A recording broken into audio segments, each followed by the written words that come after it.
Yeah. Okay, we're gonna get going. Talk truck I later. figure I got another 10 years before I replace my truck. You say that and then fingers crossed. Hello, everybody. Anytime you want to come on up, Counselor Mahalik, you know. Hey, yeah. I'm sorry. I'm Too busy plowing to show up for SIP workshops. Hello, everybody. Happy Wednesday. We are kicking off, this is our second CIP workshop prior to kicking off the budget process for FY '27. And we are going to start with our amazing Stacy Mazer, the director of the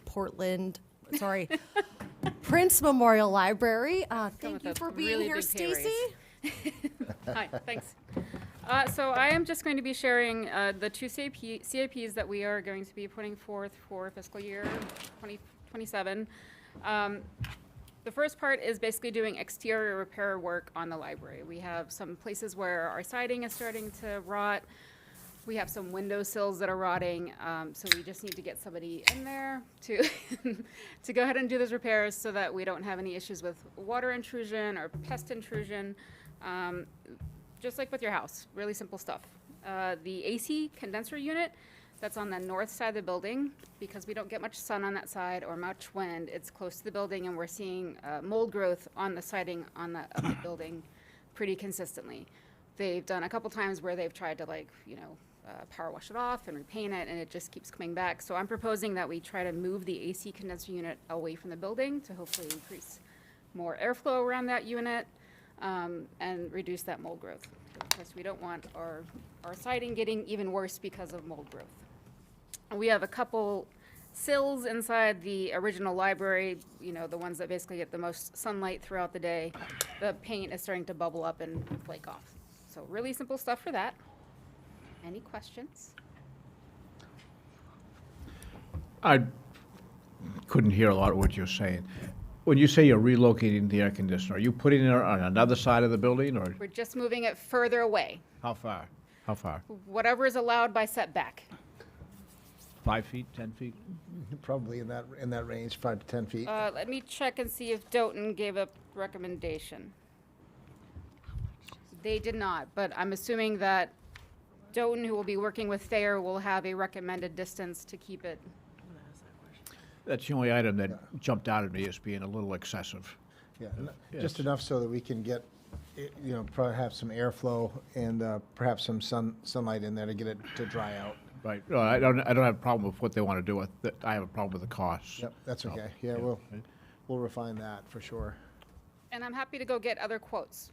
Doughton got the quote from Thayer for us, so I don't have a problem shopping around if that's what you would like me to do. So we have a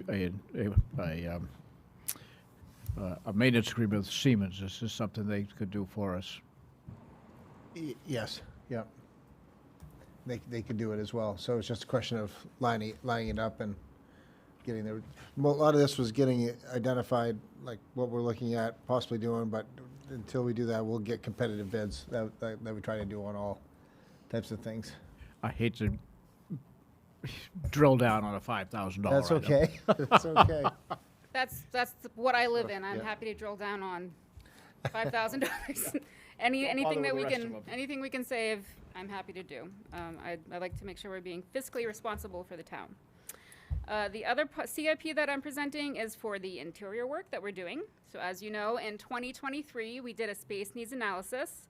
That analysis gave us a bunch of recommendations on basically how to continue to live in the library over the next decade in a way that allows us to mitigate sort of our acoustical issues, make the library more mobile and movable, and also try to make sure that people that want to come and work from home from the library can do that, and still while accommodating all of the programs and children that we have in the library.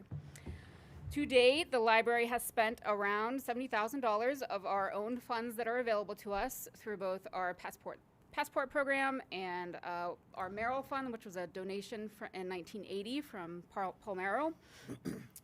So we've done already some of the work. We've installed some of the acoustical paneling. We've purchased some furnitures and fixtures to update the space. This is now basically the remainder of that work. We're going to be doing some more updates to furniture, we're hopefully installing a new drop ceiling system in the children's area specifically to help lessen their delightfully wonderful but sometimes exuberant voices from bouncing all over the library. And then we're also going to be replacing some of the shelving that we have in the center hallway to mobile shelving so that we can move all of that out of the way if we want to hold a really big event in that nice big hallway that we have. Any questions? I have a question. You can go first. I'll go off next. You can go first. Okay. Stacy, I just wanted to say that, I really liked everything that was sent forward. You had a lot of detail, a lot of, supportive documents. It all makes sense to me. I think it all is stuff that we need to do, but, I do like the fact that, you're trying to also, look out for future cost of moving the AC condenser and everything else. So, I got to be honest with you, I like everything you put together. It looks really good. And my only question is like, this is kind of unfair for me to ask now, so I don't expect an answer. Like, what's kind of coming down the road with like your major mechanical systems? Like, and maybe I should be asking that of somebody else. So if I'm putting you on the spot, my apologies. But your roof, your furnace, stuff like that. But I like everything you did. You did a great job, and I really appreciate all the effort you put into it. So. So I would say, with looking at Chris a little bit, we definitely want to look at some of the items that we've had in the building that have been there the longest. I will probably maybe propose next year doing an actual building assessment where we have an engineer and or an architect firm or both come in and actually assess the building and look at the age of things. Sure. But I'm not there yet for that, and that will be, I don't know, how much would a building assessment typically cost for a library municipal building? If I spitball $50,000, does that sound too much or not enough? That sounds like too much. Yeah. Yeah, I think you're probably in the 25K. So I will come and ask for that in a year's time, and then that will answer that question that you're bringing up. And Sure. that's sort of dovetailing with us looking long-term at potentially expanding the entire footprint of the library. So I don't want us to just expand the library and not address the library that we're currently in. So this is all like ABC steps that we're going to take to look at the library as it is, what are our coming costs, and then start to explore that potential small expansion that we might be doing.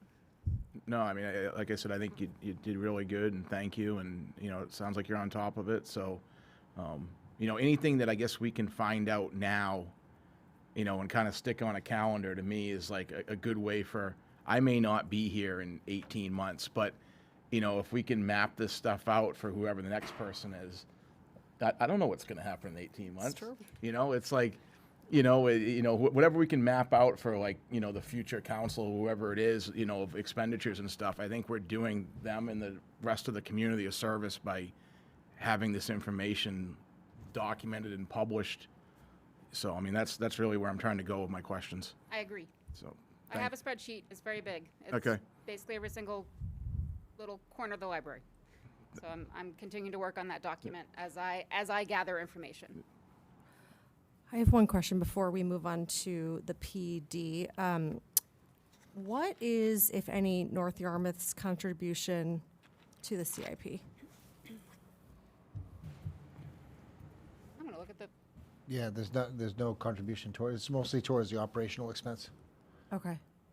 So is that because we own the building and like if they were to do improvements to West Custigo, we wouldn't be billed for those even though we use those for programming as well? I think that'd probably be the best way to put it. Yeah. Okay. So, go ahead, Andrew. No? Oh, you're probably, I was going to go back to Jeff's comment. So, just following up on TIG, if we have these maintenance stuff, North Yarmouth doesn't contribute their percentage to keeping this place going? Not on the physical plant, Counselor, but to the operational expenses. So, yeah, that's historically the way it's always been. Okay. All right, and one quick question, last question, Matt. Of course. If there's a savings, if Stacy has a savings in the personnel line budget, what is the expectation? In other words, she has an employee that a spot she hasn't filled for 6 months, she has that saving. What is the expectation with that saving? Sure, great question. At the end of the year, what we end up looking at is recreation and library, and then we balance that out to see what the overall ledger looks like. So some years, basically they'll use the budget as it was approved. Yep. For one. So if there's a, I was about to get into a long-winded explanation of that. More or less, if there's savings on the operational budget, it's not pushed back because it's, we don't reduce the amount for that. It's pretty much, we're gonna say, okay, this is what it's gonna cost, run it. Some years it might cost more, so we don't go back and ask for more money either. So if you had a staff change mid-year and the expense was greater because you had to, the market might have changed, so you had to hire somebody at a higher level, so they might have come in at a greater amount. So for the same reason, we wouldn't go and ask for more money if we went over that budget amount. Same reason we don't go and say, well, we saved a little bit of money because, the adult services librarian position was vacant for 3 months while we were recruiting a new person. So, but then at the end of the year, we do look at that recreation side and the library side and net that out to determine, okay, if there's a profit that was made on the rec side, then we share some of that with them proportionally. And then, but at the same time, the library expense is what we say it's going to be at the end of the budget process each spring. Thank you. You're welcome. So I'd just like to piggyback on Councilor Mahalick's comment of sort of having a list that's, looks multi-years out and all. I know Portland, when they do their CIP, and I'm not picking on you, Stacy, you just happen to be the first. When Portland does their CIP, it's 10 years of projects sort of laid out and all that you can look and, the council can go through and pull things forward or push things back and all.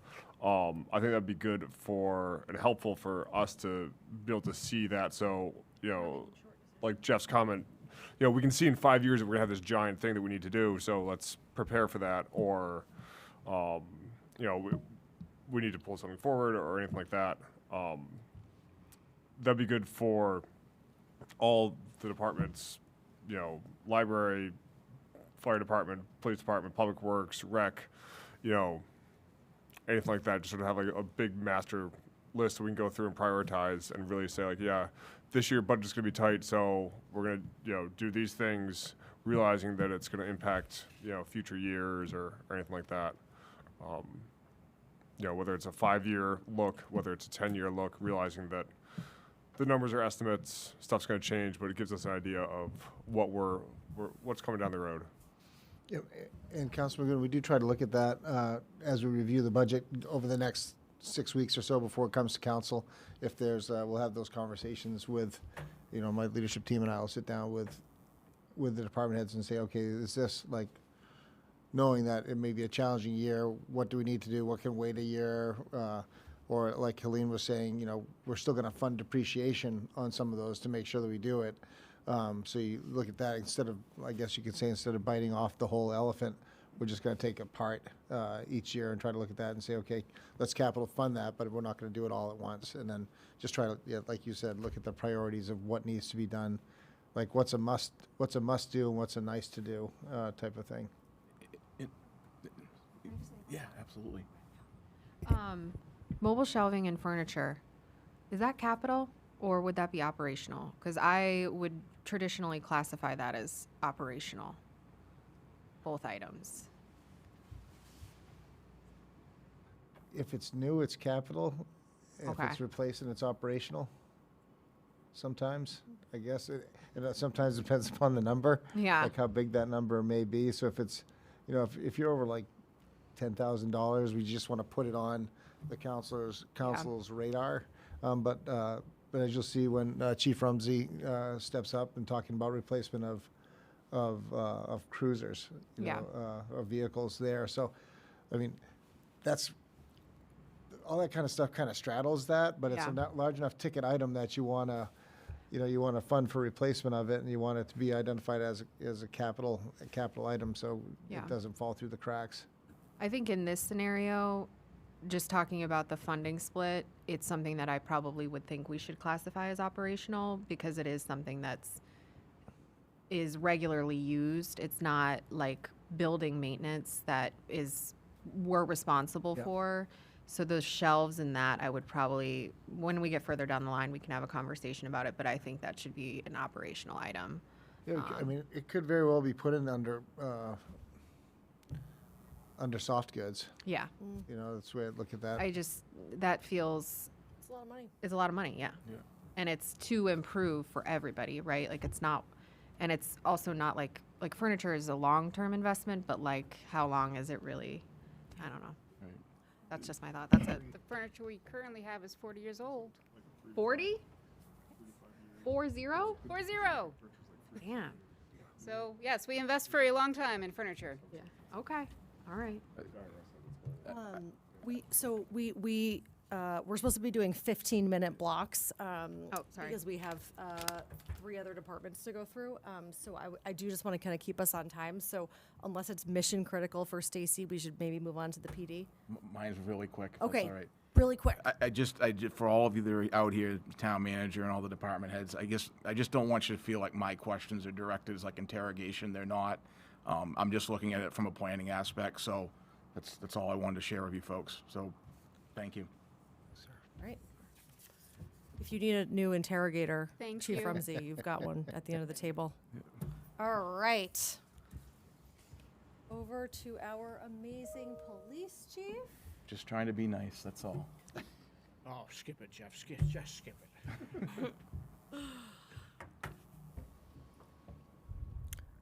Do you have a clicker? Okay, there we go. Thank you, Mr. Manager. Thank you, councilors. We can spend as much or little time as you want to on the first 2 items. So every year in our capital budgets, we have 2 categories, one for capital equipment depreciation and one for capital vehicles. So I think you have our spreadsheet for capital equipment. Basically, we have made a list of everything that we own that is larger ticket item that lasts us for a number of years, and we've gone down through to figure out what the average lifespan, service life is for those items, and try to fund the depreciation of those items for the year. So that comes out to $22,370 for the year. It includes our radios, both portables and mobiles, our firearms, our radar units that go in the cruisers, and then a whole host of other pieces of equipment that you, I think, can see in front of you. So very straightforward, very basic, but happy to answer any questions about that or move on at your pleasure. Move on for now. All right. And then with the vehicles, if you have the paperwork that we provided several years ago, former town manager Bill Shane and Helene and I worked on basically a 10-year replacement cycle to kind of see what the replacement of our police vehicles looks like over time. And roughly it looks like by 2 1 year, 1 1 year, 2 1 year, 1 1 year, so that we try to replace all of our frontline police cruisers every 4 years. We have 4 of those. And then we have a K9 vehicle that I think we have in there for like a 6-year replacement cycle. So we have our, like what I would call our support vehicles, my vehicle, the captain's vehicle, our court training car for a little bit of a longer replacement life because they get historically less mileage on them. And so the number that we have in there for funding capital vehicle replacement this year is little under $110,000. And so that is more than we would need to purchase a cruiser, but this year we're looking at purchasing 1 cruiser. So some years the funding that the town puts into capital vehicles is more than we need, other years it's less than we need, but it averages out over time. Hopefully I'm explaining that properly. Mr. Manager, did I Yes, sir. pretty close? Okay. Questions about vehicles? Chief, the animal control vehicle that's split, how is that split? So the way we work that is we have a budget that we build to share with Yarmouth and North Yarmouth, and in that budget, which includes wages, benefits, all the operating costs for that program, we have an amount for capital outlay, and I think it's $7,000. We might have just increased it, I think, to $9,000 a year. So that $9,000 a year gets shared between Cumberland, Yarmouth, and North Yarmouth based on We have a capital size of outlay. our operations. The split.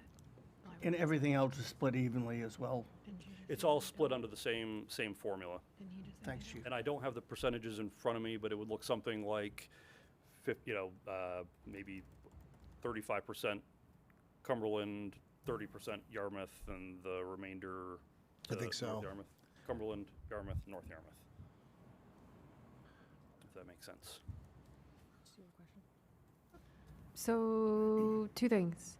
2%, is that what we're using to calculate inflation across the board?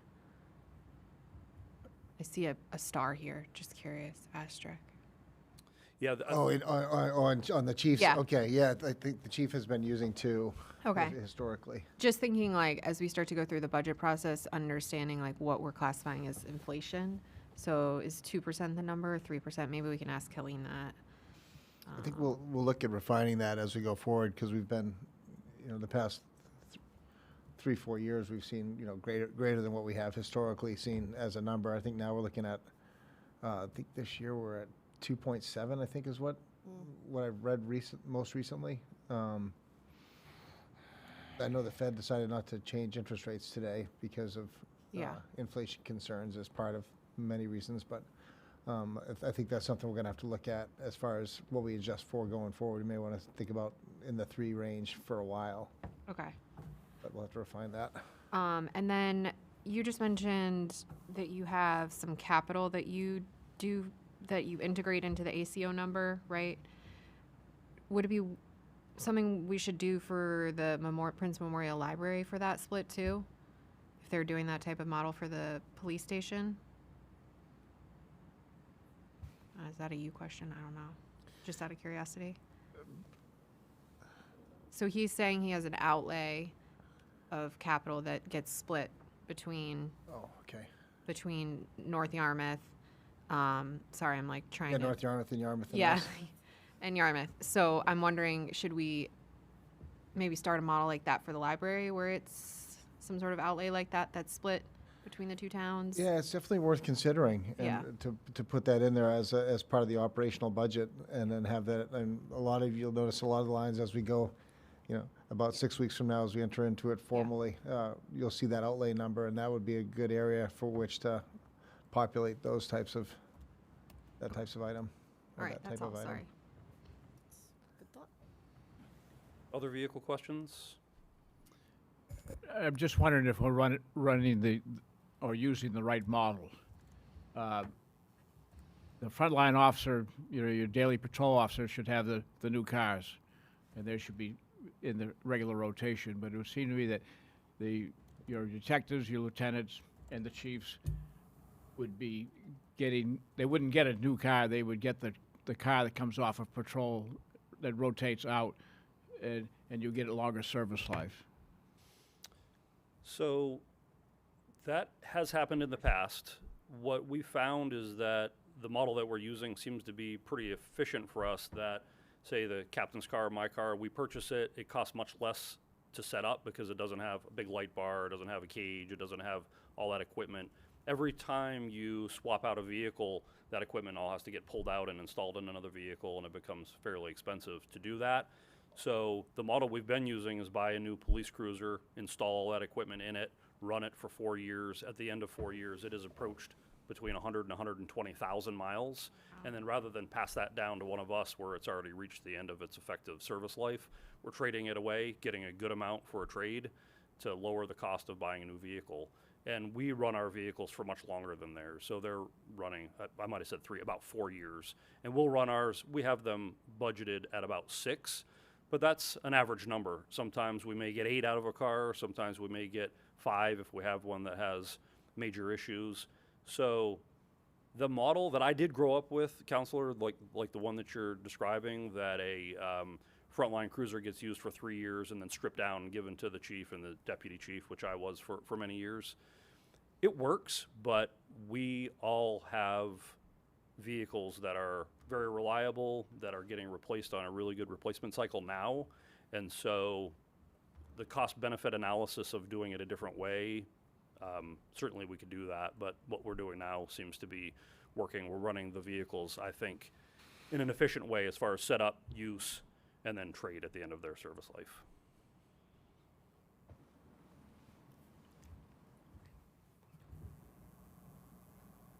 Okay. Nothing else about vehicles? And then the other two items that you see up there, number one, replace and update staff and evidence lockers. I think you may have that information at hand also. And some pictures that we shared that show the state of our locker rooms now, which are some very narrow high school gym looking lockers that are quite old. And we would like to consider replacing those with purpose-built lockers that are the standard for what's installed in police departments nowadays. We give all of our officers a tremendous amount of gear, and then we don't give them enough room to store all that gear. A couple pairs of boots, winter jacket, spring jacket, 4 or 5 pairs of pants, 4 or 5 uniform shirts, a vest, and gear belts and all that stuff doesn't fit in these lockers. I myself keep a bunch of my things at home, switch them out seasonally, but I don't think that's best practice to ask our folks to take the gear that we buy them and issue to them to their homes to store. And so we've gotten a quote to replace those lockers with some professional lockers. It also goes a long way to making the work environment a nicer, more professional place to be, aids in recruitment and retention of employees. And so we're hoping that that's something that could be considered, along with some pictures that I provided of evidence lockers. We have some temporary evidence lockers that are very old, rusty. They were very old when I got here almost 10 years ago, and they're not efficient for us because there's not storage large enough to put a long gun, so a rifle or a shotgun, that we may take in for safekeeping or as evidence, put into an evidence box, and then we have nowhere to put it. So we're scrambling on a semi-regular basis to find an appropriate way to store those firearms to protect chain of custody, and some new evidence lockers would greatly help us to do that. Questions about evidence lockers? Yes, Councilor. How frequently are you guys getting evidence? Well, evidence taken in a criminal case, evidence taken, or property taken as Yeah. found property or property for safekeeping, certainly weekly. Okay. Not daily, but certainly weekly. Okay, and then looking at the images of these safety lockers, they look much larger than the ones that are installed right now. So will you lose locker space or will you lose quantity, or will the quantity remain the same? Excellent question. What we actually have now is in the locker room picture that I provided you for what we currently have. Yeah, Most of our employees have like 2 lockers. So they'll have a big Okay. and then a small locker because there's different size lockers installed in there. okay. All right, thank you. Sure. Any other locker questions? Chief, have you guys, with the yellow flag law and now upcoming with the red flag law, how are you guys doing for space for firearms? We have space currently. We went through recently, I should say the captain and the detective went through a process to go through all of our stored firearms, identify what needs to be there, what doesn't, move some things out. So we have space currently. The challenge that we may have in the future with those seizures, or when firearms are relinquished to us because of a yellow flag order or red flag order, could be 1 firearm, could be 30 firearms. And so we would not have adequate space to properly store a large number of firearms. They would just end up being stacked like cordwood inside the evidence room, Yeah. which is not best practice. But great question, thank you. Thanks. Any other locker-related questions? And the last item, just a new police station, that's all. You really went for it there with that one. Any questions? So, I have one. I bet. Go I'm ahead. Ready for my interrogation. Listen, Yep. any of you that haven't been downstairs, with permission from my boss, I would love to take you for a walk down there so you could see the environment that the officers work down there. I have a lovely office. I'm there most of the time, pecking away at my keyboard, doing chief things.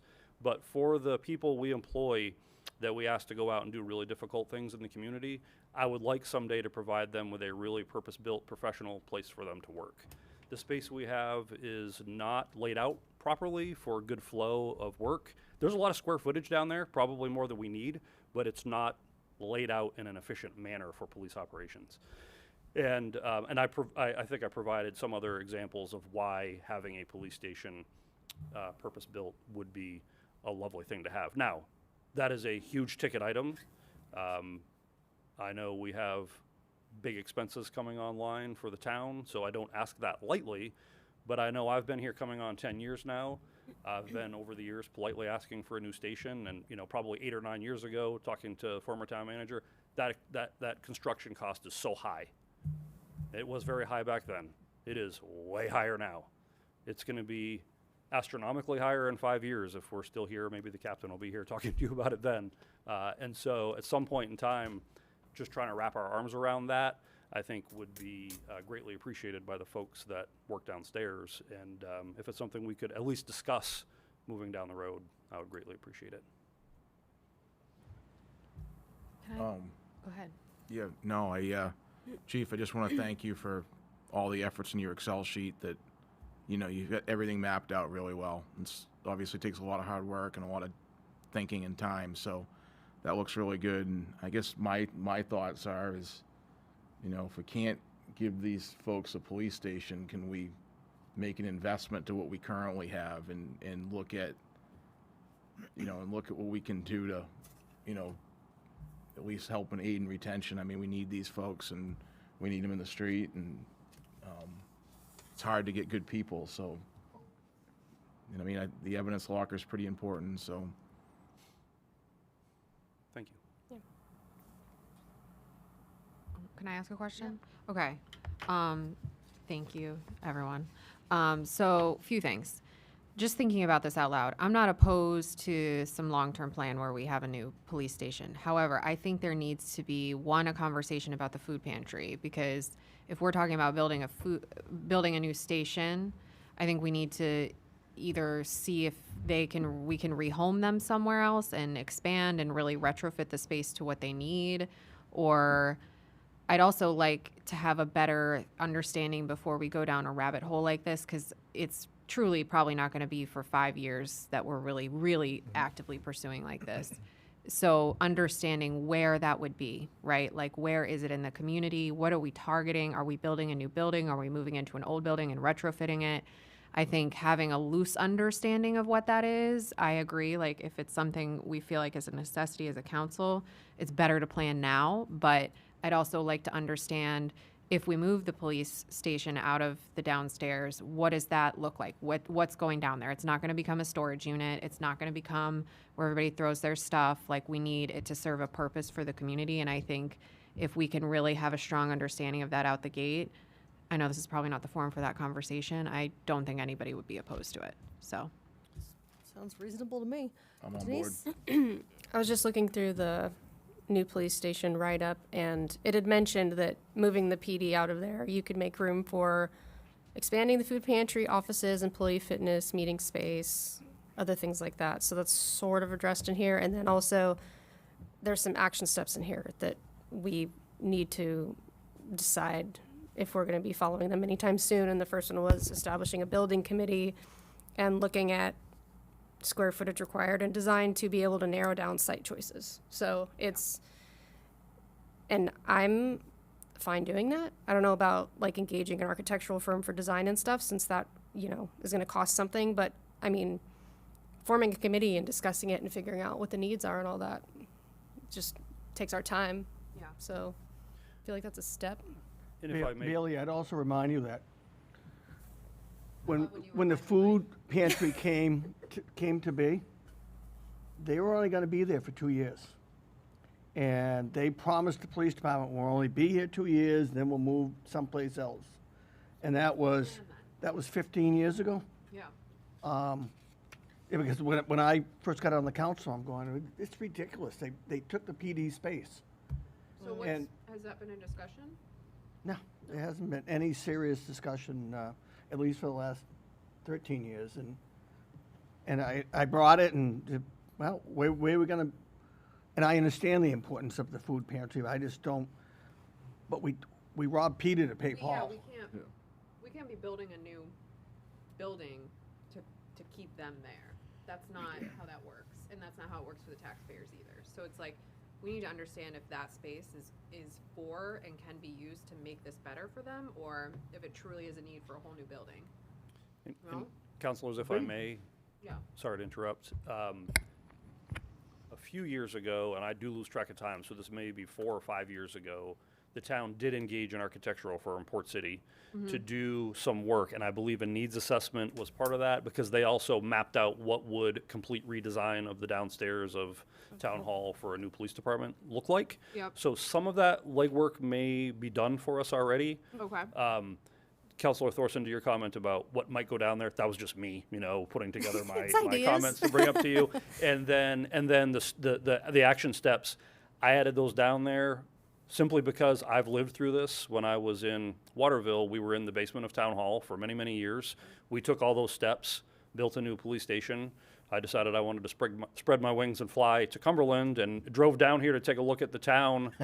When I saw the posting for a police chief's job, and my wife and I drove down, I said, "Oh, look, the police department's in the basement of Town Hall." And here we are a decade later. So the benefit of doing those steps, even if building a new station isn't for a number of years out, is it takes some unknowns and makes them knowns, and you may learn, boy, based on the needs, there could be an existing building in town that might fit, or the cost of retrofitting an existing building versus the cost of a new building makes it a wash to do that. So it can take some of those really big questions and bring them really sharply into focus with a fairly small amount of work, I think. Okay. And a good measure of the rationale behind bringing this forward this evening, and I met with the chief and captain leading up to this discussion, was,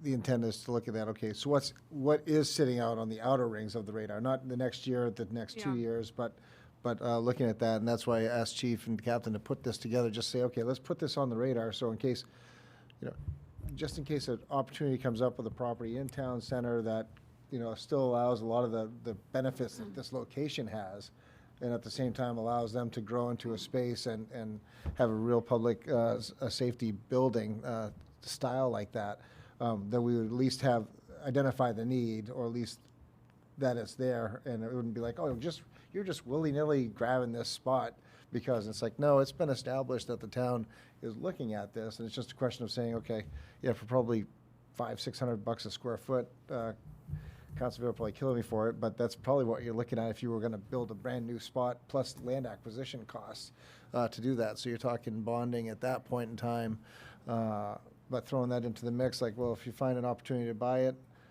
buy something and do that, yes, and then at the same time looking at what our long-term needs may be here at the, at this building with the, let's say, the upper level operations too, where, if you're thinking about adding, let's say we were looking at adding someone in the finance department to do a function, where are you going to put them? Yeah. And it's a question of finding, okay, what do you have for square footage? And the food pantry's been a great neighbor there, and they service roughly every 2 weeks about 120 families consistently, and probably 70 of those are Cumberland, and probably another 30 are North Yarmouth families, give or take, 5 on either side of that, but that's a pretty solid number. And they peacefully coexist. I know Chief and I and Chris and Captain are walking through the building later this week or next week, sorry, to take a look at what they have right now, like for the interim, just to look at that from, I guess you could say the physical plant limitations. That's why we're looking at, things like the lockers when, a lot of police stations or police departments have been looking at replacing lockers because they have aged out. When we did those, there was a lot less equipment back then. Yeah. Now there's a lot more necessary equipment to keep our officers safe when they're out on the job. So looking at those types of creature comforts, but also, when you go down and look in the, where Kaylee's office is, our admin assistant down there, it's the old dispatch area. Yeah. And it looks like Don Johnson was the captain, and it was Miami Vice, because everything's kind of dated. So and not really, they're doing a great job functioning with it and making it work. But it's a question of saying, okay, until that space, we do need to look at, until the time that you may end up looking at having your own space, we have to put some money into the physical plant here too to make it so it works for the folks who are here while they're here. So trying to bridge that gap, while at the same time looking at the long-term needs of saying, okay, we need to have at some point probably a standalone facility. Well, it might make sense for us to also, I don't know if we've done this, but I mean, we purchased the Valhalla building, right? And so how much, and there was a lot of space there. I know that we use it for our luncheons and we occasionally rent it out, but I mean, that's a pretty big piece of, like, how often are we using it? There was office space, if I recall correctly. I know that, you Yeah, know, you're right. A little bit, yeah. yeah, like, is that Is an that a better option for use? something? You Yeah. know, like, I'm not saying that's where the police department goes, but are we using that to the extent that Yeah. we could be? Yeah. What's in the That basement? might be a Chris question. Yeah. Sorry, Chris. Also, while Chris is walking, are we able to expand up on this building? I don't know, Chris could answer that one. He was here when the. What was new- the question? New building was built, Built up. if you could go up here. I think we can now. It's just a, hate to interject, I think probably Mike and Bob would probably remember a lot of this, but we did, number one, design a standalone food pantry out back. Okay. It was architecturally designed, it was on the knoll, it was gonna be in the town forest. We brought that to the council, the expense, the council shot it down, because we were gonna move them and then, let the police department have their space back. We do have design plans, and I think I have them in my files. We do have a lot that's right next to the building that we own. We designed that as a parking lot and possibly a police station at the end of it. And as the chief basically stated, we went through and did an architectural design downstairs. They came back with a price of about, I think, $1.2 million to do the renovations that we were gonna do downstairs. So that kind of got scrapped because we didn't spend $1.2 million on this entire building when we built it. So we do have some mothball plans. We have been looking at it. We've looking at the lot next door, trying to get a first refusal on the lumber company, because we'd like to have that land that abuts land that we already own. That building might be ideal to renovate as a police station. So just to give you a little bit of history, that we have been looking at this for several years Totally. to make the change. So, Wait, what about Valhalla? Sorry. Come on, Chris. no, you can't have Valhalla. Come on, Chris. Oh my God, it wasn't even, he was for real. We do use it. We do it's use it a just lot for golf functions. It's being occupied weekly. Devin uses it for her aging in place. She just had a luncheon there, I believe, on Tuesday. So and I don't think it's an ideal place for the police station to be. I think and then the expense at Valhalla, we're looking at replacing HVAC systems. There'd be a huge expense to cordon that off and put the police department down there. One of the major expenses when the MSGA was there, it's not sprinkled, so if we did a change of use down there, we'd have to extend the water line up Valhalla Road, sprinkle the whole building. I really do think it wouldn't be cost effective to put a police station down there. Right now, without any type of major renovations, we don't have to come in compliance. Chris, just one quick question. What's in the basement of the banquet hall there now? Is it still nothing? One whole side of it is storage for the golf carts, golf and there are 3 different offices for the maintenance staff of Valhalla. All right. Toby's crew and everything down there. Okay, thank you. Here comes Bob. He's going to talk about consolidation and Go how for we it, shouldn't Bob. build a. And go for it, Bob. We're gonna. We've got. Everybody loves their local police department, and I'm your greatest supporter. We have to stop thinking that this is a town-wide problem. This Yeah. is a regional-wide Yeah. problem. What are the metrics for a new police station? Is it based on population? 'Cause I'd say you don't get a police station until we have 15,000 residents, or 18,000 residents, or some metric. I was at a county budget meeting last night and had a presentation by the sheriff's department, and every year he opens my eyes a little bit wider. He wants more money every year, and he wants more everything. We all do, but we miss out on broader planning. The town of Stanage, I believe, has 8 officers on the road, and no command staff. They're all in Portland. So there are lots of different models, and I'm not ready to quite fold up my police department, local police department yet, but we can do things a lot differently. There's a line item for background checks in the sheriff's department there, $25,000. He says, well, and we outsource that to a retired sheriff up in Cumberland County. And I said, well, why aren't we doing this at the Maine Criminal Justice Academy? Why is every little police department doing this little piece? And I said, because it costs, cumulatively, it costs a lot of money. So one of the guys there explained, well, we don't have any staff at the Maine Criminal Justice Academy. It went from 22 people down to 12. But I think what my point is I'm trying to make is we before we spend money on capital projects, we have to really look at what we're doing. What's the service that we're providing? What's the cost of that service? Is there a way to do it differently, more better, and frankly, some peer review. You know, you asked me to judge a police department. I'm Joe Citizen. I know nothing. So, you know, we have peer review at the planning board level because people are coming in, they want to put a subdivision in the community, and we have to have a peer review engineer. So some of us, at some point, maybe some peer review, particularly with fire and rescue and police department, an outside person saying, well, this is what you should have. And that's not stepping on toes, Chief. I'm just. Not at all. No, I have an open mind. You and I have talked about consolidation. I've been part of a number of these conversations over the almost 20 years that I've been a police administrator, and so I hear you. Well, anyways, I think we need to have some metrics behind what we want to do or what we think we want to do. Let's get some data.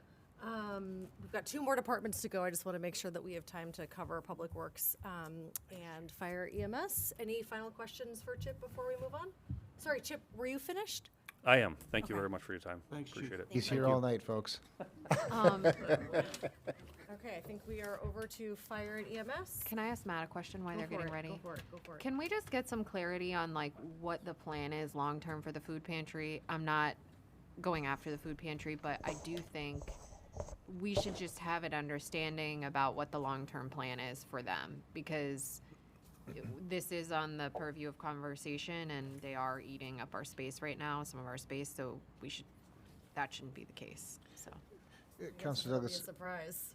yeah, it's a great question. I think they're also having those conversations too. Okay, You know, there's been some leadership changes in the past, 18 months. what? I'm afraid so. Oh But my God. No, I think they're looking at a lot of different options that they have as far as Okay. what they have for storage, what they're looking to do is who they can serve. I think there's Yeah. a lot of really, Danielle Tracy, who's one of the leaders there right now, Yeah. is awesome. And I think, they're actually having their board meeting right now and talking about a lot of some pressing issues. So I think this is all part of that larger discussion where they're trying to figure that out as well. Okay. As Councilor Reed said, there's space constraints and things along those, there's challenges there. So they're looking at it in a similar fashion Okay. as we are. So it's just a question of getting together and Yeah. working that through. Okay. Moving along. Over to you, Chief. Hi.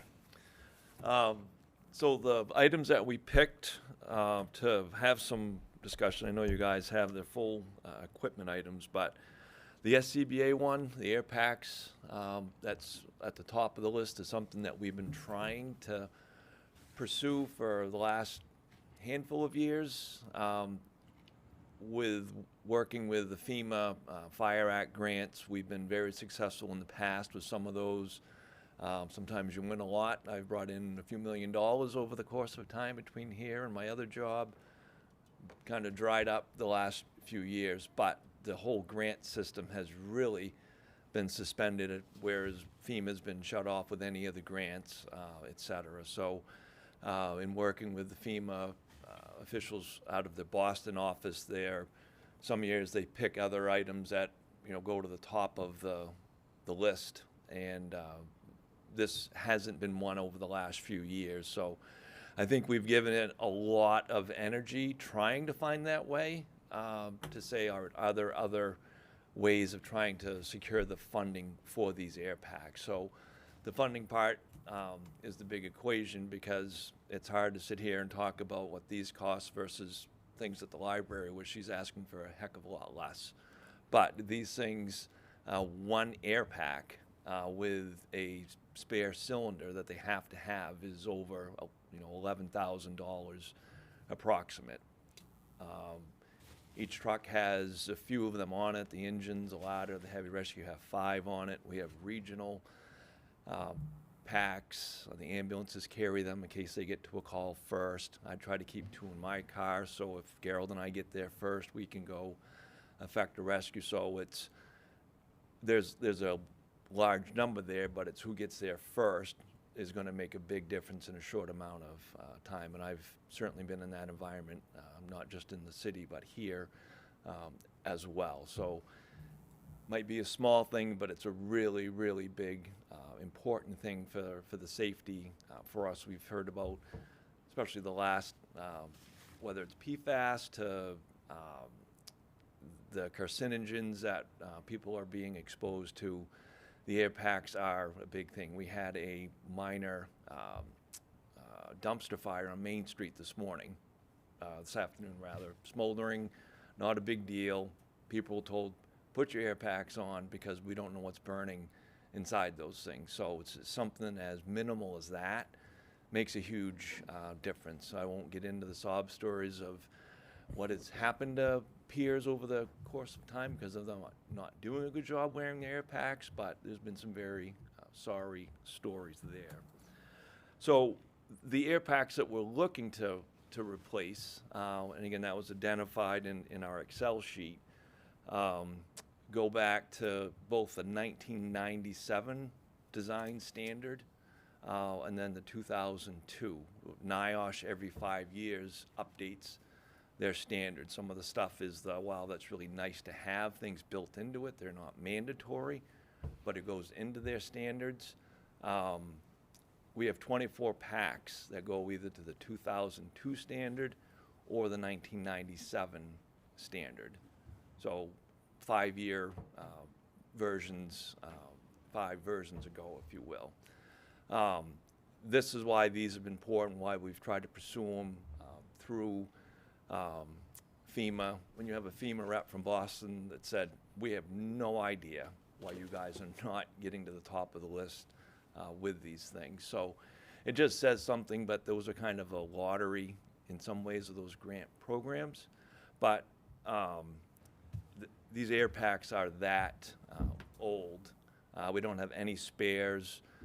We have training packs, but that's because, we talk a lot about regionalization. We've asked, Yarmouth got a grant a few years ago, so we got some of those. They're out of date, but we use them for training so we don't damage the ones that we have in the front line of service. So you can retro, but there's only so many parts. If you were to get a grant for these air packs, they say don't go back any more than 3 standards. They don't even recognize things that are older than that. And that's definitely where we're at with 24 of our air packs. And again, the air packs, 2 engines in West Cumberland, the ladder truck, an engine, the heavy rescue that does a lot of regional work. Ladder truck was over to North Yarmouth yesterday, Gray today. I mean, we go all over the place with it. So I think we do a really good job with those pieces. So the air packs you can retro, they're very old, should be replaced. The air packs, the bottles, the cylinders, after 15 years, we have to cut a hole in them. They will not, as much as been tried to take those air cylinders and say, look, you know what, let's test it, it's still good. Let's let it go for another 5 years. No, NIOSH says after 5 years, drill a hole in it, you'll never use it again. Those are over $1,000 each now. You have to have 2 bottles for every pack. You can see where that goes. And again, being a bottle bank, we get input from the other towns with help with cylinders. So if we go to a call in Gray, wherever, we're bringing some of those air pack cylinders as a reserve for that.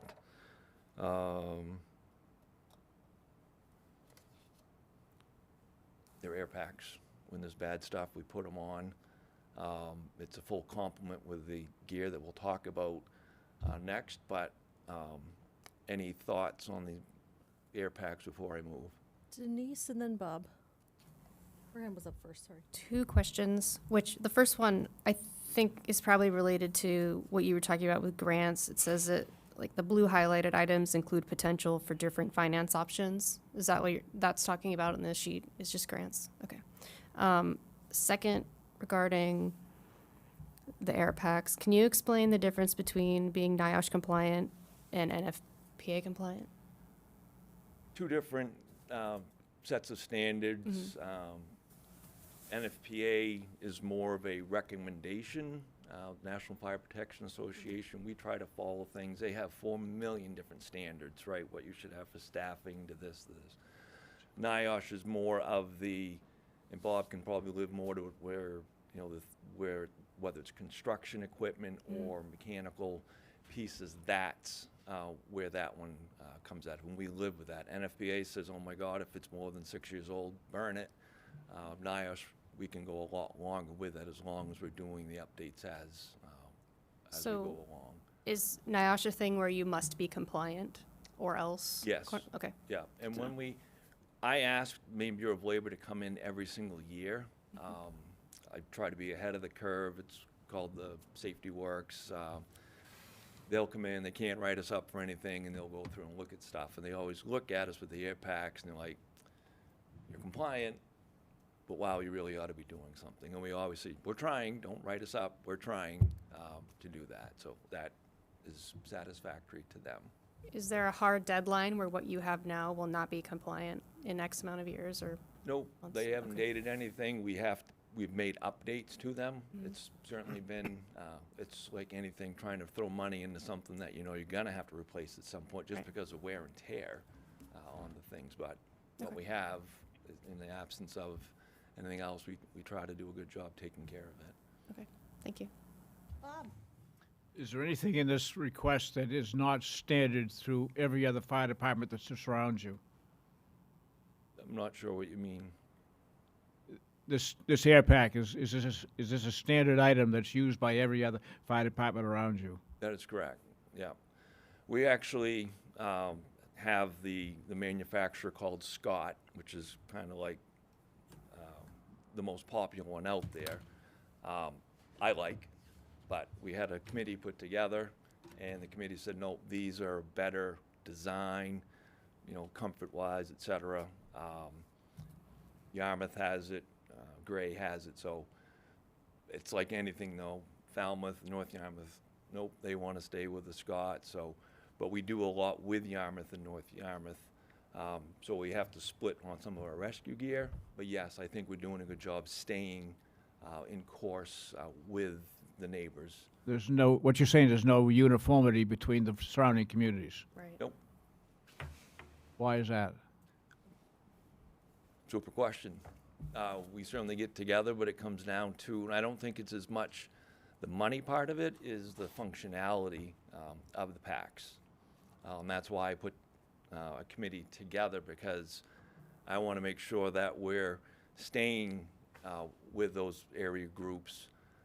So when we go to another town, it's like, all right, geez, I have to go get a different, because you have to wear a different mask, and there's a different bottle and this and that. So Yarmouth we do a lot with, and we have some packs now that we have transitioned because we knew we were going that way.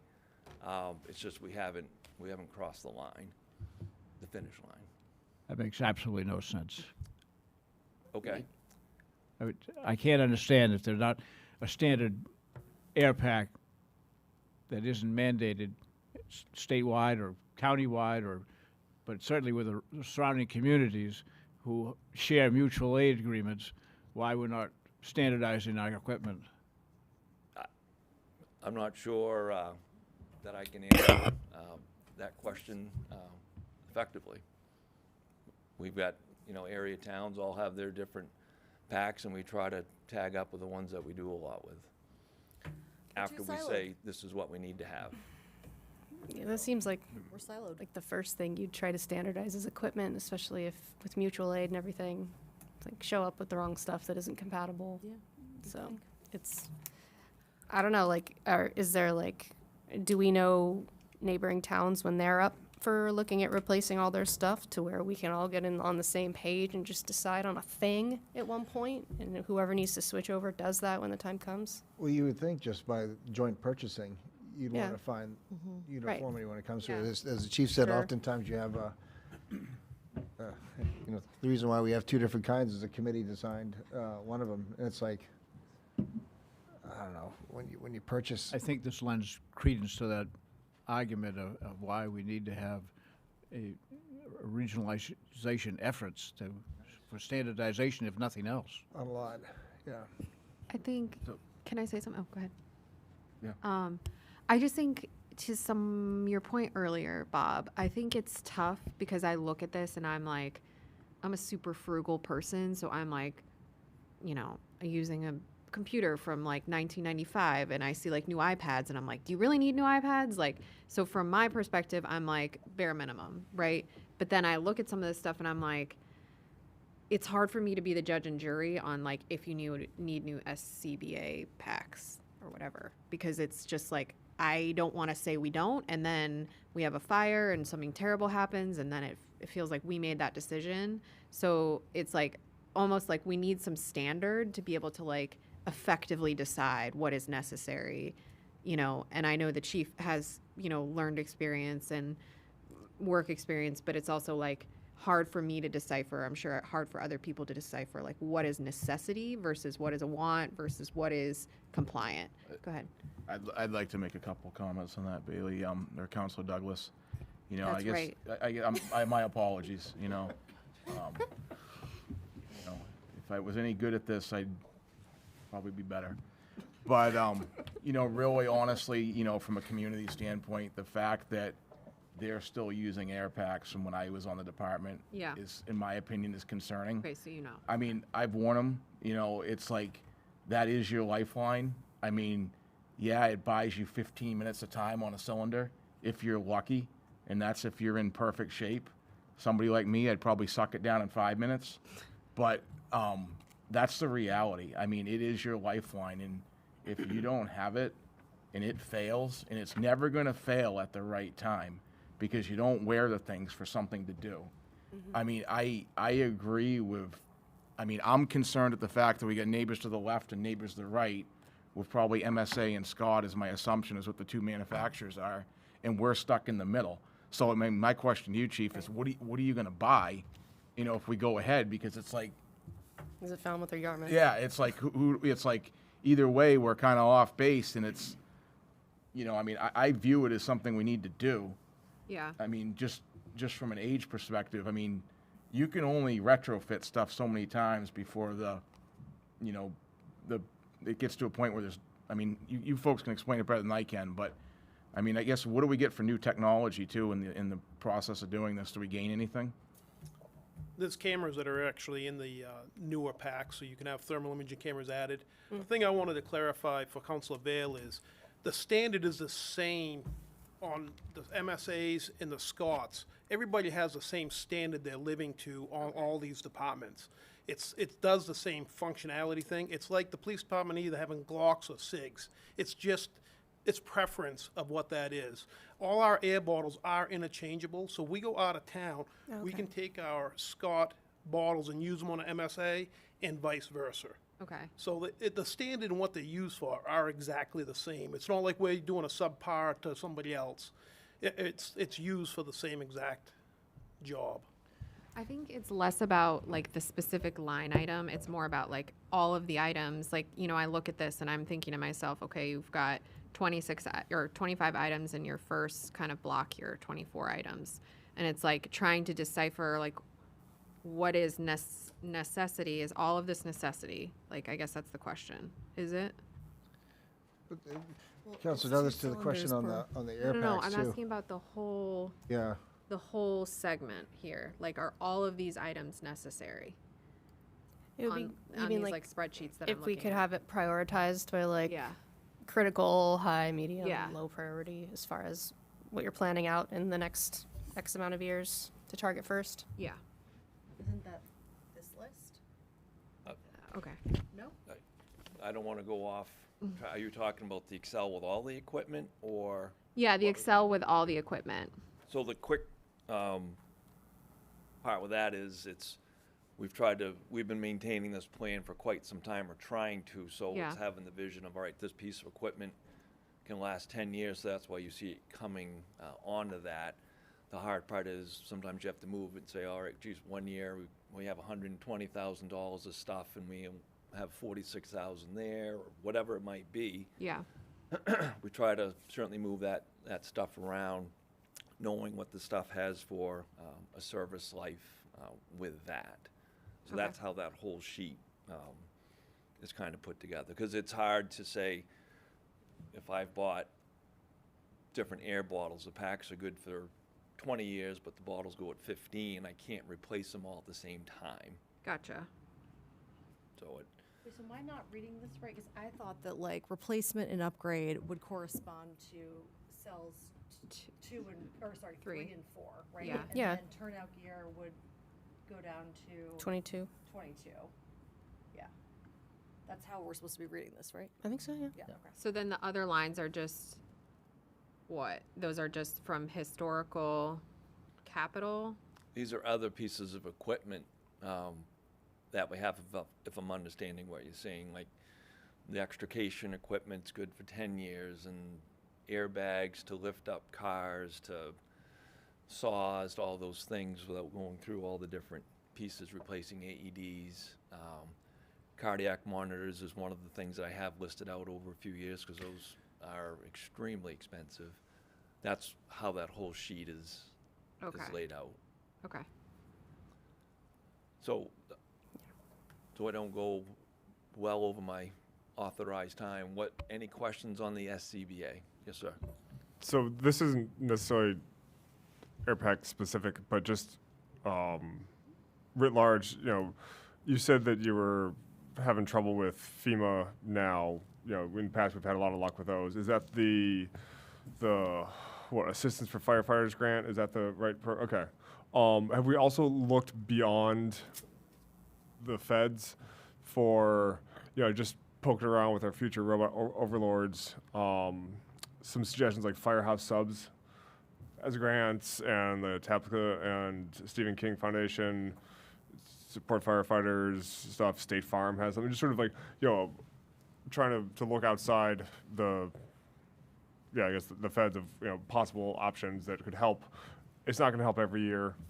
It's not going to be something we can rely on, but if we can knock off 10, 15, 20 grand, here and there. The more that we actually have put in with the Stephen King and the Firehouse Subs, we thought we had a grand slam with a thermal imaging camera, and then it was like, no, we're only focusing on the communities up near where Stephen King lived. I think it's the Bangor area, and you spend a lot of time putting in, but that's what you have me for, is to say, what can we do to make these things happen? So that's certainly the part that's works well with our turnout gear. When I had just a few years as chief, I think in '02 or '03, we got a grant for 42 sets of full turnout gear. That was great, but it lasts for 10 years, and now all of a sudden it's like, oh, we didn't plan the 10 years afterwards. So we're still trying to move those pieces around, and there's always different factors that happen with that. But I can go into the personal protective equipment if there's no other SCBA questions. I think the MSAs that we've started to go to are a more realistic or better price, if you will, that still gives us a good product. We didn't, Scott is not the Cadillac, as some people like to think it is. I think we've got a good pack for what it is. The turnout gear replacement, the breakdown of that, all of our full-time people have brand new sets of gear. The newest one, Ed Dowdy, is actually wearing Jack Kane's gear, because both tall guys, but it still isn't the right size, and we'll have him fitted. We have another one that hopefully will be coming on in the near future.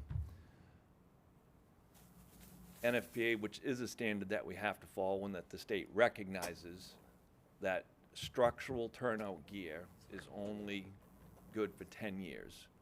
Doesn't matter if it's been used once or 1,000,000 times, 10 years, and you can give it to somebody who drives a truck or what have you. So we have several people, because we have not purchased any of the turnout gear other than the predominance of full-time. There have been a few people here or there that we have bought the gear, but this is something we are significantly behind on. The old days of, and it was even, I think, prior to Councilor Mahalik, you know, there was boots and a coat and a helmet hanging on the side of a truck. You got there and you wore whatever you could. Now everything, I can't fit into the same gear that Jeff can, that Chip can. It's, you have to be sized for that. Doesn't mean if somebody leaves, we put it in a spare closet for people that come on and say, look, until I see that you're going to commit, you're going to wear this older stuff. We really try to be judicious about making sure that we don't invest $5,000 into each person for this gear. But, you know, the PFAS that's in the gear and all the different things that we're really, really trying to be more cautious with, that we're not going to throw everything out, but moving forward, we certainly want to be buying the proper gear to protect them from that. The carcinogens that we're getting into all the time, that stuff needs to be on our immediate radar to say, here's what we got to do. We've got pricing. This stuff, Councilor Beal, we have also worked with some of the other towns to give me a spec on this. Yeah, our gear might have to look a little bit different. We want to be uniform, but let's go with looking at that number. Our driver operators used to get, whether it was new gear, because it may have been their turn in the system, or the nicer of the hand-me-down gear, they have finally come up with a set of gear that's a couple $1,000s less, because it doesn't have the same structural requirements. North Yarmouth has been the one to try that in the immediate area, and it's working very well. Other towns like, nope, it's either all or nothing. North Yarmouth, Greg did a really good job saying, let's try this stuff. And we saved $2,000 a set, which to me is a huge win for what we'll be able to do. And there's 4 people that I think would fit into that category.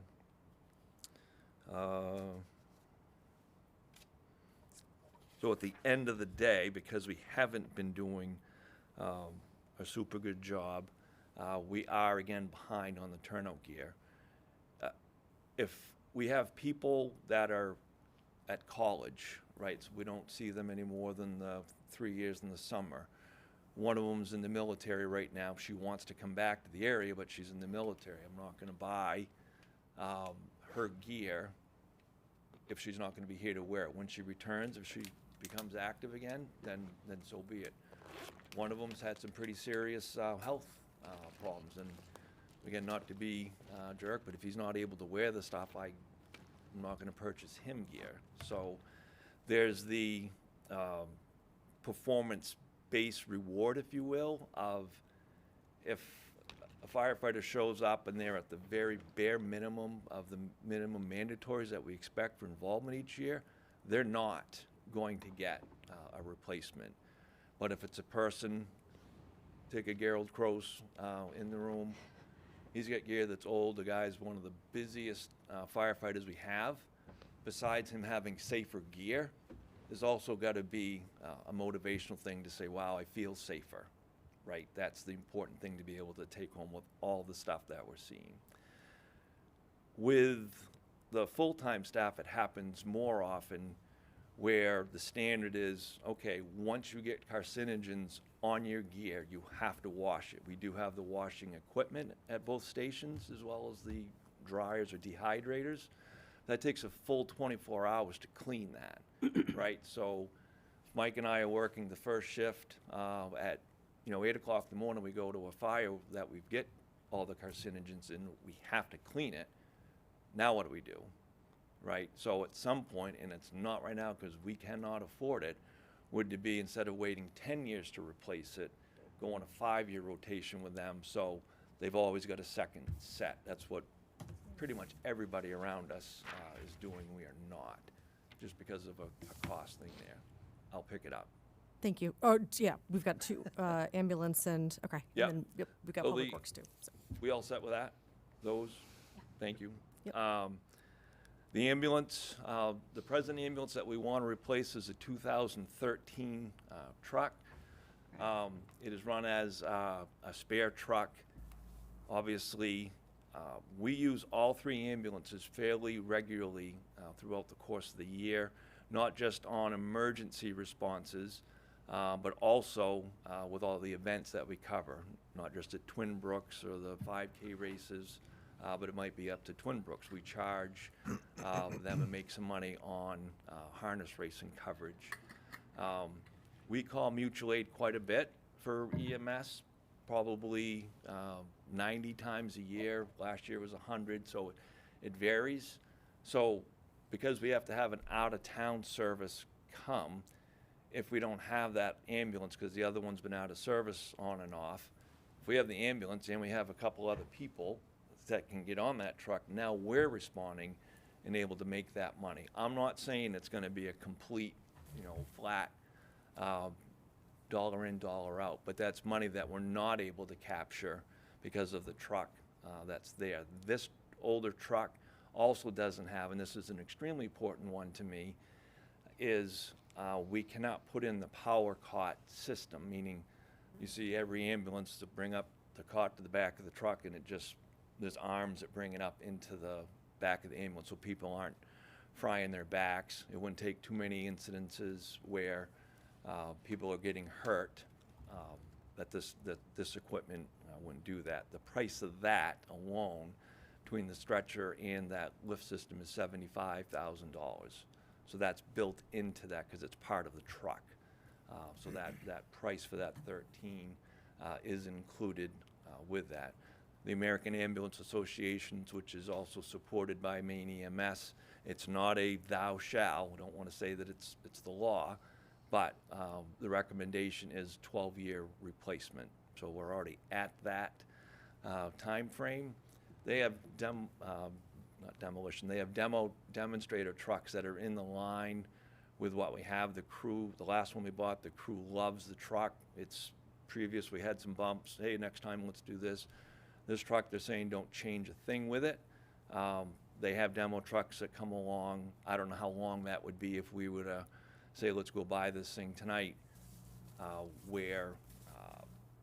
would that flow? Would it be the end of the year? Would it be next year?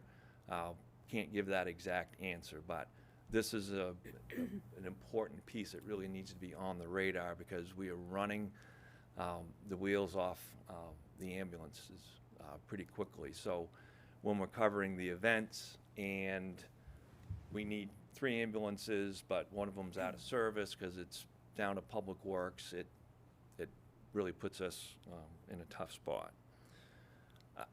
I can talk a lot more about the ambulance, but I think it's the basics and I'm way over my time. But anything with that?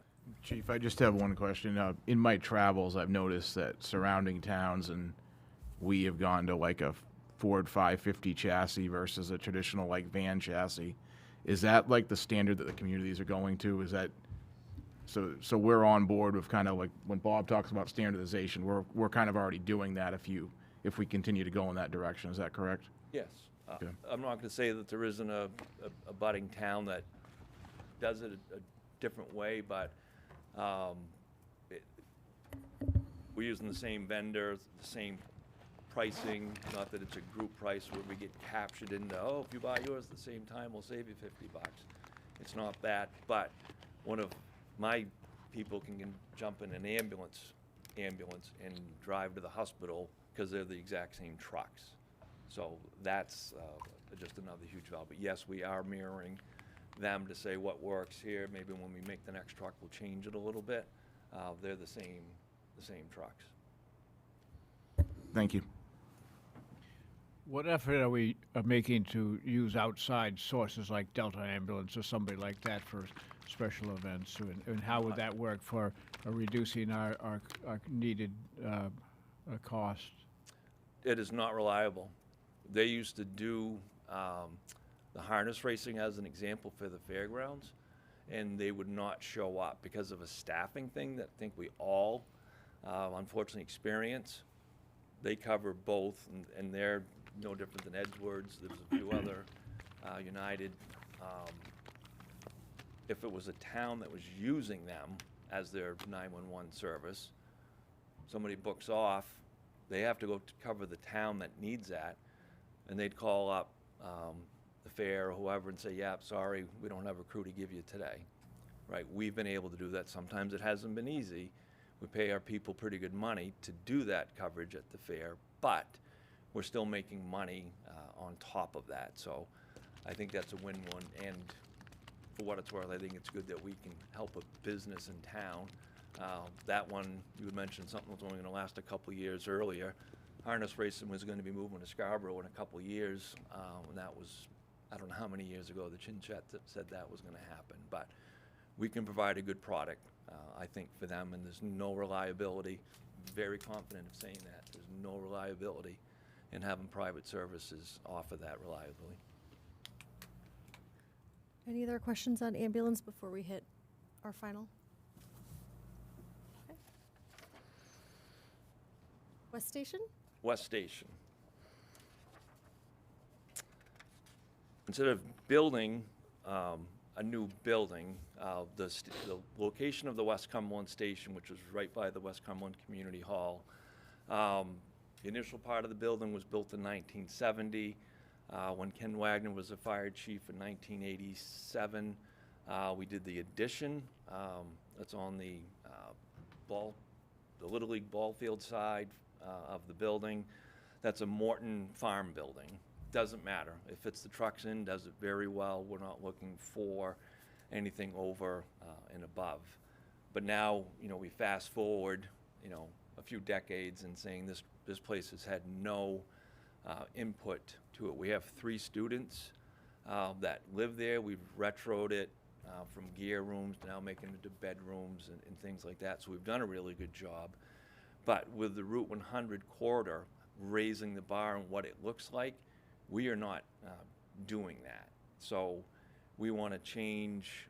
There's a few things that we want to change. Some of them are just incidentals, if you will. We got to add gutters, right? The gutters fell off a few years ago. We got to put gutters back on. We want to add a side entrance so the crews aren't running in front of the trucks as they go in to put their gear on. There's small things like that, but I don't have, the exact pricing of these things, because if it's one of those, never mind, we're not doing it.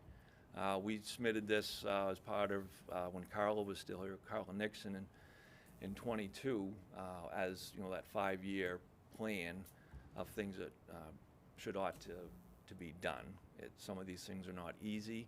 We did put in for solar panels at the time when we've got the grant to do that. I've been working with a contractor to get the panels installed.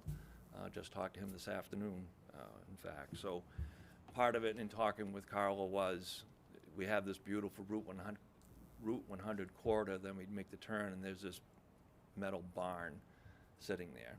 I think it's a great location, and I think it would really be good for the look to the community, but I also think it's a good motivational morale thing for the crews to say, wow, we're really proud of the house that we have.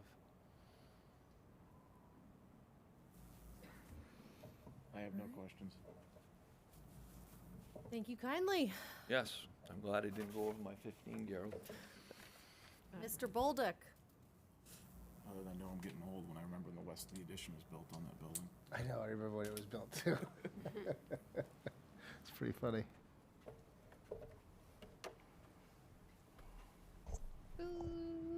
Chris, I'm gonna put up your slides, unless you want to drive up there. So I locked up there. I don't know where you put them. Hold on, let me get this up. I'll spoil my dinner.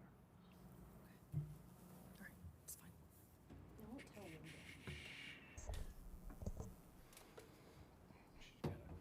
I don't know if it's better to be first or last. Better to be feared Don't worry, than Chris, I than saved some loved. comments for you. You want to go out, I'll make you. Oh,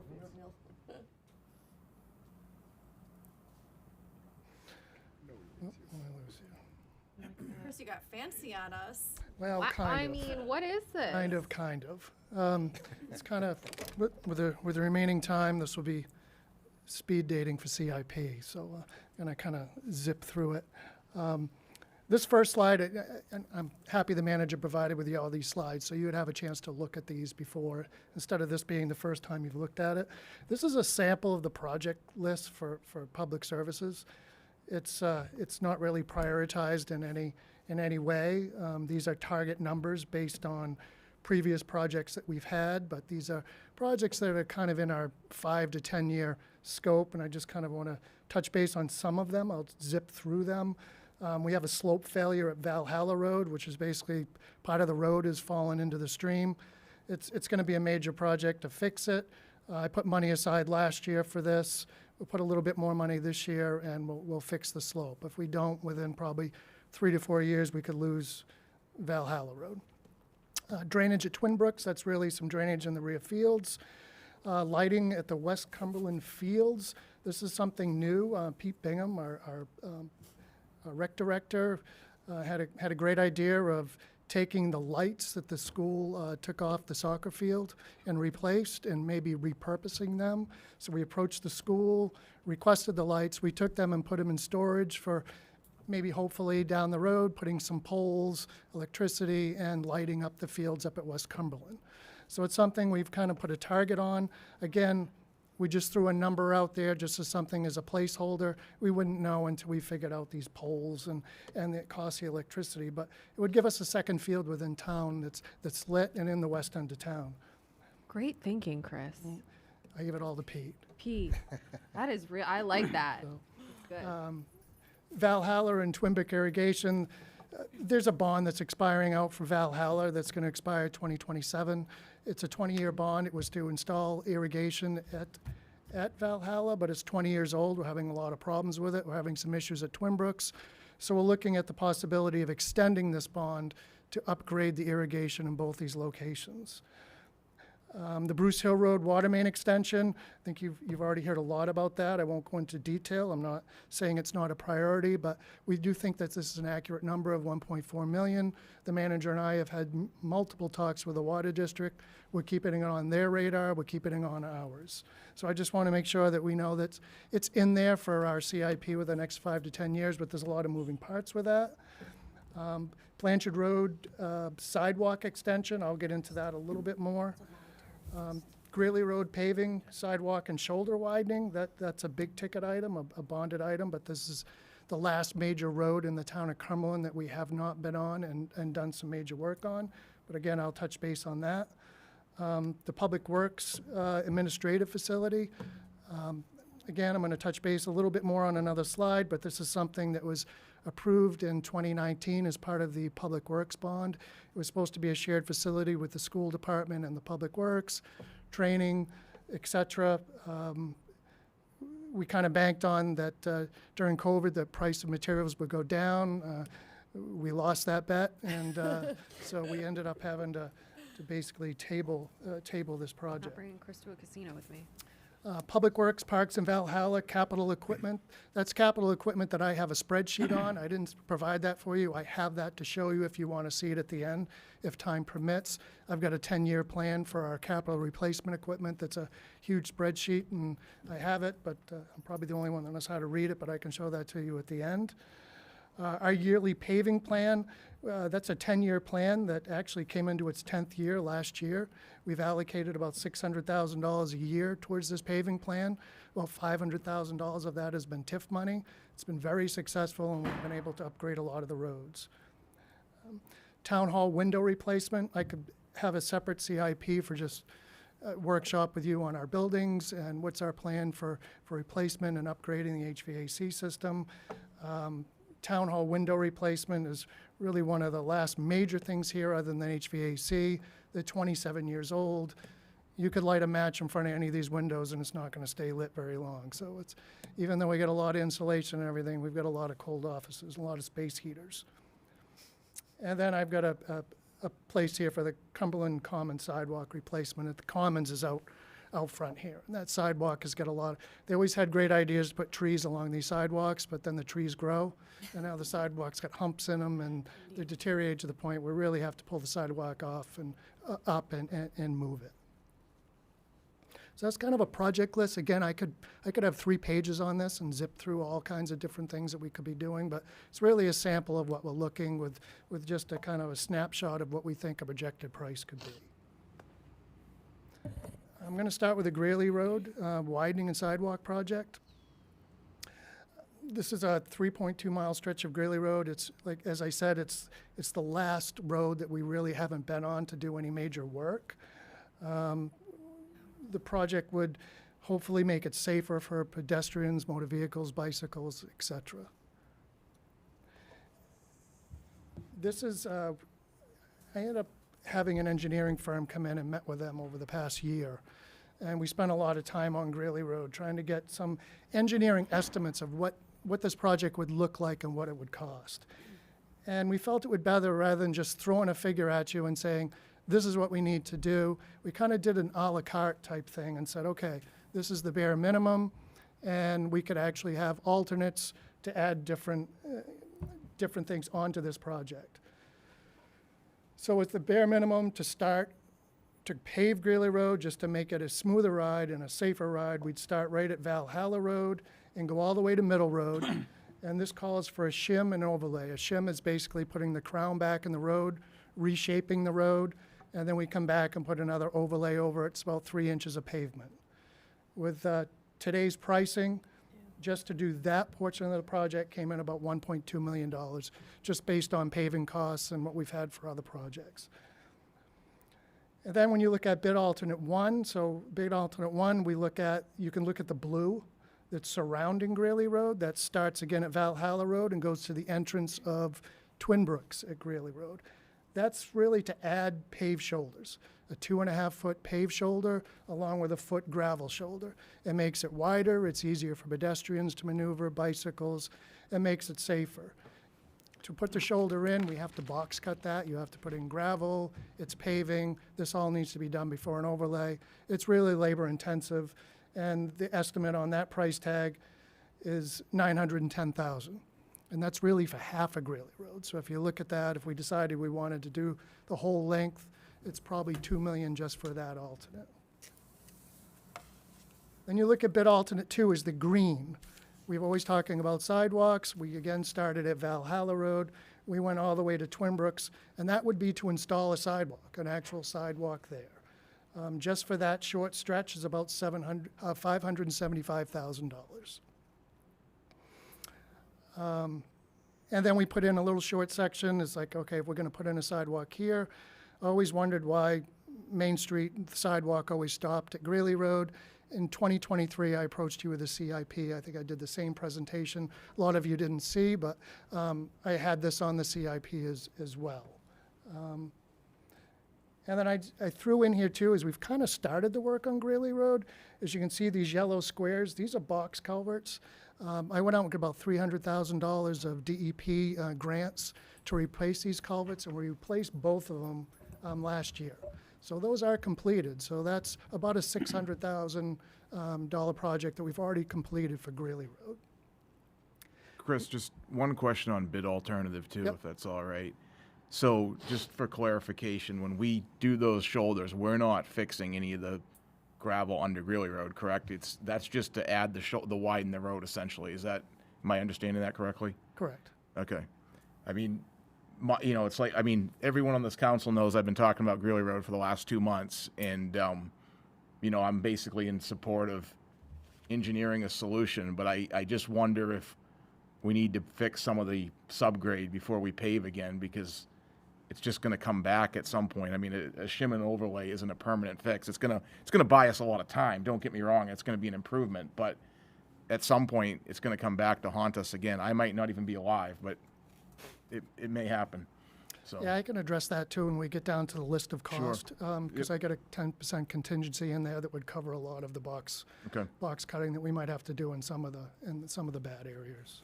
I don't know what a shimmin overlay is, and I'm sure I said that wrong, but I will tell you that one of our activities at the comp plan was to get a survey from people as to where in town, what roads they felt the most unsafe on. Greeley Road was number one, like for pedestrians, drivers, like I've almost hit like 1 million people on Greeley Road, especially when you're like the sun's coming up and you are freaking blind going up the hill. It's insane. Anyway, so you've got a lot of good comp plan data. I don't know if it's come your way yet, but thumbs up.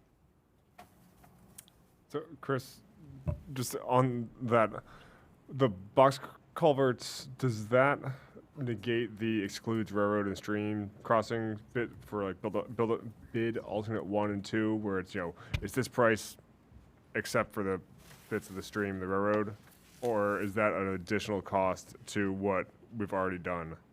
Part of the challenge with these box culverts that we put in, we didn't put them in through Army Corps because it would have doubled the price of these culverts, so we couldn't widen them wide enough to put in, for instance, a sidewalk. What we'd end up doing at some of these locations where they're really narrow, we'd end up changing the striping of the road, narrow up around those box culverts to make it a little bit safer. But we couldn't make them wider when we installed those. We just ran into that challenge then, so. So do we have, so when it says excludes railroad and stream crossings, does that just mean that the sidewalk would go, you know, to the railroad and then stop, and then on the other side of the railroad would start again? Yeah, And you're same with the familiar, stream, you're it familiar would- with Tuttle Road's Yeah. crossing? It's what we had to do there. There's a tip down by the railroad, and then it's striped around, and then there's a tip back up on the other side of the railroad. It's very difficult to deal with the railroad. They won't let us do anything within their right-of-way, so you basically have to stop, go around it. There really isn't much at expense except for putting some handicap tip downs in. Okay, so we're not looking at massive added expense for this. No. It's just more of a, No. that's where it would start, the sidewalk ends and then starts again. Correct. We're Okay. going to try to be creative. We got them to put in a short gate on this side, hoping they're going to do that for us anyway, just a small gate to stop the pedestrians, but it's really the elephant in the room. We don't know what the railroad's going to do, so. The other box culvert up here is the one right there, the stream crossing at Valhalla Road. Ended up getting grant funding of about $200,000 from DOT to do this crossing. The engineer's estimate was off, so when we applied for it, we only applied for about $400,000. We applied for $200,000 thinking it was a $400,000 project. The low bid came in at $800,000 plus. The reason for that is there's a major sewer line that goes through here that I don't think the engineering firm realized. And it's a force main line that comes out of the pump station on Brookside. There's a water line, so they were gonna actually we were gonna have to relocate the sewer line, raise the sewer line, raise the water. It's not a bad thing, and it's not a bad thing to plan for, but I threw out the bid in hopes that I could get more grant money and then come back forward and replace this culvert in the future.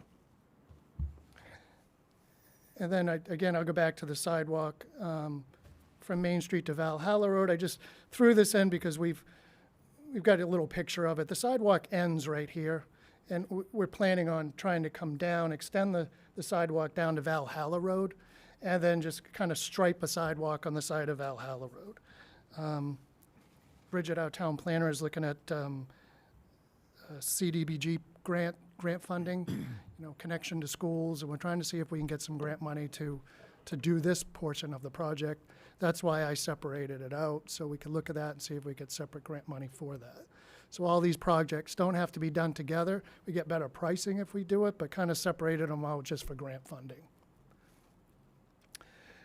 Then I just kind of put it down as the whole cost estimate, what it would be with the shim and pave, add the shoulders, sidewalk, add the sidewalk at Valhalla, Main to Valhalla, and replace the culvert. And then a 10% contingency for, as what Council Mahalik said, is if we run into some problems, we have to do some box cutting, we find a culvert, we find an issue that we just above and beyond our control. So usually 10% is really a good factor that we put into these projects. So you're looking at a total project cost to do this with all of the alternates, about $4 million. But why I split it out this way is you could look at it and say, well, do we really need a sidewalk from Valhalla to Twin Brooks? Do we need to do that now? There's $500,000, $575 taken out. Can we delay the replace the culvert at Valhalla Road? We could take $800,000 there. So you can pick and choose. You can also say, well, maybe we just want to shim and pave, and we want to put shoulders the whole length.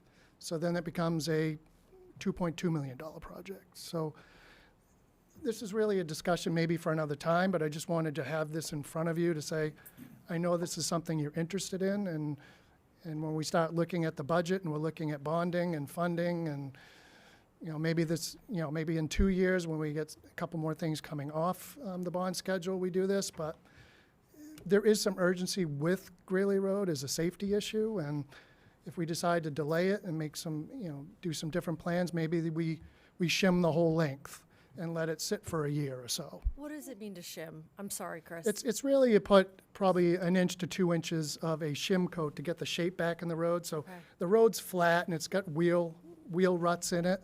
So you're really shimming it over, filling the wheel ruts, getting the crown back in the road so the water drains off it. And then you do an overlay to make it thicker. So it's really a maintenance coat, and you can drive on it. We could leave it as a shim for a couple of years, a year. It's not a bad thing to do to see how it weathers, but it's just another option in the treasure chest here. Chris, I'm sorry, I'll let you go. I was just going to say, and I'm sorry, I imagine I'm not the only one in the world that doesn't know what shim means. But when we talk about the urgency of Greeley Road, I would find it helpful to understand from a safety perspective what's high priority and how that corresponds to all of those different solutions, right? I don't know if anyone else, but we obviously That don't was want my anyone one to- question. Go was- for it, Denise. I'll say my thing and then you keep talking. Looking at this list, would you say that replacing the culvert at Valhalla is the number one priority, safety-wise? Because it's No. like, no? No. Okay, I thought you said the road was going to fail within like 5 years. Well, Which is that's, kind of that's a a problem. separate, that's the slope work on Valhalla Road. Oh, I'm versus sorry. the Yeah. Oh, okay, culvert. got it, Yeah. got it. Valhalla Road Forget it. itself, there's a side of the road that is washed, the stream comes beside it. Yeah. Over the years, it's taken out the slope and it's starting to cave down. Okay. So, This is separate. Got it. I guess, Chris, what I've kind of been talking to the counselors about, if is basically, I'd like to see us, engineer plans to like rebuild Greeley Road this year. No matter what the engineer's recommendation is, I think we're on, I think I've got a couple councils on board with at least doing the engineering work this year to find out, okay, what are the soils like under the pavement? What are the drainage issues? Because it's like, I don't want to put down new pavement, buy us 10, 15, 20 years and not address the root cause of why the pavement pavement continues to fail.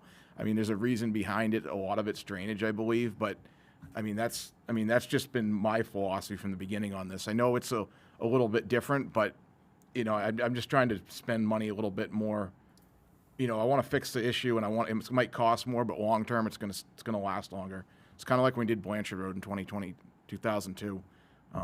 It was a big change, but the results speak for themselves. So. I think a Counselor, if first you step get- to this project would be Yeah. we've already had an engineer working on it, we've got a good picture of it, but we Yeah. haven't done any test pits or anything like that. Cool. yet. But, yeah, and the thought on that too, I agree with you, Councilman Holick, is that, if you can spend money and get 40 years versus 15 years, you would do that all, Yeah. especially, if you can time this right, like this year you could do that engineering, line that up for going out to bid in the fall and looking at that, and if you have let's say an improving interest rate atmosphere and an improving construction atmosphere, similar to what we did with the Route 100 work that we're going to do this spring and summer, where that came in under budget. So Right. if you could time that right, and if we have kind of let's say a less than ideal construction world this summer, the timing might be ideal for that. And as Chris said, this is the last, primary artery in town that hasn't been addressed yet. And the town has in the past done Tuttle Road, Foreside Road, a lot of those, roads of, critical importance to moving people in and out and across town safely in the event of, just this summer when we had to look at, when both those box culverts were being done, kind of let us understand the intensity of what that road is used for at different levels with, working with Jeff Story and talking about his farm over there and the work, and how that impacted traffic. So it's a critical road. So it's something that, it's ripe for investment, I guess, long-term planning.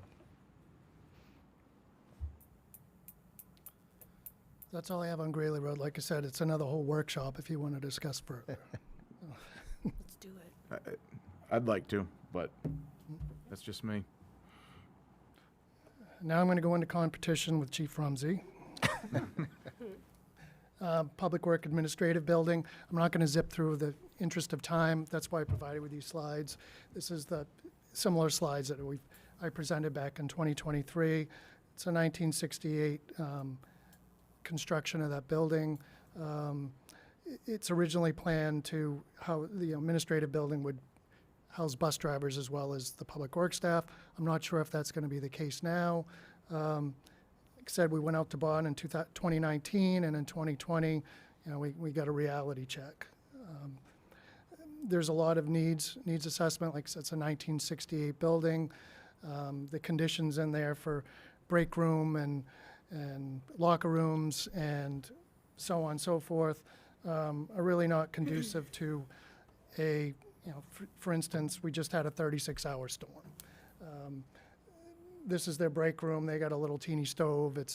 There's no place for anyone to shower, to fresh. They sleep in their vehicles.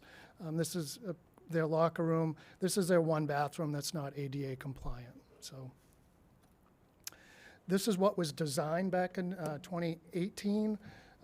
This is about a 4,000 square foot building that had a break room, locker rooms, a training room, some administrative offices for not only the administration for Public Works, but also for the school department.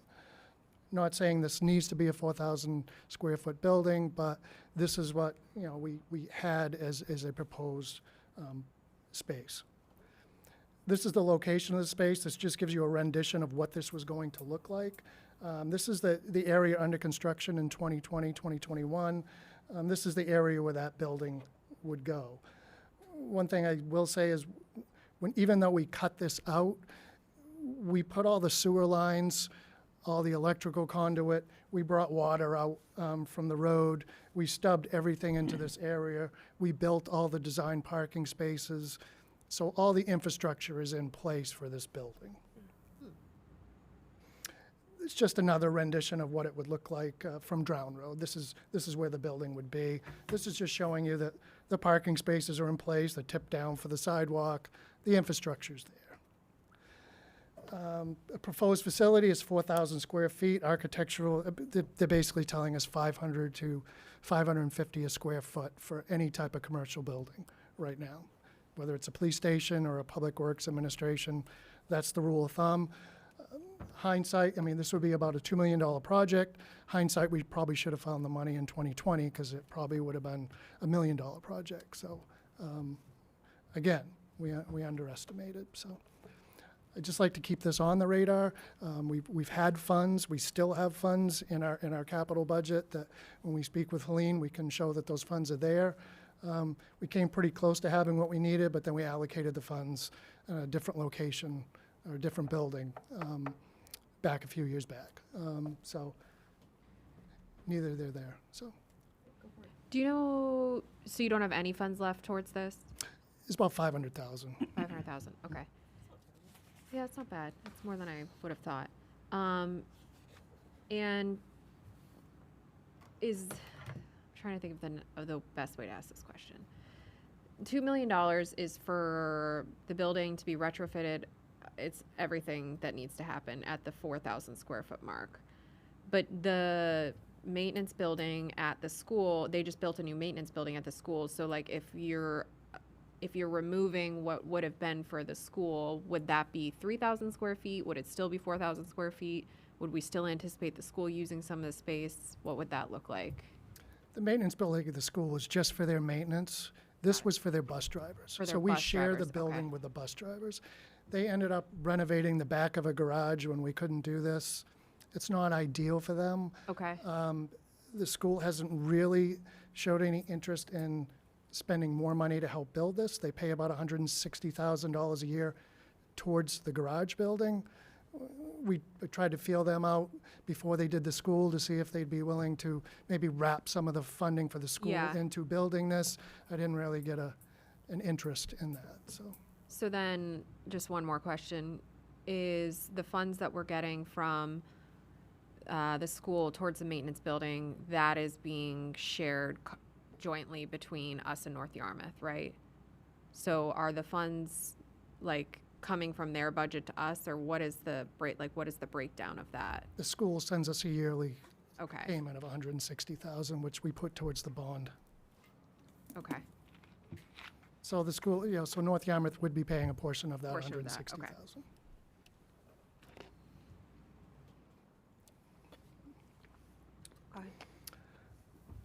$160,000. The next one is the Blanchard Road Sidewalk Project. Going to kind of be real quick with this one.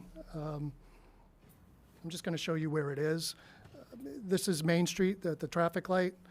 This is the intersection. We're looking at extending the sidewalk down to a major culvert crossing that's just before Sweetzer's, and then extending the sidewalk down here. This is Sweetzer's down here, and then moving the sidewalk and stopping at Mulberry Lane.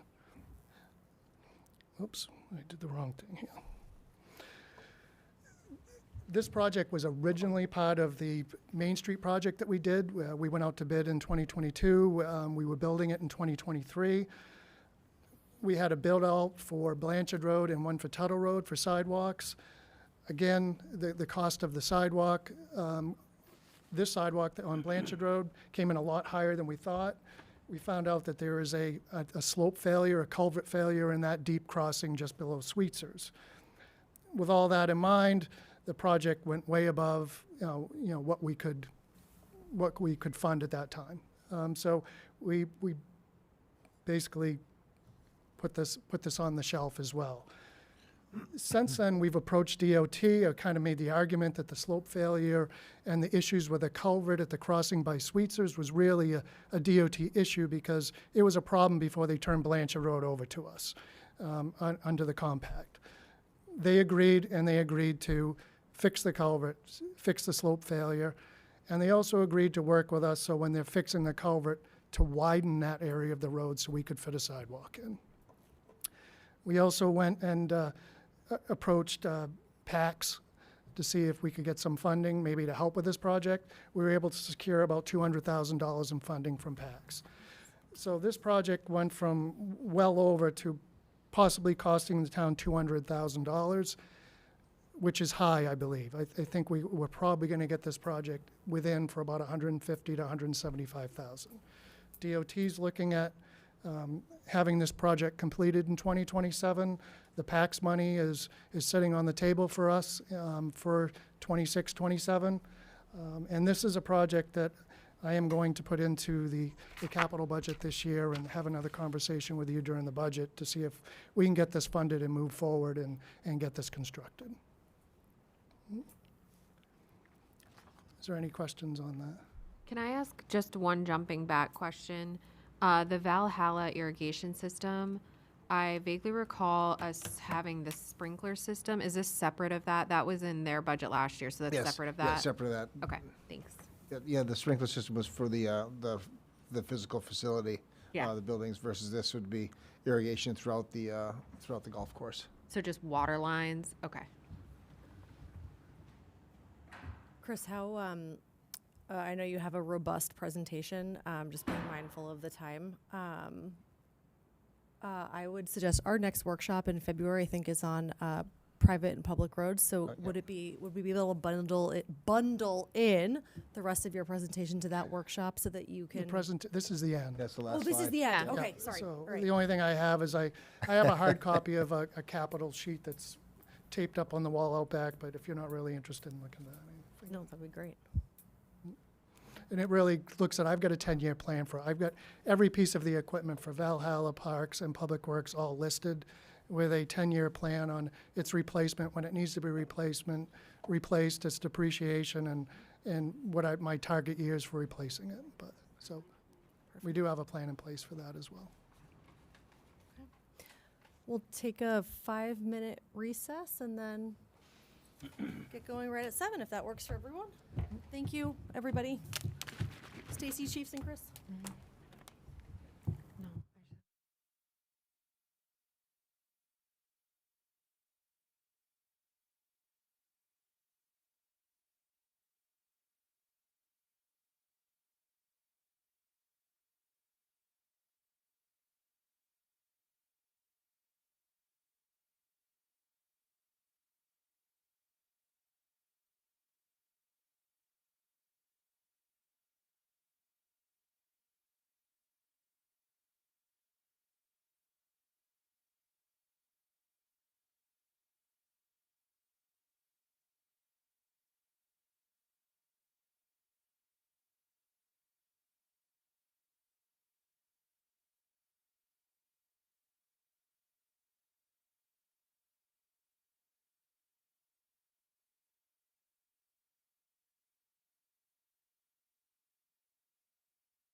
actually.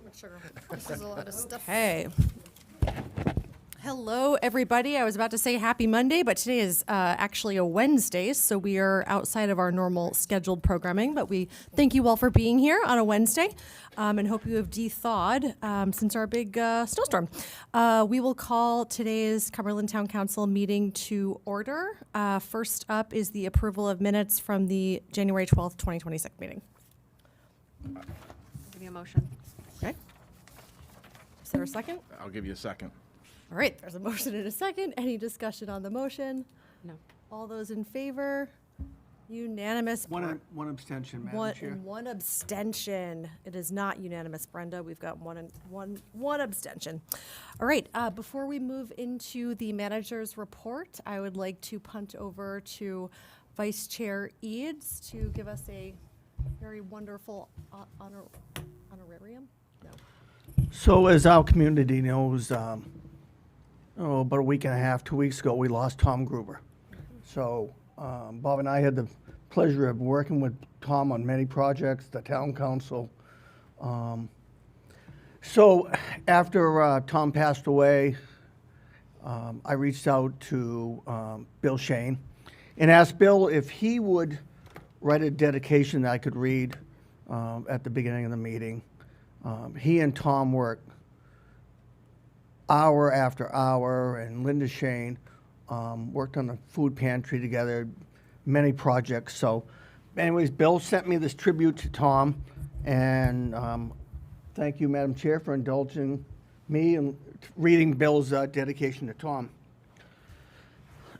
Tom Gruber represented all the people of Cumberland and felt it important that many voices be heard, regardless of which side of any legislation one might lean towards.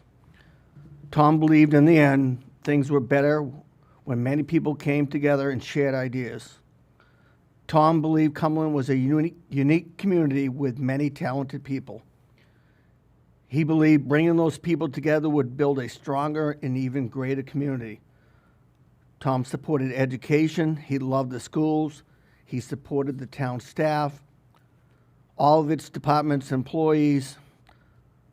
Tom was a veteran. Tom loved God, country, his wife Margie, family, and all the people of Cumberland. Tom's passion for seniors led him to develop the Aging in Place program that has been recognized as one of the most successful programs in southern Maine. Tom was committed to working towards allowing people to age with dignity in their homes. He helped develop and lead a senior rides program that seemed impossible initially, but came together very quickly with the help of the Cumberland Congregational Church. The Senior Rides program was where Tom earned one of his many nicknames, Uber Gruber, as he too was a driver. Tom had a huge heart, an enthusiastic sense of humor, and an awesome smile. Tom would often make the day of so many seniors just by his presence and positive attitude. Tom led 3 conferences on aging in Cumberland. He served on numerous state panels, county outreach programs, and spoke with other towns, urging communities to develop local programs so that citizens could stay in their homes and be around family and friends. This was particularly important to Tom, who believed the community should be a community not just through one's college years, but for their entire lives. Tom also believed that socialization was as important as providing support services necessary to keep somebody in their home. Tom believed if we could figure out a way to keep our seniors active, even if it were something as simple as a luncheon or bingo game, that this was going to make a dramatic difference in keeping people healthier longer. Equally as important to Tom was food insecurity, not just for seniors, but for everyone. Tom was tireless in his commitment to help conquer food insecurity. There are a lot of things behind the scenes that Tom did that many of us will never know. His many trips to Hannaford's for the food pantry to pick up food donations, and his countless trips to local shelters to help with the unmet needs. Tom believed the aging in place and food pantry programs were essential to keep seniors in their homes. Tom encouraged all seniors to take advantage of the food pantry and enjoyed the positive atmosphere created at the pantry. Tom felt it was important to have fun, show respect, be caring and compassionate. Tom was someone that developed many contacts outside of Cumberland to help with the food pantry. He knew the distributors, he knew people in the food business, and many donations were often influenced by the positive relationship Tom had with outside organizations. Tom also served on local committees that would help with the food pantry. Tom chaired the county's CDBG program and helped the pantry write and successfully earn its first grant for a 12-by-12 walk-in freezer. The $20,000 grant enhanced the food pantry's offerings for a variety of proteins and frozen meats that would never have been possible without that freezer. Tom recognized that getting financial support was crucial in developing a successful and long-term food pantry. Tom generally believed that after getting the pantry going for about 6 or 8 months, that he and the town manager would be able to walk away and hand the keys over to the very capable volunteers. That didn't work. Fast forward 12 years, and Tom finally retired from the food pantry. Not because of a lack of trust or leadership, but the pantry was such a positive influence on his life and the relationships he made over the years. Over 10,000 individuals have gone through the doors and been serviced by our food pantry. Tom was immensely proud of the work that the town had and continued even after its retirement. It takes many hands to make this work, and the food pantry is amazing. The food pantry has had over 700 volunteers since its inception.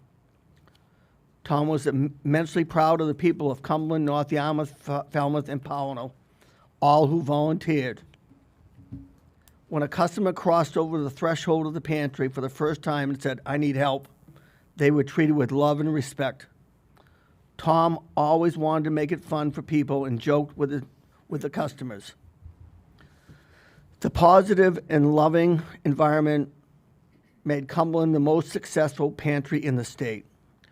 Tom would secure food from multiple sources and often worked 7 days a week just trying to make sure that people were fed and taken care of. It was heavy on his heart to see people making choices between electricity, rent, and food. Food often lost. Tom was happy that our program was there, and it has continued to be there for over 14 years. As we all know, behind every successful married person is even a greater force at home. That was Margie Gruber, who had Tom's heart and was his compass throughout his life. Margie would make sure Tom was fair, not too sarcastic, and cared equally for people regardless of what their opinions were. Tom would do anything for Margie. She was his light that shone brightly all the time.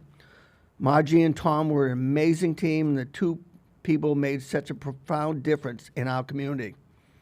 Margie collected and organized all the volunteer hours, customer stats, and 12 years of pantry records that were so insightful to view. As a town councilor, Tom served on the finance committee. He and Bill Stiles led the town to a very sound financial position.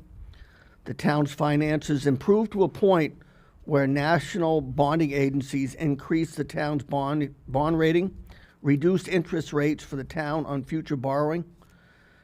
Tom and Bill were an effective team and knew how to balance stewardship of the town's many assets, separating out things that could wait versus things that were necessary. And they were fierce advocates for keeping and protecting a strong fund balance. Tom also served on numerous committees, the planning board, Shellfish, Coastal Waters, Senior Circuit Breaker, and then on top of that, he attended every other committee that he wasn't even on because he wanted to get involved. Tom's vision for Cumberland was often centered around keeping people here that wanted to stay here and in their homes, making sure people were happy and fed. Tom was a dedicated public servant that understood the consequences of legislation, understood the consequences of town actions, and truly valued the opinions of many citizens in our community. He cared about people more than anything. Tom's legacy was built upon compassion and public service to all members of our community. He cared most for our seniors and all residents who struggle with food insecurity. Tom will be missed but never forgotten. Thank you, Bill Shane. Thank you, Madam Chair. Thank you, Mike, and thank you, Bill Shane, for writing. That was beautiful. All right, we will move on to our manager's report. Mr. Manager, what have you got for us? Thank you, Madam Chair. I'll be fairly brief this evening because I have invited a guest along to provide an update to the council. First, want to start off by thanking our Public Works crew for, I guess I would say we're having ourselves a winter. And the team that we have there has done a great job for us. We're really grateful for their work over especially this past storm when they were out for an extended amount of time, and it just seemed to be relentless for a while. So I want to thank them for their hard work on that, and amazing that they could get all that out of the way as quick as they did. So, but we do appreciate people's patience as well as they go through. But you know, they are doing their best while they're out there. But I thank them for their efforts on that. Also, the council just before this meeting had a workshop regarding capital planning. I want to thank our staff members who came this evening to bring the council up to some immediate as well as long-term plans for that, to try to keep, you know, as we quickly approach budget season, which is everyone's favorite part of the year. I know Brenda did provide to all the council members the updated timeline, or the timeline for meetings and what we have over the next few months as we go through that. All those budget workshops will, as they start on March 9th, will be starting at 5 p.m. So, but you should have that in your inbox there. So, looking forward to that part of the year again. The next part I'll touch on is the council's received a few different emails wondering what the town's position is relating to immigration and custom enforcement and their activity in the state of Maine, and specifically to our area. And I will say Chief Rumsey has been ahead of the curve on this. I think he and I spoke as far back as probably July, or maybe even it's got to be July, maybe August at the latest. But Chief was ahead of the curve as far as trying to define what role Cumberland PD would have, what our response would be, what work and protocols that he and his staff are going to follow in the event that they were needed. So I asked Chief to come out this evening and kind of go over what their policy has been. I know they've provided that, he's provided that to the council, and we've got that along. Also, other towns have reached out to the chief to ask for that as well as a guidepost to help them determine what direction that they should take as well, because it's been that well regarded and that well received. So without further ado, I'm not in the police business, but I know people who are. So Chief, if you'd be so kind. Thank you, Mr. Manager and councilors. Was not surprised at all when Matt asked if I would be here tonight to speak with you about immigration enforcement. I certainly understand the concerns that many of you up there on the dais may have, and certainly members of our community. So happy to be here with you tonight to talk about how our department is approaching any time that there may be a nexus between what we do and immigration enforcement. I want to share some info with you, and then I suspect you may have questions that I would be happy to do my best to answer for you. We are not trained to enforce immigration law, and we will not ever be. Our training and our concern is with the public safety, ensuring public safety and enforcing, when necessary, the laws of Maine and the ordinances of Cumberland. We have provided guidance to our officers with regard to immigration enforcement, including the following. Absent extenuating circumstances and without supervisor approval, our officers will not inquire about or investigate the immigration status of a victim or a complainant. Our officers will not detain or arrest an individual for an administrative immigration warrant. Consistent with current law, our officers will furnish information to any federal law enforcement officer when requested. Officers will provide assistance to federal law enforcement officers, including immigration enforcement officers, when requested. If officers believe that an individual is a threat to public safety, they will take all available legal actions, to include coordination with immigration authorities, to protect our community and the individuals in it. Our officers will ensure that their body-worn cameras and cruiser cameras are activated and will record all interactions with any nexus to immigration enforcement. Officers will immediately notify this department's supervisory staff of any call with a nexus to immigration enforcement. Officers will thoroughly document any call they respond to with a nexus to immigration enforcement. We have reminded our officers of the importance of permitting and protecting First Amendment speech, as well as the importance of responding appropriately to observed illegality. Every police department in Maine, including ours, has a policy requirement that's called the duty to intervene. Maybe some of you have heard of this, but the standard states that any officer who witnesses another officer, it doesn't matter if it's an officer of this agency or another agency, using what the officer reasonably believes to be to be unreasonable and or unnecessary force that is a substantial deviation from known standards of law enforcement training, to intervene to protect the safety and the rights of the subject involved. That standard also requires the documentation of the facts surrounding that situation and the notification of a supervisor. We are aware, and I suspect you are as well, that later this year, LD 1971, which is called an Act to Protect Workers in the State by clarifying the relationship of state and local law enforcement agencies with federal immigration authorities, will take effect. The law will require minor changes to the way we do business, including we will not be able to inquire about any person's immigration status and will not be able to provide personal information about an individual to immigration authorities. I'd like to provide just a little information for anyone present this evening or anyone watching at home regarding concerns about excessive force by a federal law enforcement officer. Those concerns, if they are reported, will be investigated by the FBI as a potential civil rights violation. Anyone wishing to make such a report should call 1-800-CALL-FBI. Calls made about incidents in our area will be routed to the FBI Supervisory Senior Resident Agent. His name is Christopher Peavy, and he is stationed in Portland. I hope this information is somewhat helpful. I believe you probably have some questions for me, and I will be happy to do my best to answer them for you. Thanks, Chief. Questions? Mike? Chief, I want to thank you for a very good policy. I deal with 61 police departments around the state, and your policy, Cumberland's policy, has come up many, many times is basically the model policy. And I'm very proud. It's nice going someplace, and they've got the Cumberland PD's policy in hand when we're having these discussions. Makes me proud that you and Captain Coe created this thing. It really was, it's an example to other departments, and I'm extremely proud that it's initiated here. Thank you. We took a lot of source information from different authoritative sources and try to boil it down to provide very simple direction to our folks about what you will do, what you may do, and what you will not do.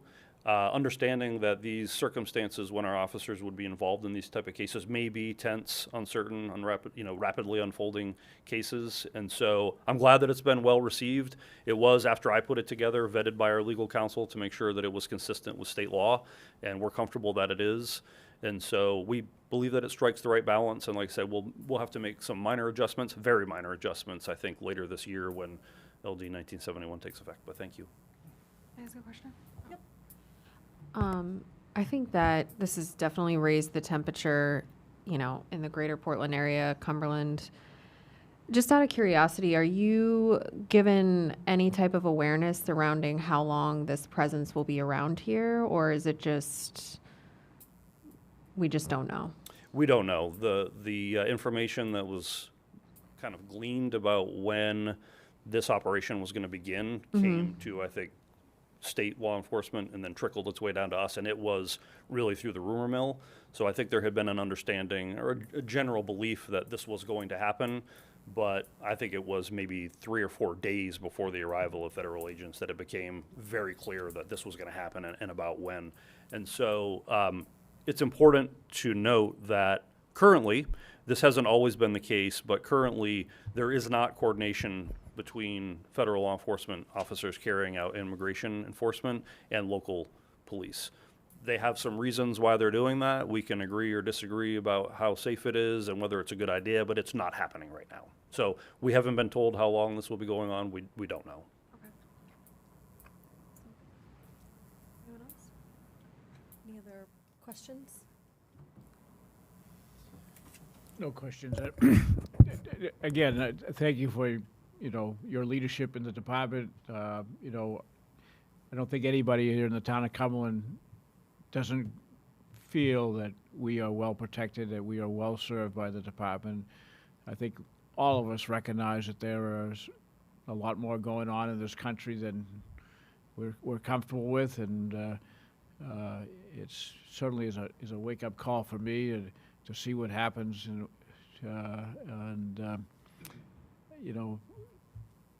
the questions that I have certainly can't be answered here tonight, but the idea that there are a cadre of responsible police officers in the state of Maine that are effectively trained and understand their role in protecting the citizens of the state of Maine is of great comfort, and I think we should be honored to know that we have them in our community as well as the rest of the state. Thank you, Counselor.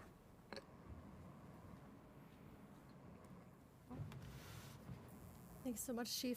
You're very welcome. Unless anyone else has any other questions, we'll move on to public discussion. Or did you have anything else, Mr. Manager? That would be that's it for me, Madam Chair. Thank you. Thanks for asking. Matt, how are the crews holding up after the last few storms? They were, thank you, Chief. They were ready for some shut-eye on Tuesday. The last 3 storms have been a bit of a challenge, especially because they've been, we had Christmas Eve, Christmas Day, New Year's Eve, New Year's Day, and then Sunday into Monday. So the timing has been horrible as far as, downtime for our staff, for our plow team to do that, because it's, time that they would normally have been down. So that's been a challenge. Bottom line number, it's all equally not great to overtime numbers, but that's just the manager and me thinking about that. But overall, the morale's great. We've got a really good team. Dan Byrne and the whole staff there just do a great job. And occasionally we have a cameo driver as well that helps us out in short times, or times of need. Gonna have to let us know how many mailboxes Jeff has. Just one this last storm. Is it 9 again? We do have a healthy budget for replacement mailboxes, so that's a point that we do budget for.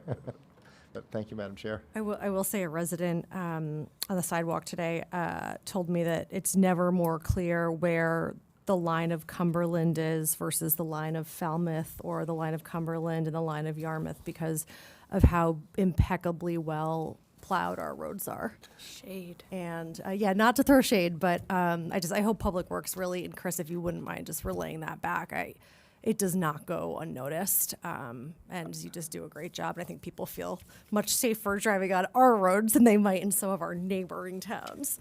Madam Chair, I will throw shade as I live in Gray, and everybody knows I run year-round. You throw a lot of shade. Yeah, when I cross that line into Cumberland, I am overjoyed because my footing is substantially better on Forest Lake Road. So they do a great job. Eric, who does that side, does a beautiful job. So no, thanks for that. Of course. All right. Next, we have public discussion. Public discussion is for comments on items that are not on the agenda. Comments are limited to 5 minutes per person. Rebuttal comments will be limited to 2 minutes.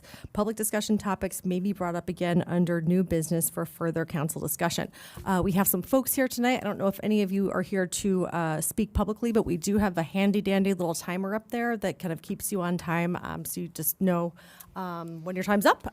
Is there anyone that wants to come up to the dais? Okay, we will close public discussion and move into legislation and policy. As part of legislation and policy, there is the opportunity for public comment. Per Article 2, Section 7 of the Town Charter, there will be an opportunity for public comment on each item on the agenda. Comments are limited to 5 minutes per person. Item 26-006, to consider and act on accepting Vining Way as a town road. This has turned into a bit of an evergreen topic for us here.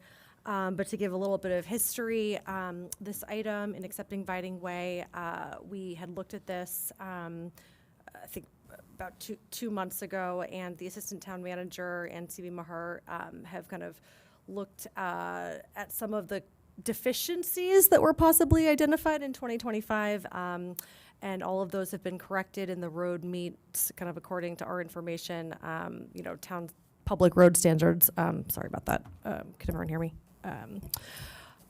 Anything I missed on that, Mr. Manager? No, Madam Chair.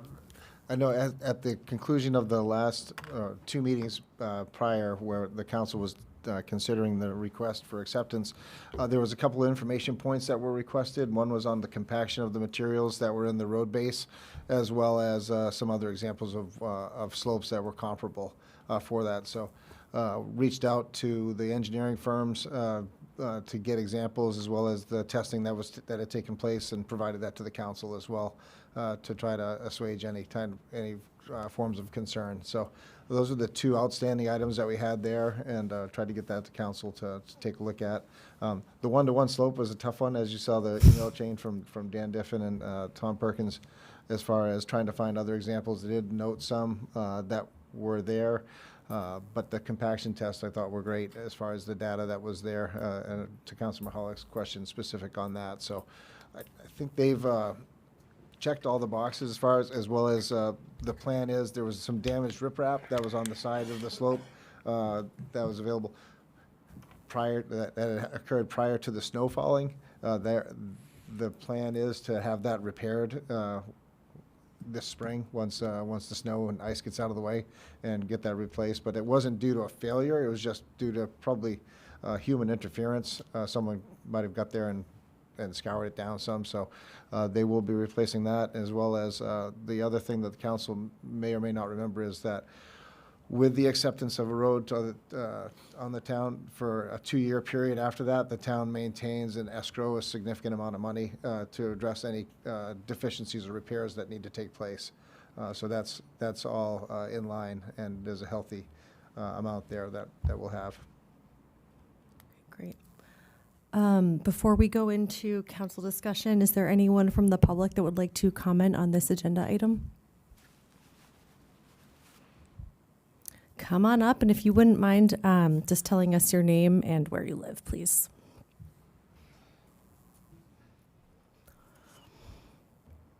Guys hear me okay? Yep. My name is Cam Wise. I live on Vining Way at 41 Vining Way. I'm the president of our HOA, which is an interesting role, especially with this road. It's been a more of an evergreen project maybe than you can appreciate. The first houses started going in just before COVID, and first neighbors were moving in 2020. And we have had, I'll get extra time, nice. And we have had, it's been a long road to hoe between, dealing with everything with COVID, some deficiencies of the site contractor, working through the developer to make sure that things got completed to the town's satisfaction. And I want to thank Matt and Chris for helping us through that process. I've learned a lot about how a road is taken over by a town, and the different things that need to be in place, easements and such like that, such as that. And really appreciate the town's willingness to send the school bus down the road. I have young children myself, so that's greatly appreciated, as well as plowing the road. So it's been a long road, and I'm glad we're finally here. I just want to say, I feel really well positioned with the reports that C.B. Maher and Dirigo provided. I'm an engineer, not the right kind of engineer, but technical enough. I thought they did a great job to assuage any concerns that you all might have with the compaction and with the overpass and some other things that were noted.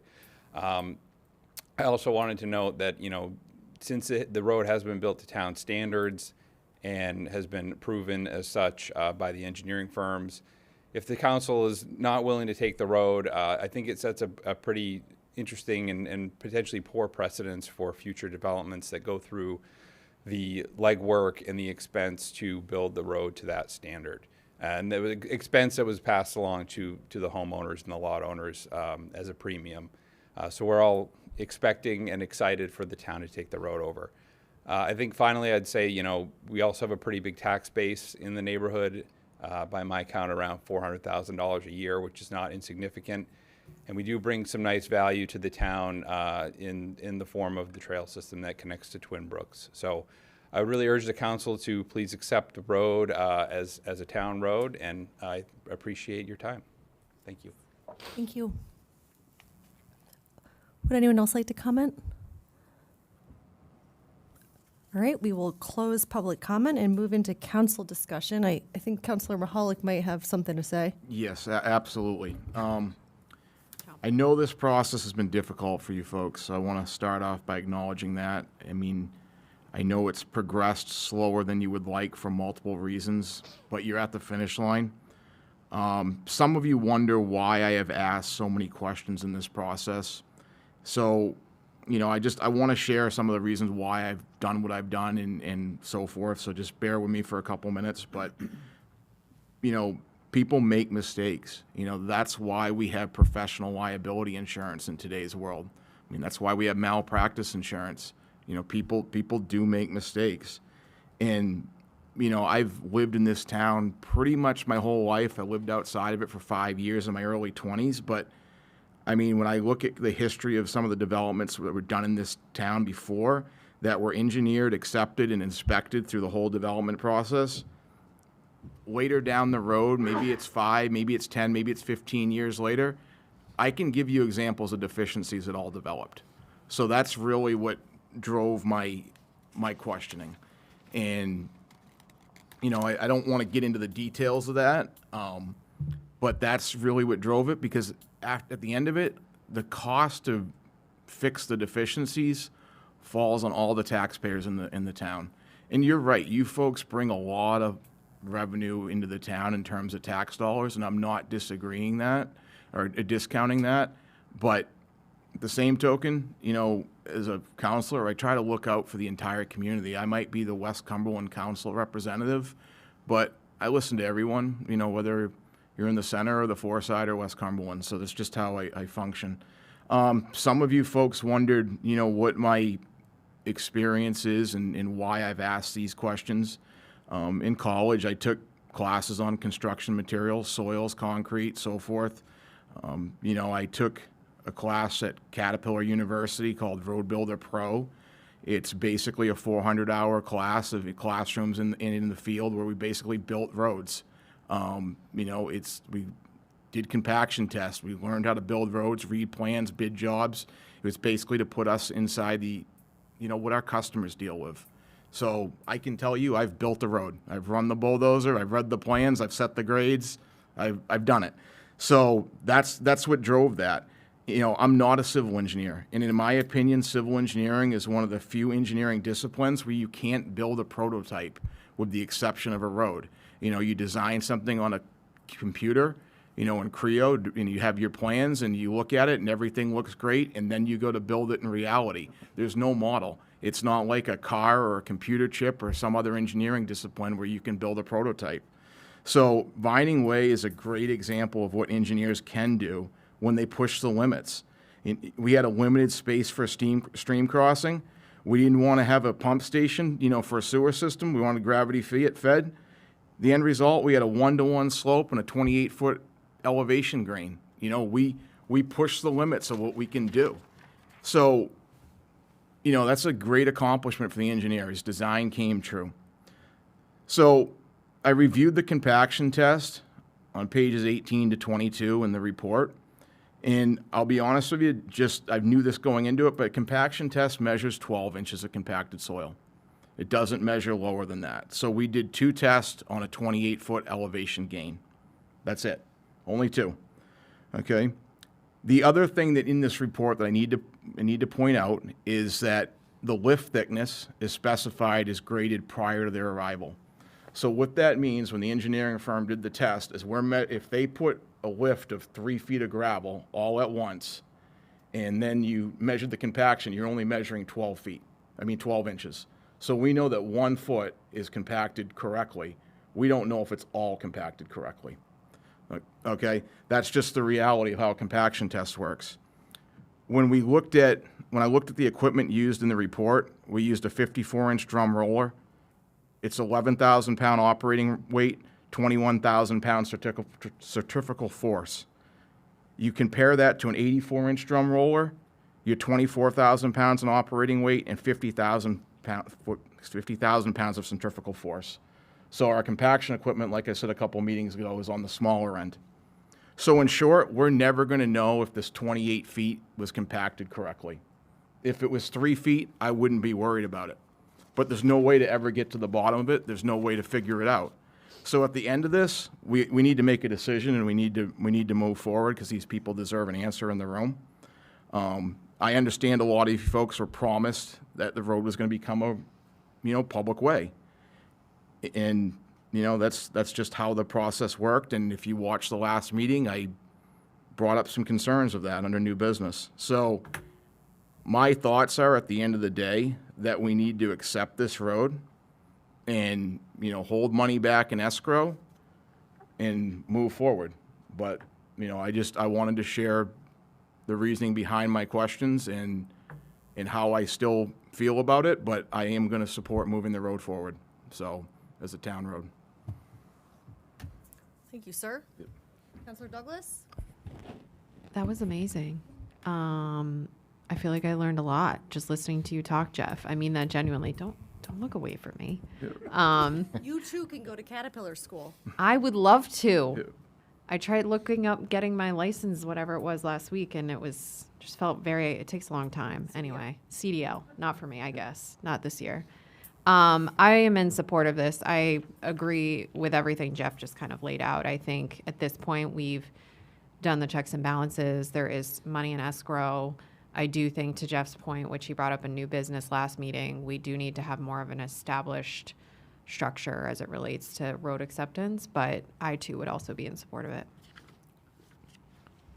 We're going to have a workshop at our next meeting on road standards for Can't wait. acceptance. Just a heads up for everybody.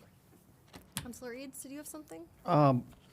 When this first got brought up, I was concerned with that one high area. They fixed it. We've got good security.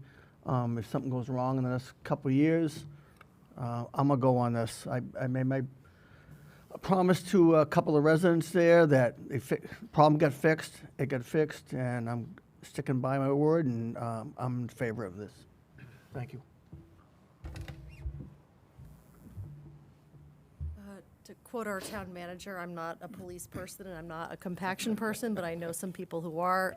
That was amazing, Jeff. Thank you for explaining it in a way that it could sort of understand. I'm too in favor of this. I think I'm also looking forward to having this discussion on long-term standards, because I think it's fair. It's really important that the developer, as well as the residents that are potentially kind of moving into a certain neighborhood, have that we're managing those expectations very, very clearly so that there aren't surprises. And also, if there are things that we know that we need to look into, obviously the escrow is a really great guardrail to have in case something goes wrong. But I think kind of having a more codified kind of maybe or even like a checklist of criteria in addition to what the engineers do would probably serve us pretty well. So, Bob? Couple of things. Even private roads are built to a standard. Not all roads are accepted or put out there to become townways, but anybody who builds anything more than a path, a driveway, is a town standard, and there's checks to make sure that they're appropriately constructed. I'm not convinced that the engineers did a good job in responding to what we asked for. Certainly, they didn't provide what I would sort of call compelling evidence of any number of structures that could be examined or photographed or anything like that. I think they were shorted us on that. Again, we need to move this ahead. We need to accept it, but this is the last one. Bill Stiles, when he was on this board, warned of the consequences of accepting everything as a public road. There is no promise that we will accept subdivisions, and and I'm looking forward to this workshop to get down and discuss some of the reasons why that I don't think we should be taking any more public roads, subdivisions, because I don't believe that there's a cost benefit for the community. So, but I will vote for this one.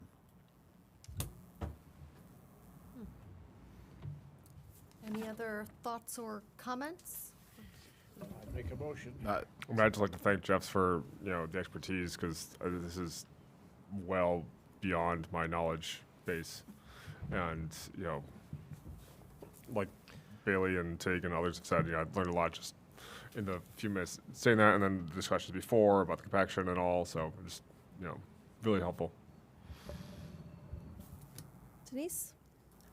Same with whatever you guys said, but I want to also thank you for coming up and speaking to us, and also I appreciate you sending an email, because it lets me digest it and read through it, and so I appreciate public comment, but for those who are better at reading than listening, I appreciate people sending us emails, so please keep it up whenever you want to talk about something.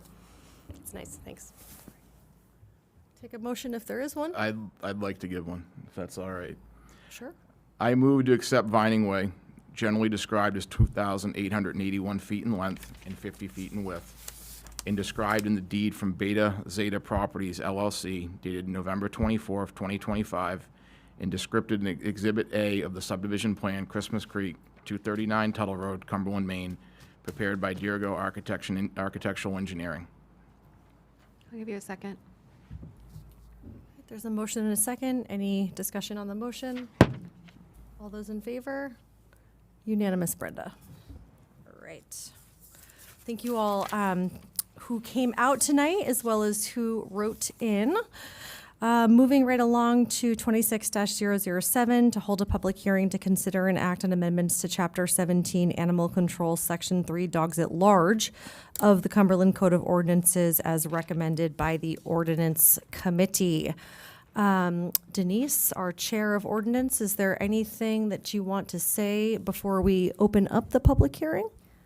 I can go over the summary again one more time if you want, in a shorter form, or we can just go right to it. No, that'd be great.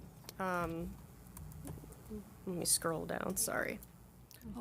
Thanks for coming, everyone. Oh, Come back again soon. We do this every other week. I want to stay. I feel Usually on Mondays. Okay, lost our one whole sec, I'm audience. almost here. Lose everybody. Jeff, can I have a piece of gum? Sorry, I'm having Mac troubles. Okay. Where are we? Okay, here we are. So this was originally a request from Valhalla itself, and those who run Valhalla. This has been an issue of dogs at Valhalla for years.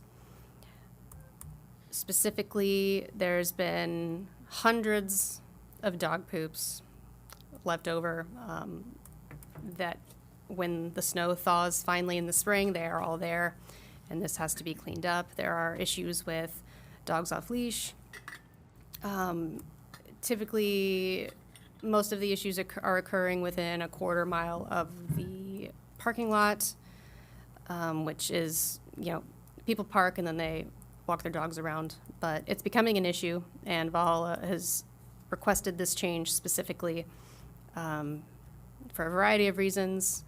And one thing that came up as we got emails from the community was one request was, can't you just have animal control kind of patrol the area more often? Like, we have one ACO that we share, so I don't know how feasible that would be as a solution. because we don't have like a dedicated person who can stand at Valhalla and monitor that people are cleaning up their dog poop.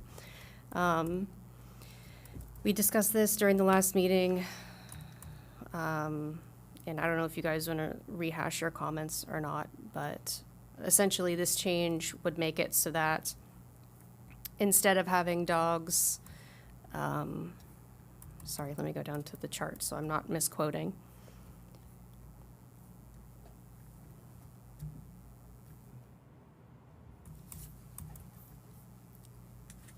Okay, here it is. Here's the ordinance. One sec. I don't do well with quiet time. Good Lord, this is a big packet. Okay, so currently, dogs are allowed leash only on pathways from March 1st to December 1st. The ordinance change would change that to no dogs allowed on the Valhalla Golf Course and its pathways from March 1st to December 1st at all. Additionally, dogs will be allowed from December 2nd to February 28th with the following conditions. Dogs must be on a leash in the parking lot and on the front 9 and its pathways, and dogs can be off leash on the back 9. So that's what we're looking at. Thank you. Indeed. Before we go into any council discussion, this is a public hearing. Is there anyone here that would like to come up and comment on this agenda item during our public hearing?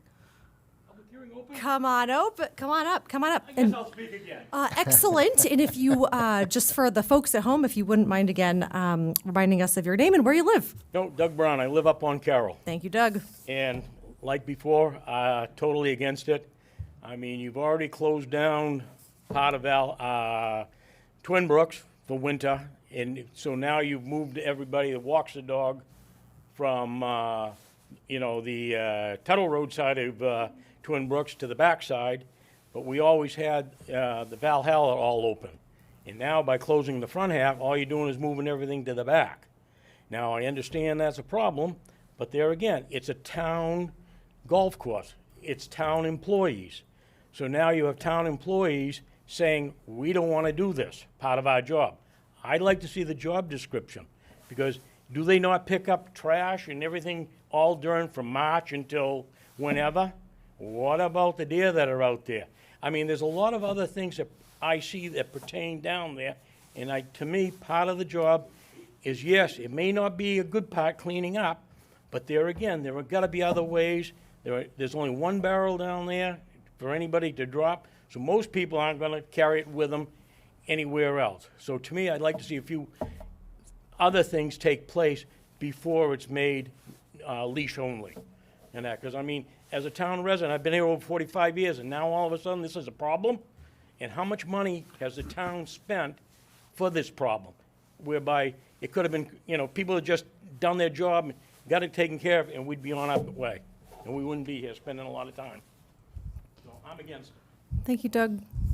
Is there anyone else that would like to comment during our open public hearing? Okay, I'm going to close the public hearing then and open this back up to council discussion. Can you answer any of those questions as far as, is it in the job description of any employees of Valhalla to clean up dog poop? I think Mr. Bolduc can answer to some of this as well. I asked Chris to stick around on this because Toby works directly for him, so he can kind of talk about all those items, I think, as well. Just for the folks at home, I'm Chris Bolduc. I'm the assistant manager. I'm also the general manager of Valhalla is one of my positions. I don't think in their job description it basically states picking up dog waste. Part of your job is emptying the trash cans, but not moving around the golf course and picking up dog waste in the fairways and on the car paths.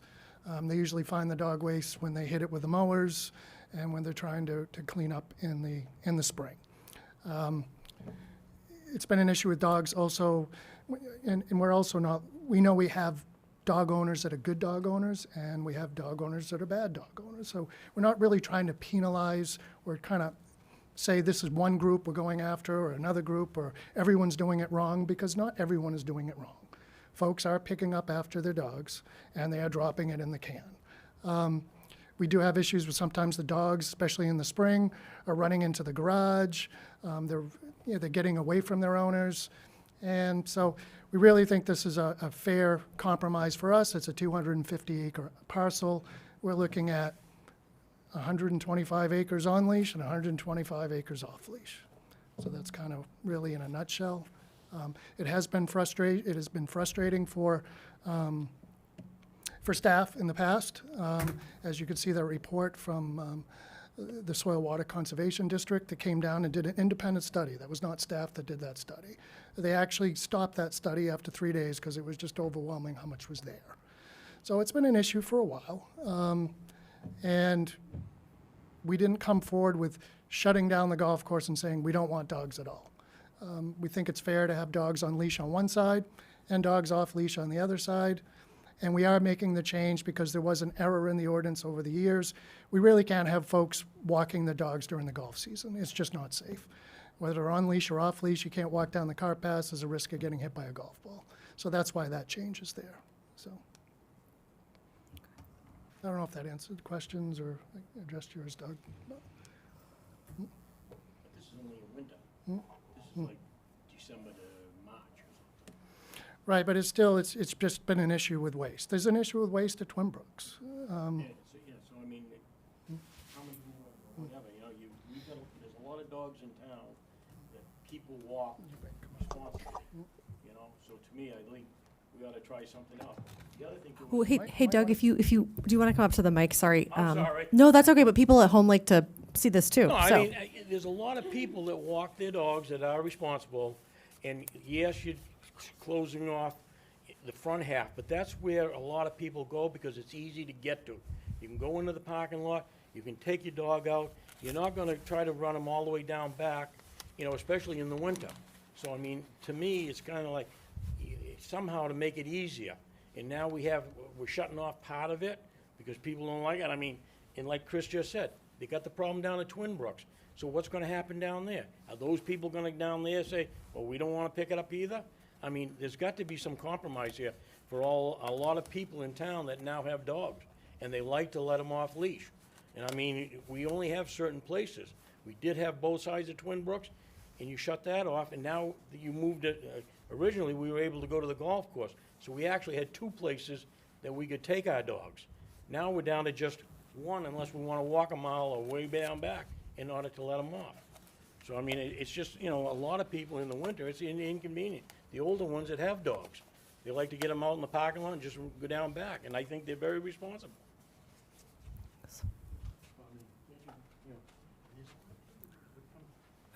There's a lot of people that I've talked to that said, even if you had a cleanup day in the spring, they're willing to come out and pick up everything that's left. You know, I mean, it's our tax dollars, and we're willing to do it, you know, rather than have it shut off to only on leash. Okay. Thank you, Doug. Any other questions for our general manager of Valhalla, Chris Bolduc? Other thoughts from the council? Mike? As you guys know, I took a tour of Valhalla, especially the front nine, this past summer. And I had a long talk with Toby about dogs and problems. And these dog owners have used Valhalla as their dog's toilet. There are a few dog walkers, and as Toby said, they'll bring down 11 dogs and walk back with one bag of poop. That's it. You can do the math on that. Valhalla, like Twin Brooks, has been abused by not all dog owners, and I give Doug a lot of credit. He's probably one of the good guys. But there's a lot of abuse down there. The other thing is they work on heavy equipment down there. Toby told me that several times he and the other guys are working underneath equipment, which is dangerous in itself. And the dogs come out, they want to play, they're bouncing around equipment, and you're not paying attention to the safety. That's a working business down there, even during the winter. And because of the lack of responsibility by a number of dog owners, it's made their job tougher and stuff like that. Another thing that happens, dogs do what dogs do. They run around, they grab rocks, and guess what they do? They grab them and they bring them out and they put them on the greens. And the greens get mowed, and if you've ever seen a mower on, the mowers down Valhalla, they're about that far off the surface, and it's just like a bunch of razors. And if you hit anything, a small rock, a nut and a bolt that might fall out of the machine, that mower's down.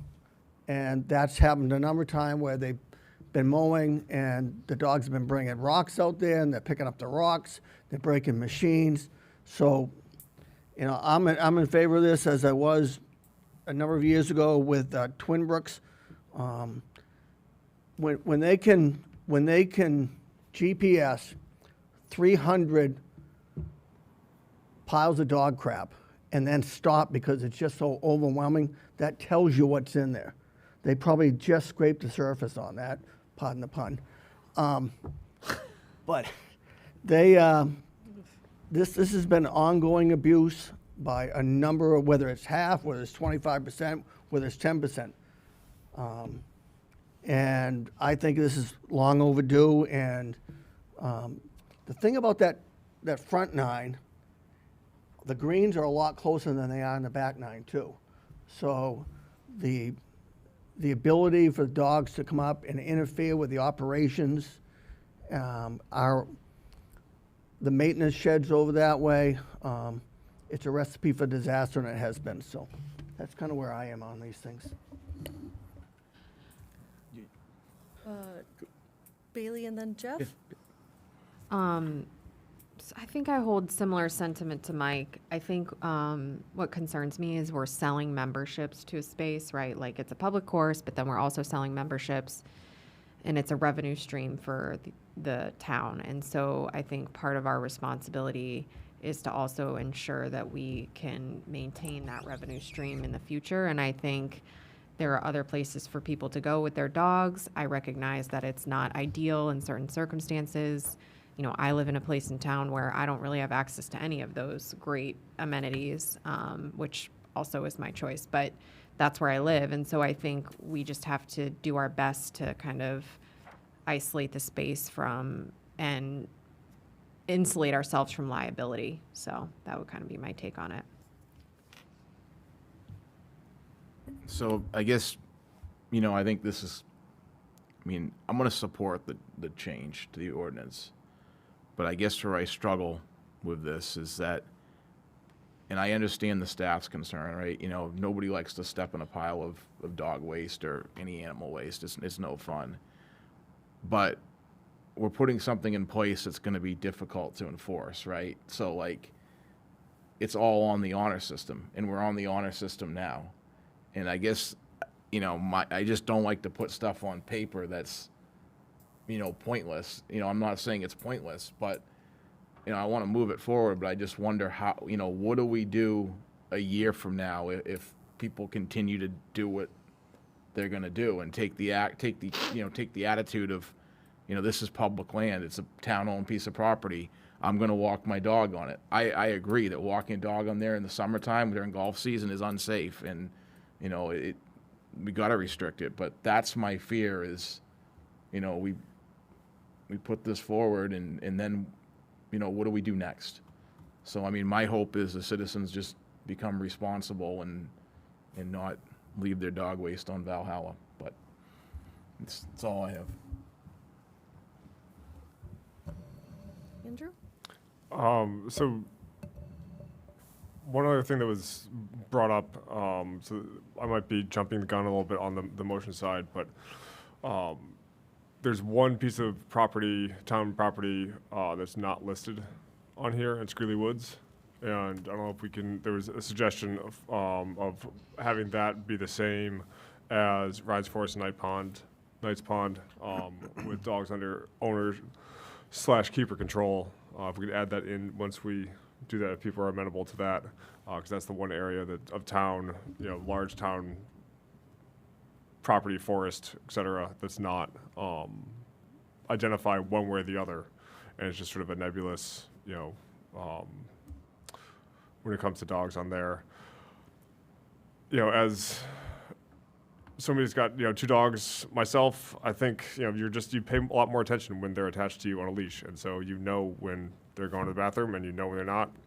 It's a lot easier to not pay attention to what they're doing if they're running ahead of you, if they're running behind you and all. So I think that this is a good compromise right now. And, to Councilor Mahalick's point, like, I think it's sort of we'll see, and if this helps fix it, great. If not, then we need to, take further action to make sure that it's, safe and sanitary conditions for all. And, off-leash dogs are, most of the time they're great, but every once in a while, they're really not. And it's those really not issues that, concern me. I usually avoid lots of places with off-leash dogs because my dogs don't like other dogs coming up to them. And realizing this is focused more on the waste bit, but there's also that safety aspect of it. And, I'd like to make sure that if anybody's out there with dogs, they're safe, their dogs are safe, the other dogs are safe, the other people are safe. I'm glad you brought up the safety issue. I mean, I think I love dogs. I have 2 dogs myself. Off-leash makes me incredibly nervous. We've had an abutter here of Twinbrook who has had 2 chickens killed by dogs that went onto her property, and yeah, that's, as a chicken owner, I feel that, but it's that's a concern. It's also, there are some big mobility issues for people that, dogs jump. I have a puppy who is jumping. When Bailey's kids come over, I crate the dog because I know the dog jumps, and I don't want them to jump on one of her 5-year-olds, And so, yeah, I think that this is reasonable. Maybe at some time in the future, we look to, are there any spaces where we could put up a fence so that we can contain the dogs who want to go off leash? I love the idea of having the off leash, but I don't like the practicalities for the abutters, for kids, for people with mobility issues. I totally agree with what Bailey's saying about the revenue element of Valhalla, but I also get nervous about lawsuits and liability of off-leash dogs and what that can mean from a safety perspective. That's me. Denise? Yeah, I agree with all your guys' points on safety, and I didn't know that, Mike, about dogs entering a maintenance garage and messing with people who are dealing with heavy equipment. That's completely unacceptable, and that's part of the issues with the whole under keeper control off-leash dogs is, like, what percentage of dogs are actually staying where they're supposed to and not just going off and doing their own thing, and that's the big piece of it. I think as far as enforcement, it's going to be a lot more obvious to tell when someone has a dog on Valhalla when, there's a large bit of time where they're not allowed. It's very obvious, oh, there's a dog, not supposed to be dogs here. You're not dealing with from this time to this time or this day of the week or whatever. So from a practical perspective, Town Manager Sturgis, what would this look like practically if Valhalla personnel see a dog on the field? Are they calling the ACO? Like, what does that look like in reality? I think what you'll look at in reality will be that there'll be a reminder that this is an on-leash area. And then and I had a lot of experience dealing with that with Fort Williams and Cape, because there was part that was on leash and the remainder of it was on, there was a portion that was off leash and the remainder was on leash. And generally, a reminder to someone who may or may not know that this is an on-leash requirement here works. In the event that you have somebody who is, let's just say, less than happy to oblige with that, then you can always, the direction would be, okay, let's take it to the next level, and you just reach out to the PD and do that. But generally, staff could provide a reminder. If signage was, a lot of it's education, signage up there in an appropriate area to remind folks to do that. And it'll take a little bit of time to get to that period. But generally, it's not a heavy hand that's needed for that. Most folks are pretty darn good about that.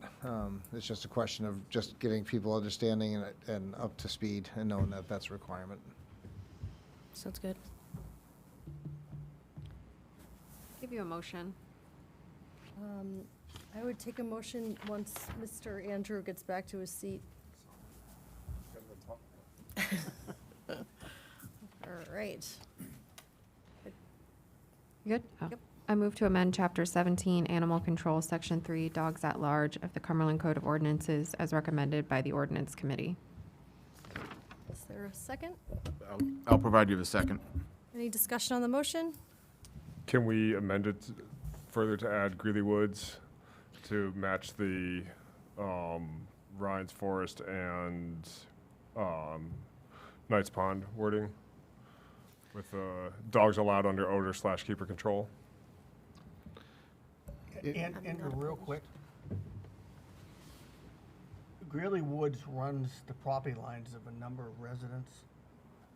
If they're, it's already sensitive, people walking in their backyards, and I get it, we have right-of-ways, but if we don't do leash only in Greeley Road, Greeley Woods, is that a concern of yours? That my worry is they're gonna be in people's backyards if they're not on leash in Greeley Woods. Yeah, this was, somebody brought this up, that it was not in there at all mentioned. And so that's sort of my concern of it. It's, right now, it's free reign, I would assume, if there's no comment one way or the other. We're not saying that, no, it can't happen, or you have to have the dogs on leash, therefore, if we're not saying anything, I think it would default to, I don't know what, maybe it's, It would default to whatever they want because it's not defined. yeah.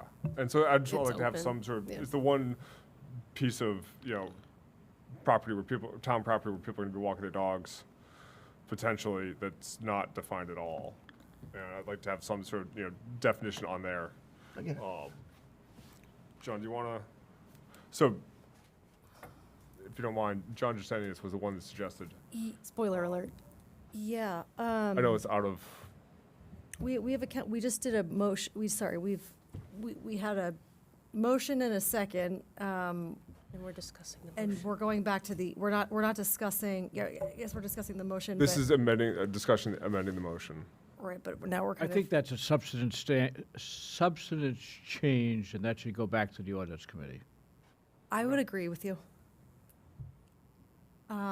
And I also think that it's not defined, and it might be good to also give residents the opportunity to voice their opinions on that particular parcel, which is separate from this particular parcel.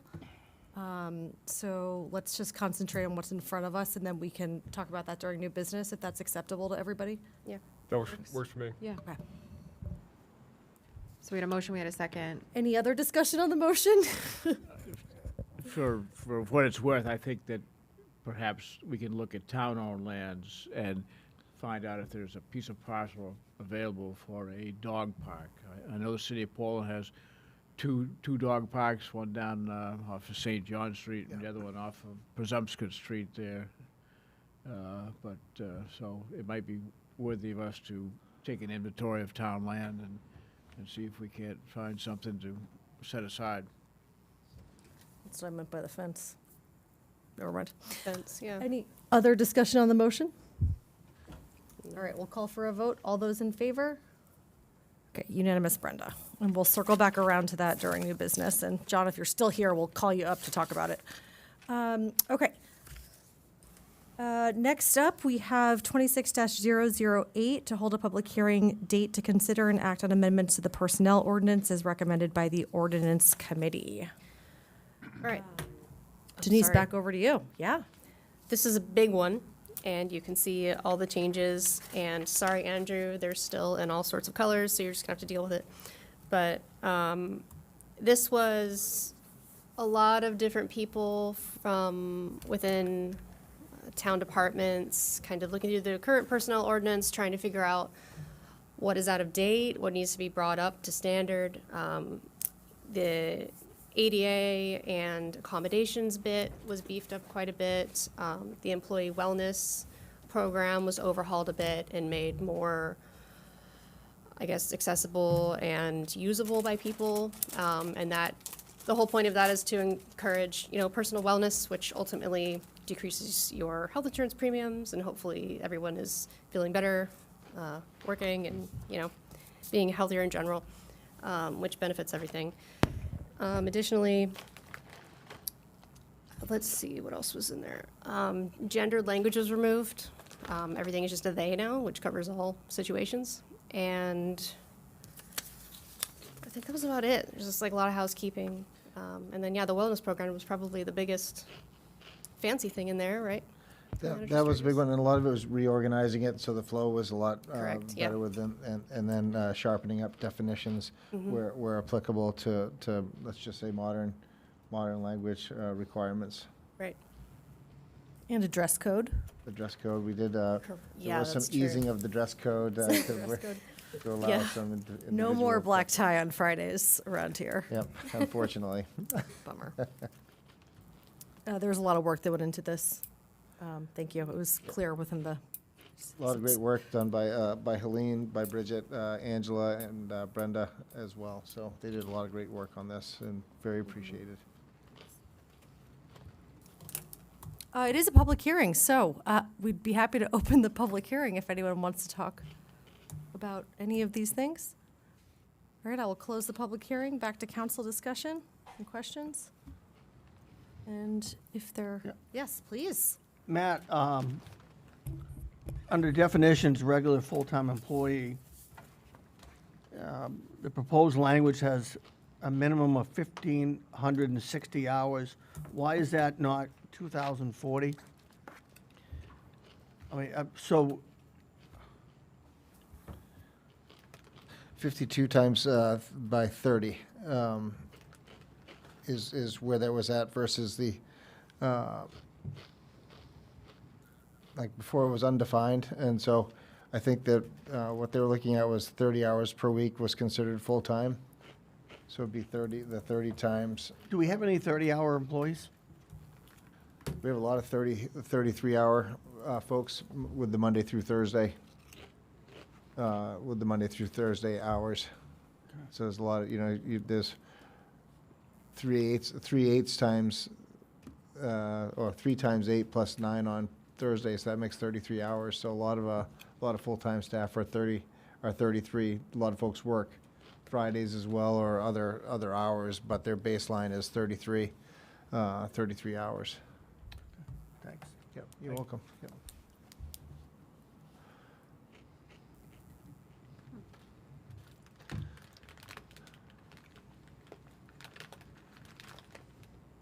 We need to do a public hearing? I already did a public did it? hearing. Okay. Yeah, does anyone have any additional thoughts or questions? It's a heavy read. It was a good read.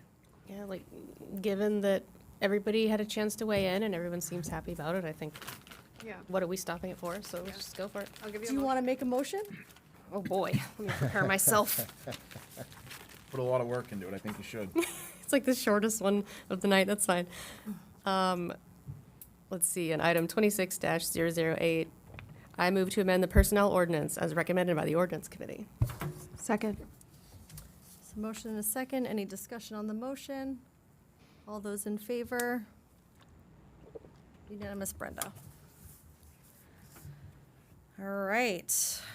26-009. Nope. Sorry. Yes. Yeah, 26-009, to set a public hearing date of February 9th to consider and act on amendments to Chapter 315 zoning, Section 39, domesticated chickens of the Cumberland Code of Ordinances as recommended by the Planning Board. Before we start talking about this, I would like to thank Miss Stacy Daigle, who has provided us with some peeps. Peeps like little chickie peeps, which is very topical. So if anyone would like a peep tonight, please come up and get one. They're not real chickens, they are marshmallow chickens. Stacy, I hadn't seen those for years. Peeps. Oh, my gosh. All right. Thanks, Stacy. Really happy. Is this bribery?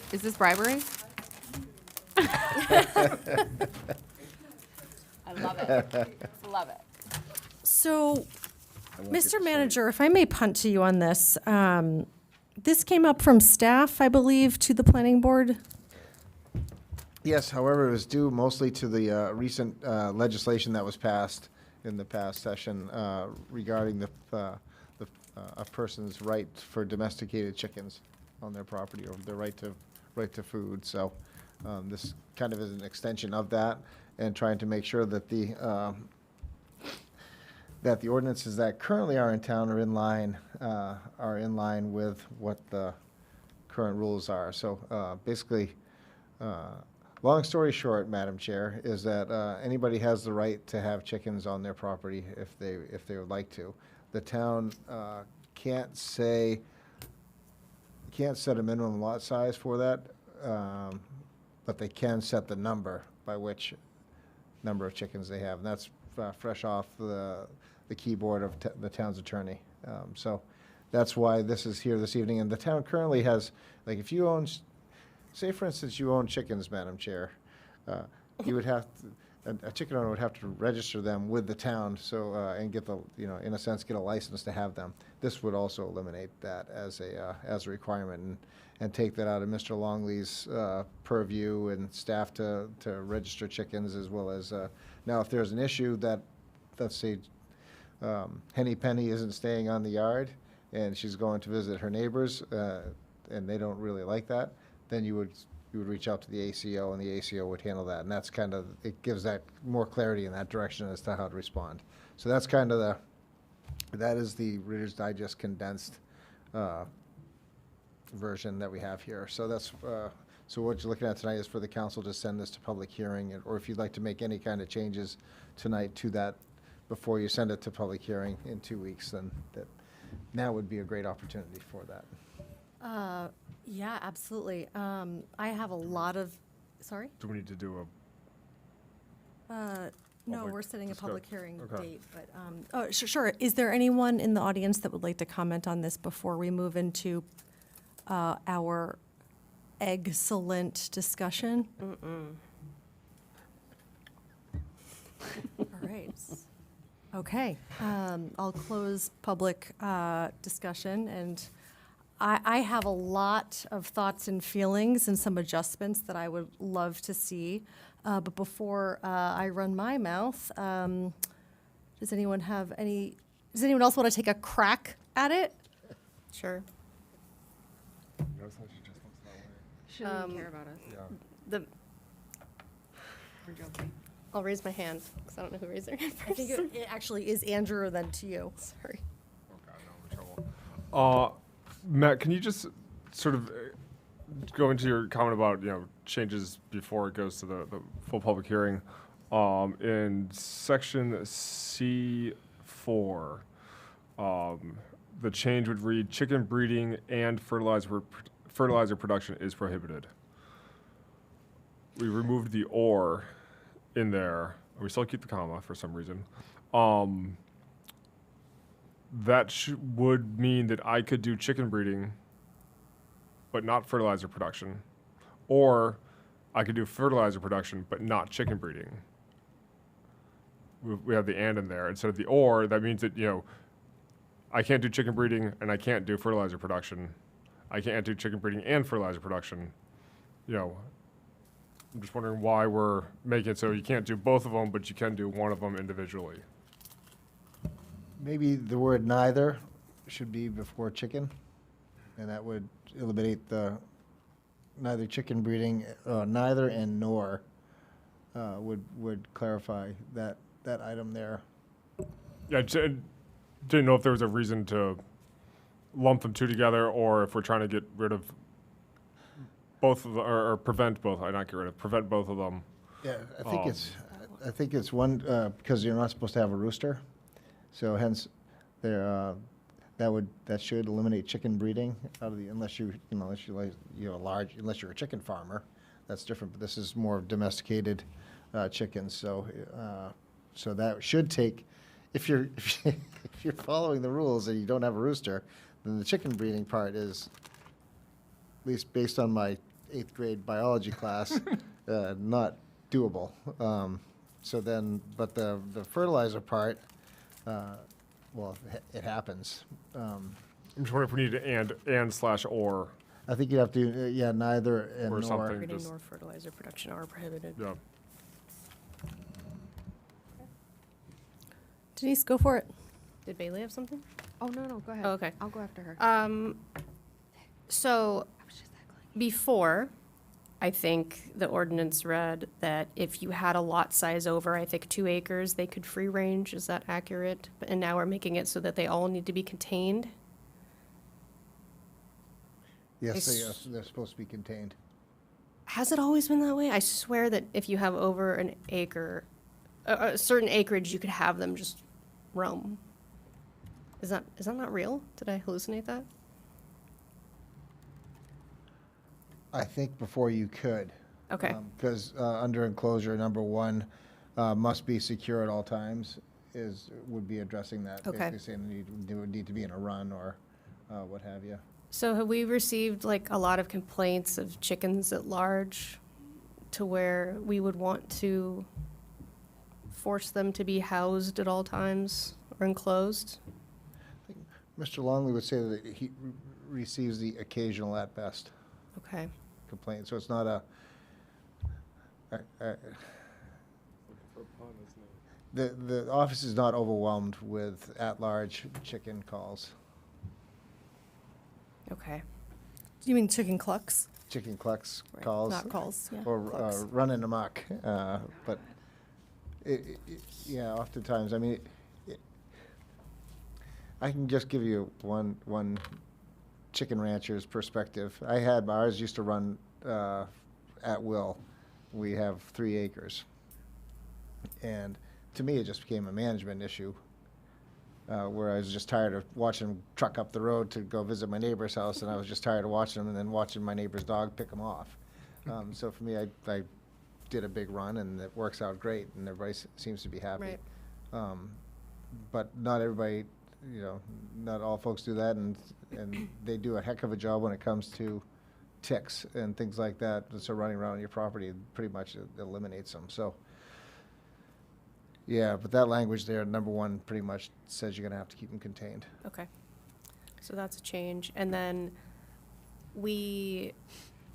I know Bob's the, leaving. Hi, Bob. My back The hurts. statute or the new law, says that we can't just ban chickens, but we can limit their numbers. So are we good with 6 chickens under 2 acres? Is everyone happy with that? Absolutely not. Is that a number that came from somewhere? No, it's arbitrary, and I have many comments. Okay, go for it. 'Cause Okay. that was, Sorry, I did a lot of research into this.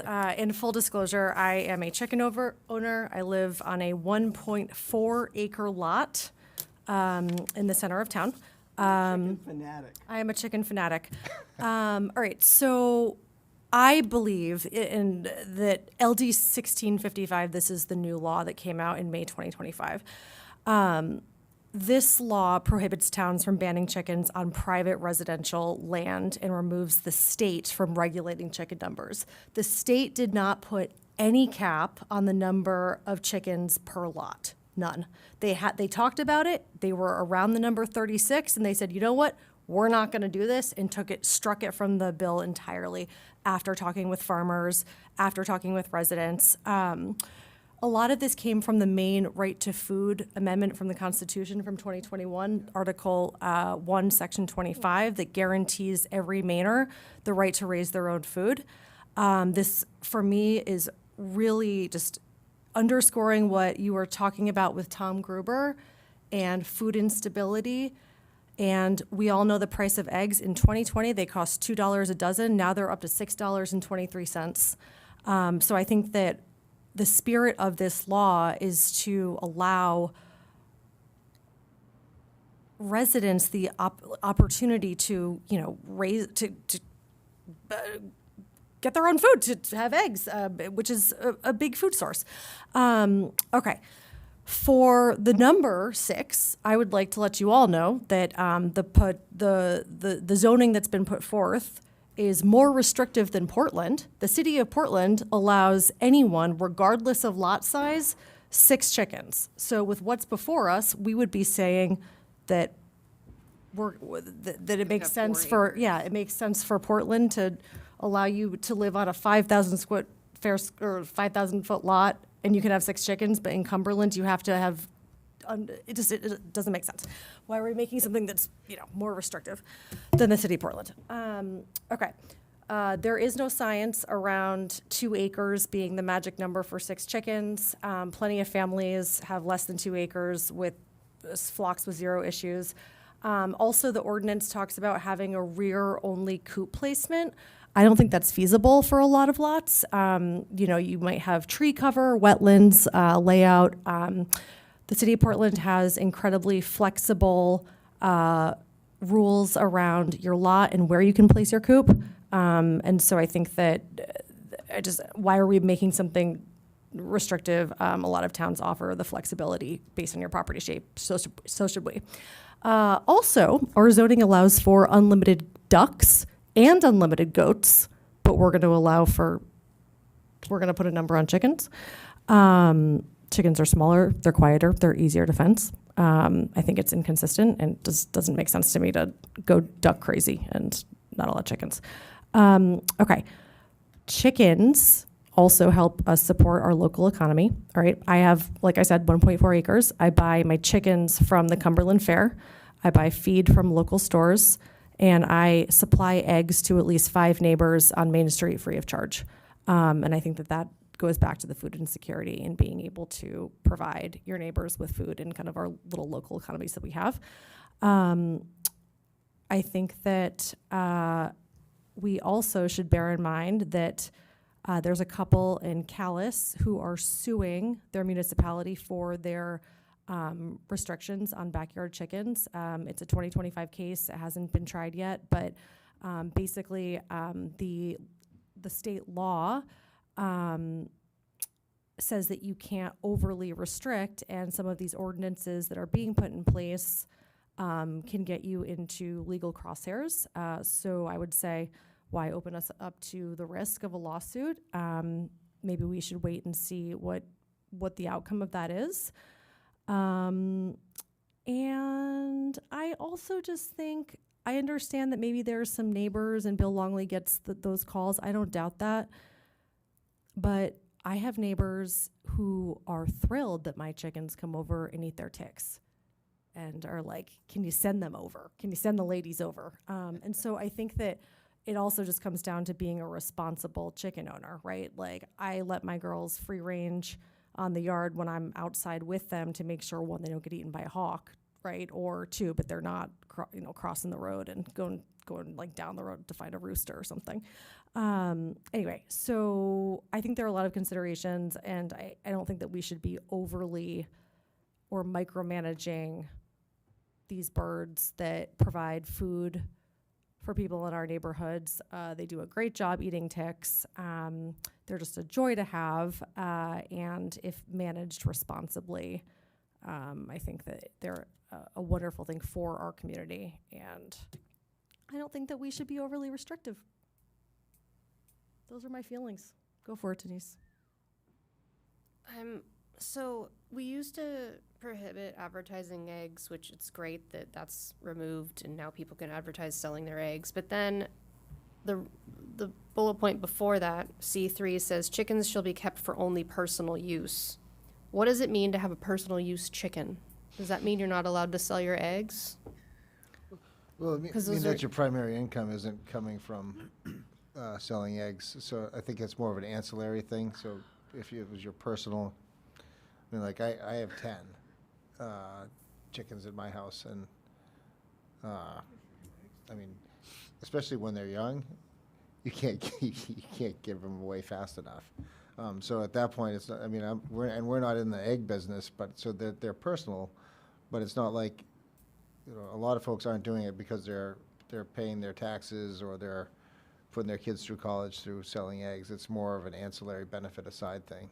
So I think you're okay on that. You're not. I feel like we could just kind of fix the wording a little on like some of this to just be more clear, because chickens shall be kept for personal use, but you're allowed to advertise your eggs. So what the heck does that mean for the average person? Perhaps we should talk about what it means to have personal versus like commercial use of your chickens, if we're trying to make it so that people aren't having like chicken warehouses where they're having like an egg business out of their house, if that's what we're, But that's different. That's a separate section of the ordinance. So that's more agriculture and farming. right. So then I don't understand what personal use chicken is versus agricultural chicken versus being able to advertise the sale of your eggs now where you couldn't before, because it seems like personal use and advertising are conflicting to me. So, is anyone understanding this? One of them is an in-home business. Mm-hmm. You know, the minute you sell something, you're running a business. But we are now going to be allowing the sale of eggs to be advertised, so, which is fine to me, but, If it may be helpful, Counselor Thorson? Yeah. People also oftentimes sell, let's say surplus zucchinis or cucumbers or tomatoes in front of their homes in the summertime too, because they have a large garden and Yeah.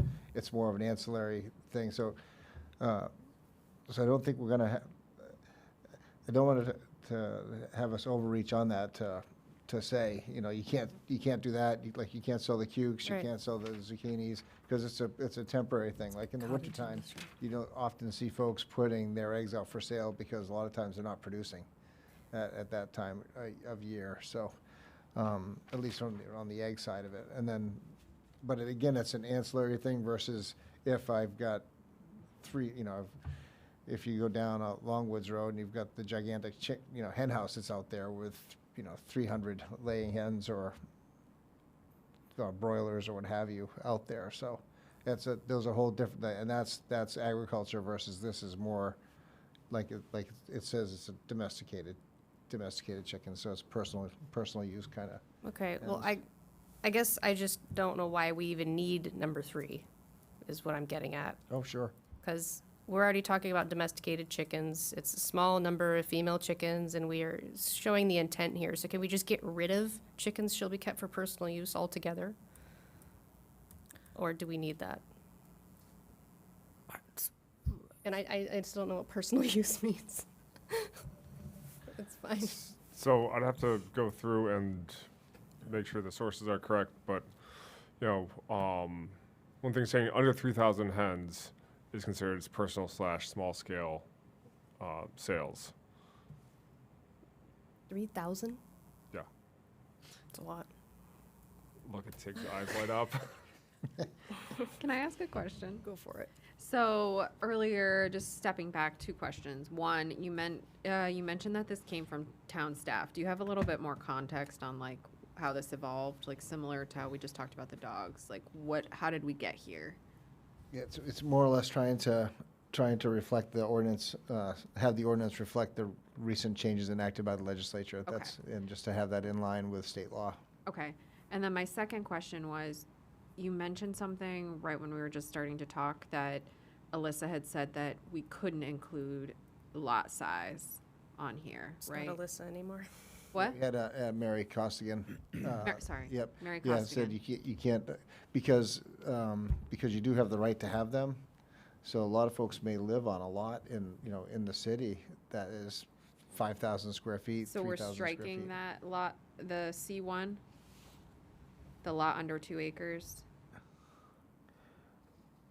Yeah, I don't think you can do that legitimately. Okay, so that'll be based on what removed. Mary had placed. Okay. So. So we're killing C1. Well, we just can't ban chickens altogether. You can limit the number of chickens.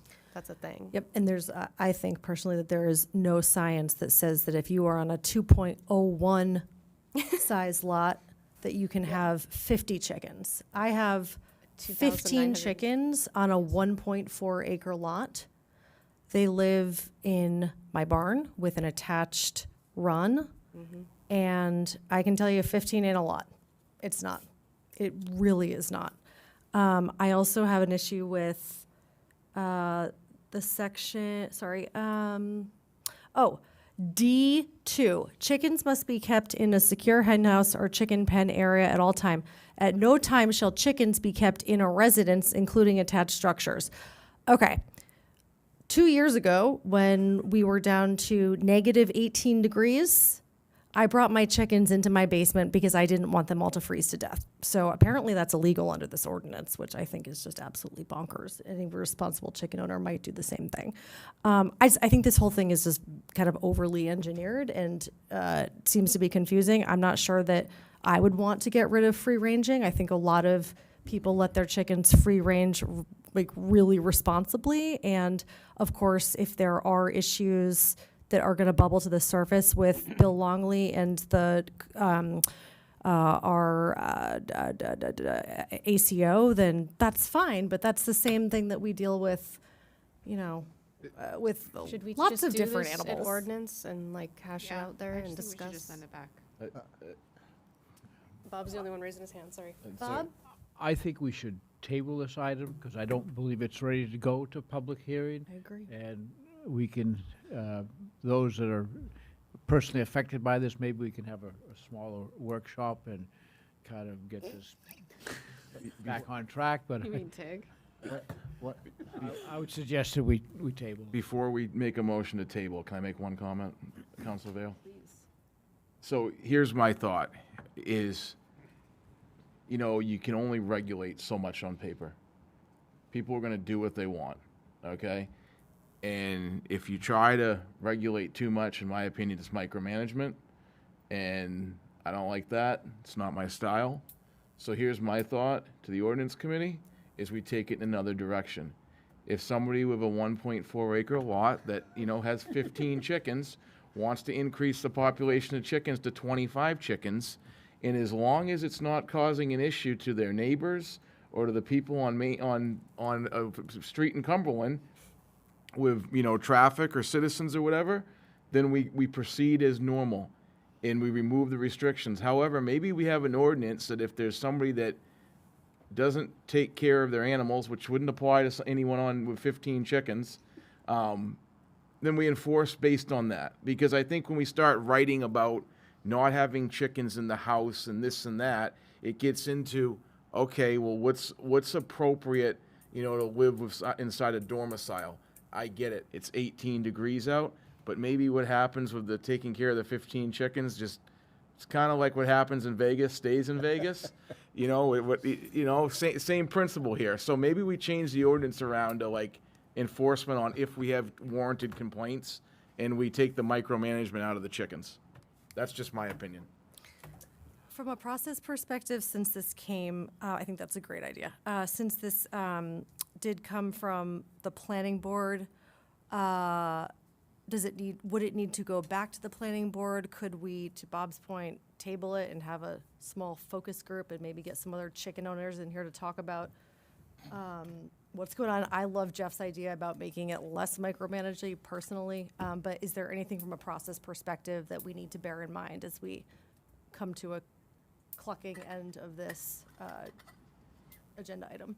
Well, Madam Chair, since there's no action that's been taken, if there was going to be an amendment to the ordinance that was going to take place and it was new and drastically changed, then it would go to the planning board again. It doesn't have to kick back to the planning board for them to go through yet another evening of discussing it. I'm texting with our town planner, who's throwing some seriously challenging puns equal to the chairs. Staff could also look at this and come with a recommendation, which may include such options as repealing the ordinance entirely, or stripping it down dramatically, or working with a small group of council members. All options are on the table when it comes to that. So, but you could table it and then say it's not ready for prime time, and then decide what you'd like to do. I think if we're gonna look at this again, we should start with literally nothing, because that's what the statute is basically. You can have chickens, that's it. And then scratch it all and then just put what's absolutely necessary, if anything is necessary, and go from there. Rather than like taking our existing thing, kind of trying to tweak it and make it less restrictive to what's going to be law. Because it seems like a lot of this is relevant. And I also don't agree that we should not allow people to have an enclosure in their front yard if that's the only thing they can do. There's a neighbor, I don't want to incriminate them.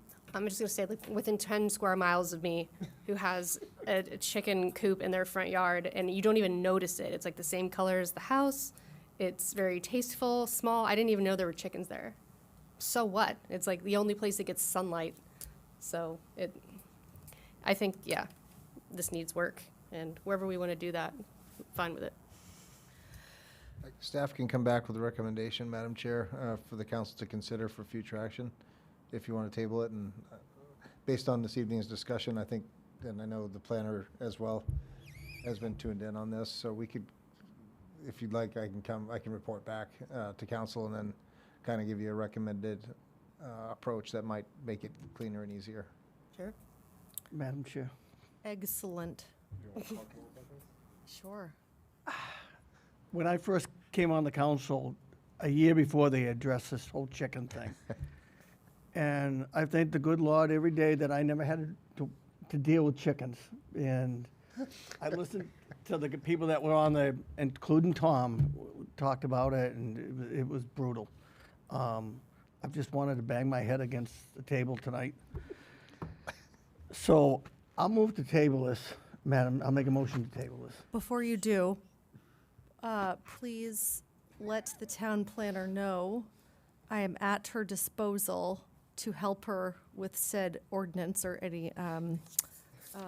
And I would also just like to let people know that I did look up ahead of time whether or not I have a conflict of interest when it comes to chickens, because clearly I'm very biased.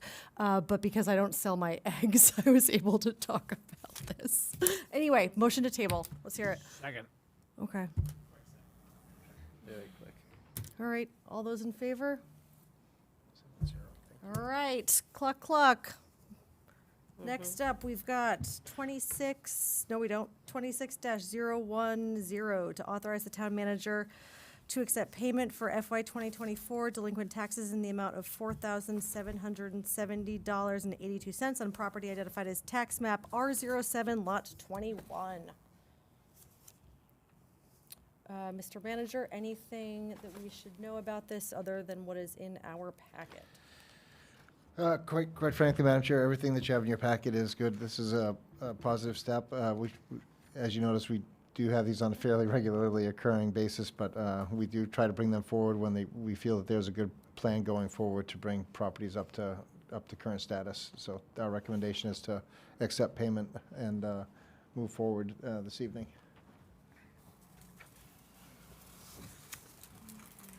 I have no discussion. Yeah. I'd give you a motion. Take one. All right. I move to authorize the town manager to accept payment for the FY 2024 delinquent taxes in the amount of $4,770.82 on property identified as tax map R07, lot 21. He's eating all the peas. I'll give you a second. Bob's just getting with it. How many Can you talk, Bob? How many peeps did you eat, Bob? Never put candy in front of me.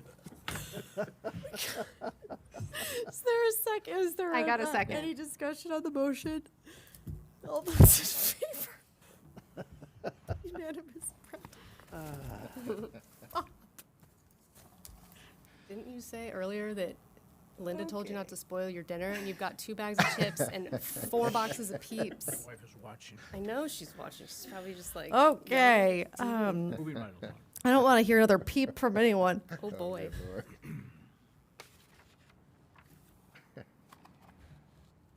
Sorry. 26-011 to appoint members to boards and committees. Over to Mr. Eads, Councilor Eads. As usual, we've had a great amount of good people in town volunteering. For boards and committees, we met as a group. We've re-advertised a couple times, and we've come up with, I think, is a good group of people for multiple boards. And when you're ready, Madam Chair, I'll read the appointments, unless somebody else wants to do it. My only question was for Denise. Did we figure out if she's as a liaison?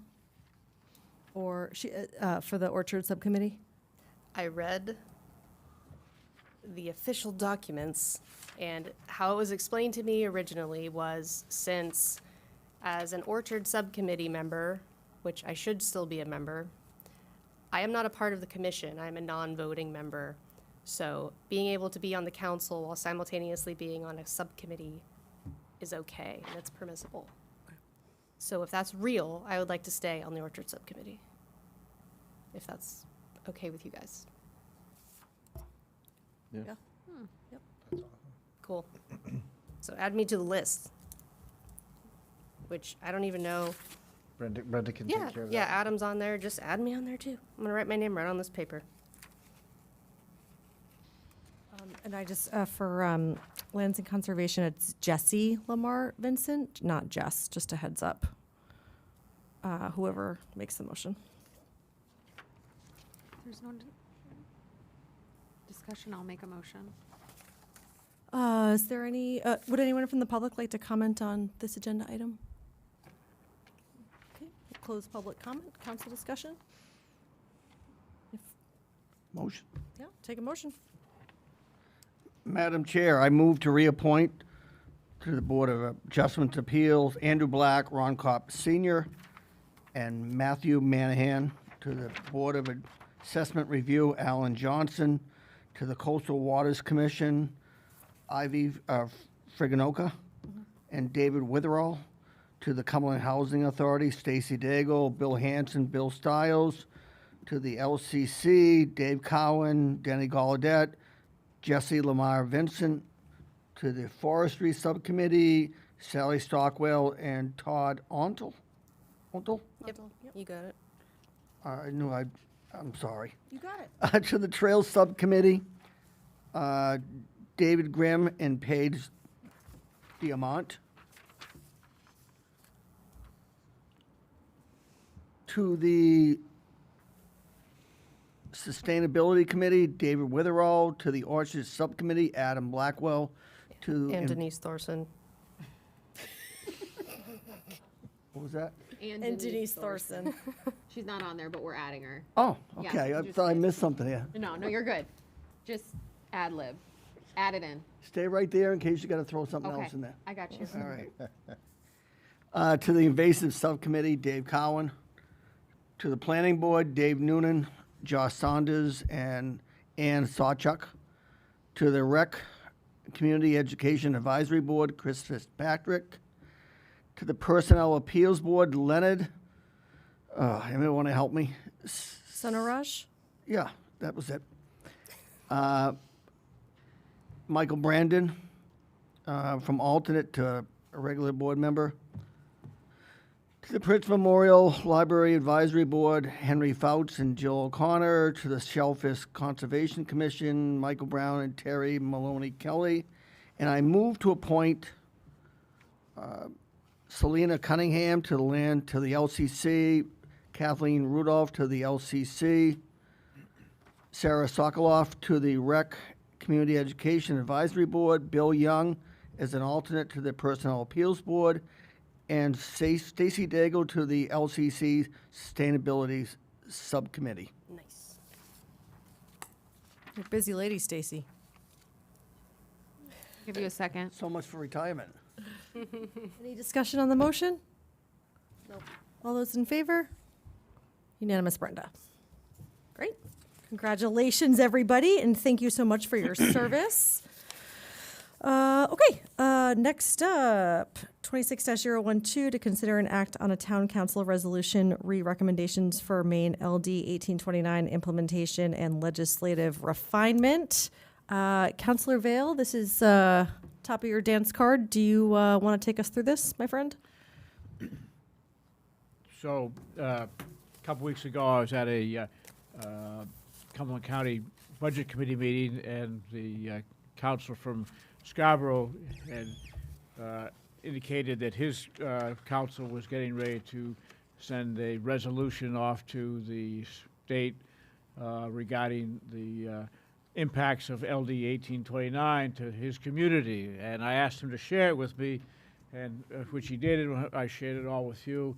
And while a lot of the, some of the substance of what Scarborough has was not perfectly suited to what was the needs of this community, we have reworked it, and this is what we've got presented here tonight. And I think it's, the addresses to where this is going is probably more important than anything else, is to our legislative representatives in specific, the legislature in general, governor's office. It's, we all appreciate the fact that people create laws for the benefit of the state, but when you have a law that I think has such an impact on a local community, we're not a large community by landmass. We don't have a lot of room to just have growth willy-nilly, and without the ability to direct where our growth areas are, and where the state is trying to, what I think, solve the problem with a sledgehammer rather than a smaller tool. I think this proposed resolution is an excellent tool for us to pass on, and at least I think it serves notice that there are a number of communities that are concerned about the action of the state, and hopefully they'll modify, correct, repeal, or some way change what we have to work with.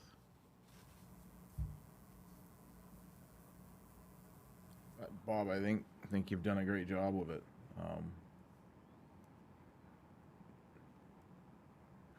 I could read it if you like for the benefit of the public. Please. Whereas the town of Cumberland is currently updating its comprehensive plan through extensive community engagements to reflect local priorities, environmental constraints, and a vision for the community's future, and LD 1829's one-size-fits-all approach undermines the local-driven planning process and the principles of home rule. Now, therefore, be it resolved that the Town Council of the Town of Cumberland hereby, 1, express significant concern regarding the challenges LD 1829 presents to responsible growth management, infrastructure planning, and comprehensive planning.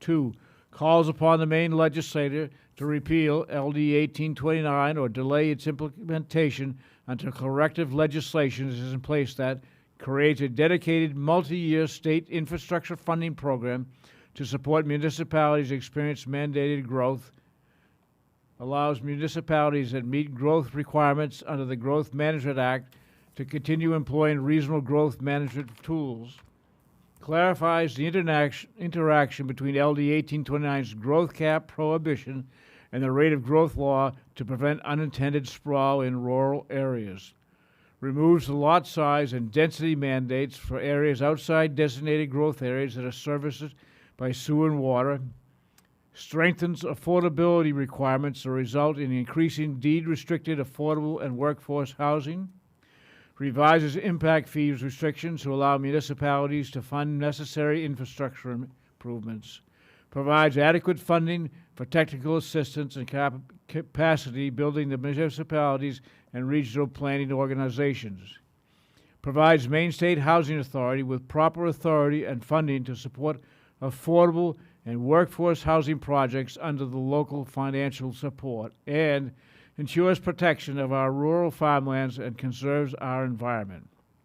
Number 3, requests that the legislature work in partnership with municipalities, regional planning organizations, and municipal associations to refine the law, enhance state municipal communication, and ensure that housing policy achieves affordability goals. And my computer just died. Here. I knew the battery was running out. Sorry. You didn't read the first page, by the way, if you want to go back. Or just go in reverse. I don't know.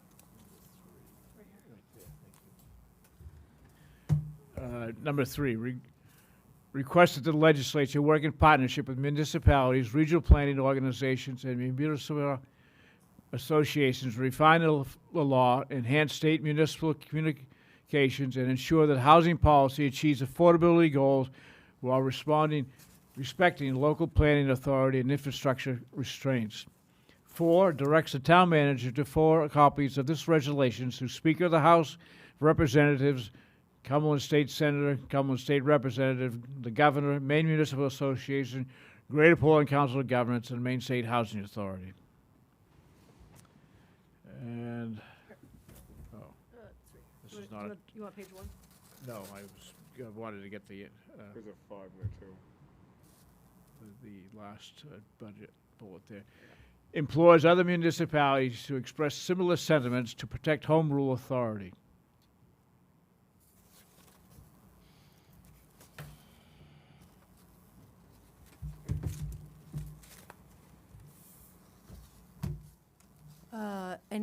Is there anyone from the public who would like to comment on this?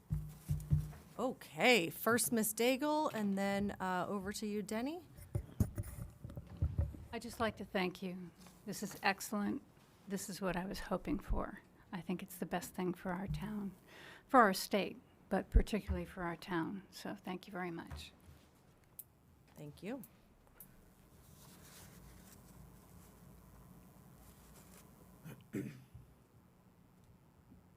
Denny Gallaudet, 67 Range Road.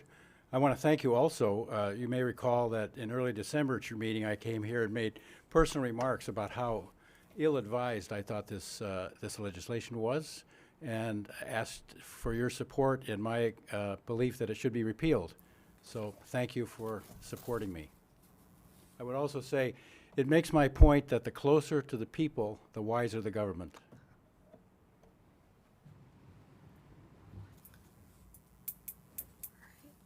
Unless anyone else wants to comment, I will close public discussion and move into council discussion. Any comments?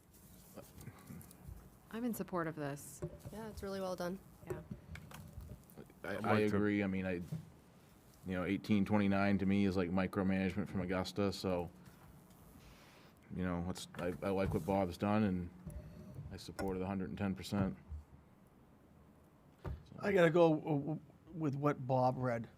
This really 1829 took local control away from us. We do a great job planning this town, and, what do you see on every comp plan? We love the rural setting, and it took it away from us. I really respect our legislative delegation, but they never came to us and asked. We never had public discussions on it. They voted that Augusta knew better than the town, people of Cumberland and the town council. So this is great, long overdue, and I'm glad we're doing it. I think we ought to give Matt the recognition and for the wordsmithing here. Yes, it was my idea, but Matt pulled it off. I think the one thing that really strikes home for me is the idea of providing housing is an important. I agree. We all want to have a home. We all want to share in that American dream and have success. But when we left out affordability and workforce housing, the two things that we need in this community, actually there's a couple other things too, but we really need affordable housing, and that's the crucial thing for me. And if I want to give up my rural character, I want to make sure that the greater good is involved in that, and just for the sake of building more housing, that I was never going to be on board with that. But if I want to make a sacrifice, I want to make sure that it's for the betterment of my community, and I think this is addressing it. I'm in favor of this, except for there's one paragraph that I feel like doesn't really pass the straight face test for us, and that's on page 1. Whereas the town of Cumberland has already demonstrated being a part of the solution to Maine's housing shortages with progressive zoning practices and acknowledges efforts to remove barriers that increase housing supply and affordability in other towns and cities within Maine with restrictive zoning practices. And part of this is from the comp plan, but we do have we have very restrictive zoning in Cumberland. And I'm not here to say that is right or wrong, but when you look at kind of density, our density requirements versus others, and you look at you know, other projects like Scarborough Downs, other affordable housing projects, and really actual progressive zoning, it doesn't pass the straight face test for me. Everything else in this does, but I think that is a little bit of a stretch, my opinion.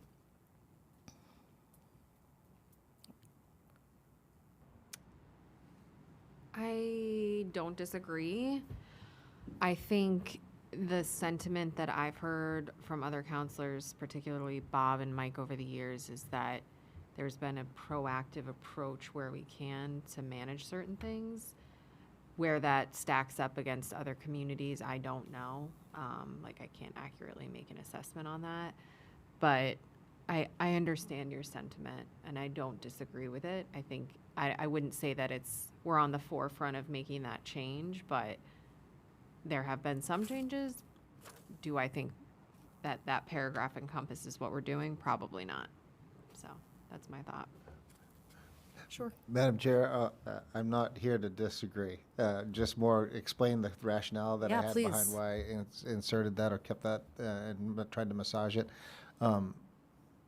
Looking at the larger picture, I guess, and in comparison to, I guess if I was going to look at Wyndham and Westbrook and Scarborough, they're different definitions there. If I looked at other towns that are more similarly situated and the OCS stuff that the council just did, as far as looking at down on Route 1, as well as historically, I look at it from the long-term perspective. With Hawthorne Court, Drown Road next door, Mineral Springs being under construction with 50% of those units in the moderate housing type of requirements that are on there that were put on fully by the property owned by the developer's prerogative, with some, let's say, some massaging incentives from the town side to encourage that development to take place. Whereas other towns that may be within a Denise Thorson 10-mile square radius of us, they don't have anything like that, and they haven't looked at that. So I think Cumberland straddles that chasm a little bit by that historically, as well as trying to, and it's just a question of trying to find that what direction to take now. Like 1829 obviously is well beyond what the comfort level is of the community. So that's why you send this resolve.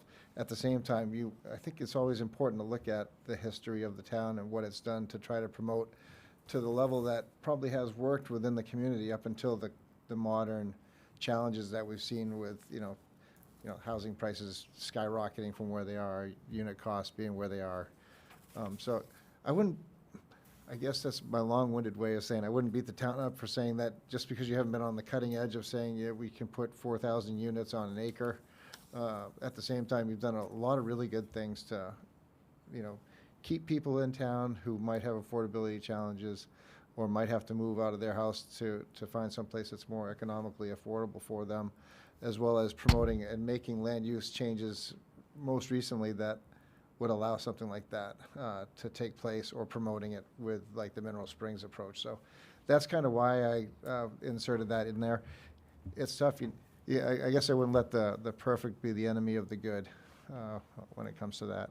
I would suggest if a small, this would make it more, I would be thrilled if we could just remove "and cities," because keep towns, but we are not a city, right? And so to compare us, so in item 3, in affordability in other towns and cities, if we just keep that to other towns, I feel like that's a fairer apples to apples, because we're not Scarborough, we're not Portland, we're not, and it's just totally different zoning. And if your intent was to make it on par with other municipalities that are similar, then I think that's I'm much more comfortable with that language. That's why I have the Word document up and ready for any kind of edits the council would like to make, Madam Chair. Is that reasonable to everyone? Just That's to fair. include Yeah, cities? Yeah. Yep. Okay. Bob? Great. I think it's important that we make sure we send this out this week, so we come to agreement tonight. So, Yeah. The thing that we are a small community, not just in population, but in square mileage.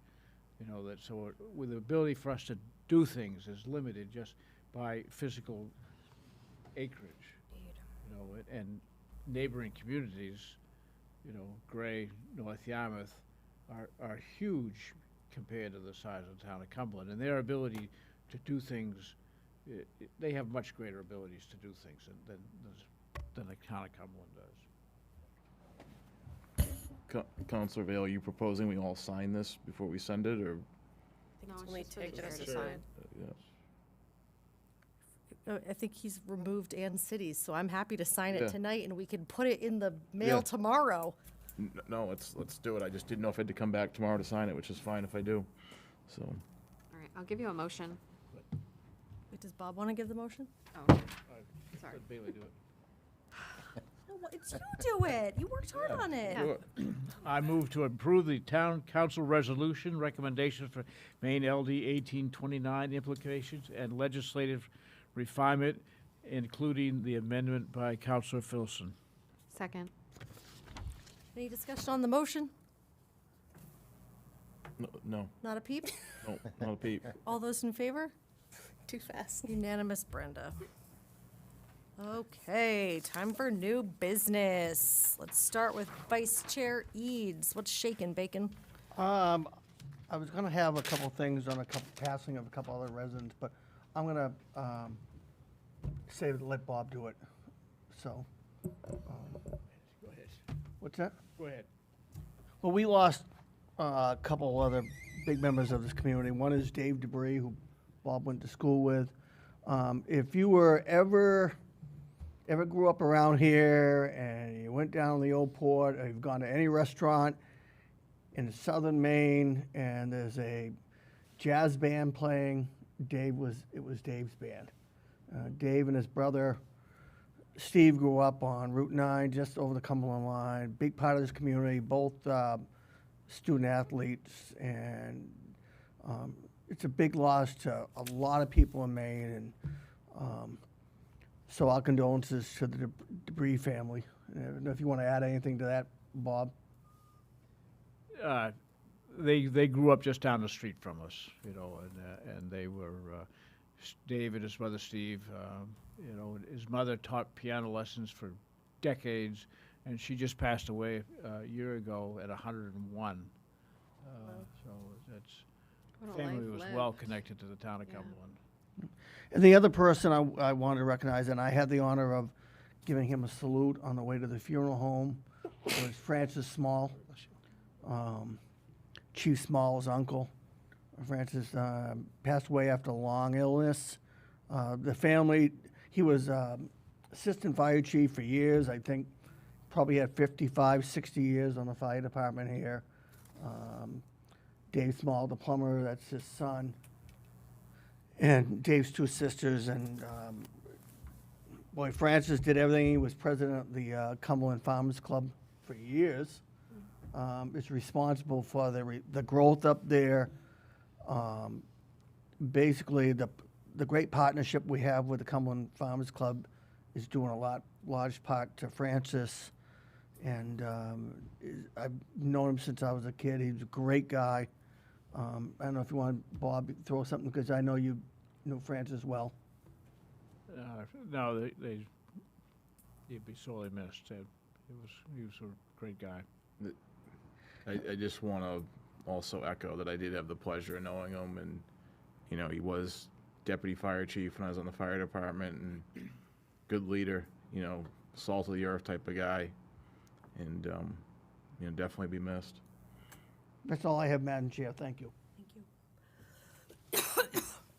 Councilor McGoon. So next Tuesday at 5:30, the Parks and Rec Committee we'll be meeting here in Town Hall, and then next Wednesday, the 4th at 7, the LCC will be meeting here at Town Hall as well. Yeah, I think that's it for today. One random question. This might be for you, Andrew. Do you know when the Twinbrook planning, Twinbrook plan will be done? Like what the ETA is on that? No, the manager might. It's been slower than I think most people would like on getting that going. I know there was back and forth between the town and the school for the lawyers with especially the Greeley Road side of things and getting that squared away. But I'm not sure exactly where we are on that and the planning and anything else besides just getting those, that lease squared away and sort of lines delineated of school area, of not school area, and all. Okay, cool. And then the only other thing is tomorrow is our chair's birthday. Oh boy. We're gonna wish her a happy 40th birthday tomorrow. 40. Oh, She made it. it's All only right, go appropriate ahead. to sing happy birthday. I still got 3 hours. Like, we'll see if I make it to midnight. Thanks, Bailey. Thank you, guys. Councilor Vale. I just have one thing. I had a county budget meeting last night. Heard a presentation by the Sheriff's Department, amongst other ones, and he passed on to us that, and as did the county manager, that they are not getting paid by the federal government.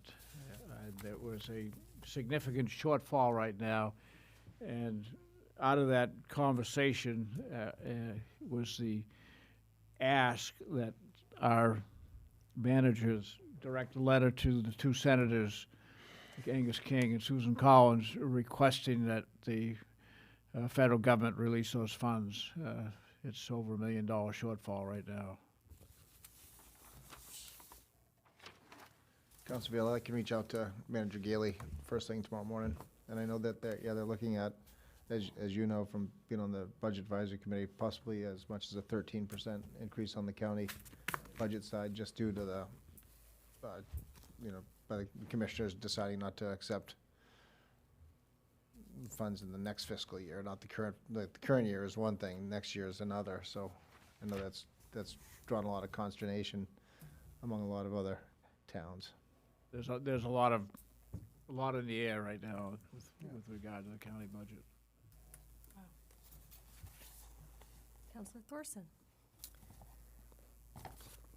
I have papers. All right.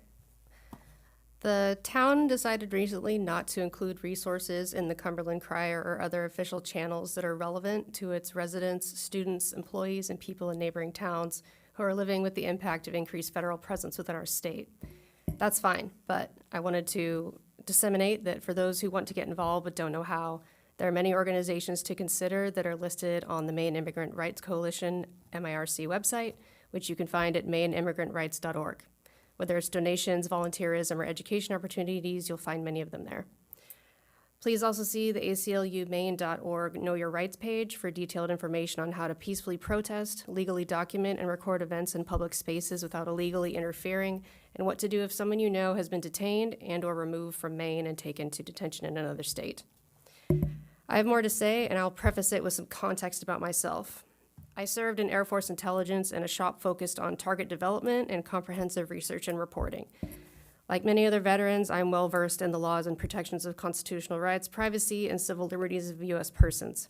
I swore an oath to protect and defend the Constitution of the United States against all enemies, foreign and domestic. And like every single current and former member of the U.S. military, I am acutely aware of Article 92 of the UCMJ, which defines the legal mandate of members of the armed forces to obey lawful orders. The flip side of that is the responsibility and legal requirement to not comply with any unlawful orders that violate the U.S. Constitution, federal law, or international law. Anyone who knows anything about World War II should understand why this is so critical.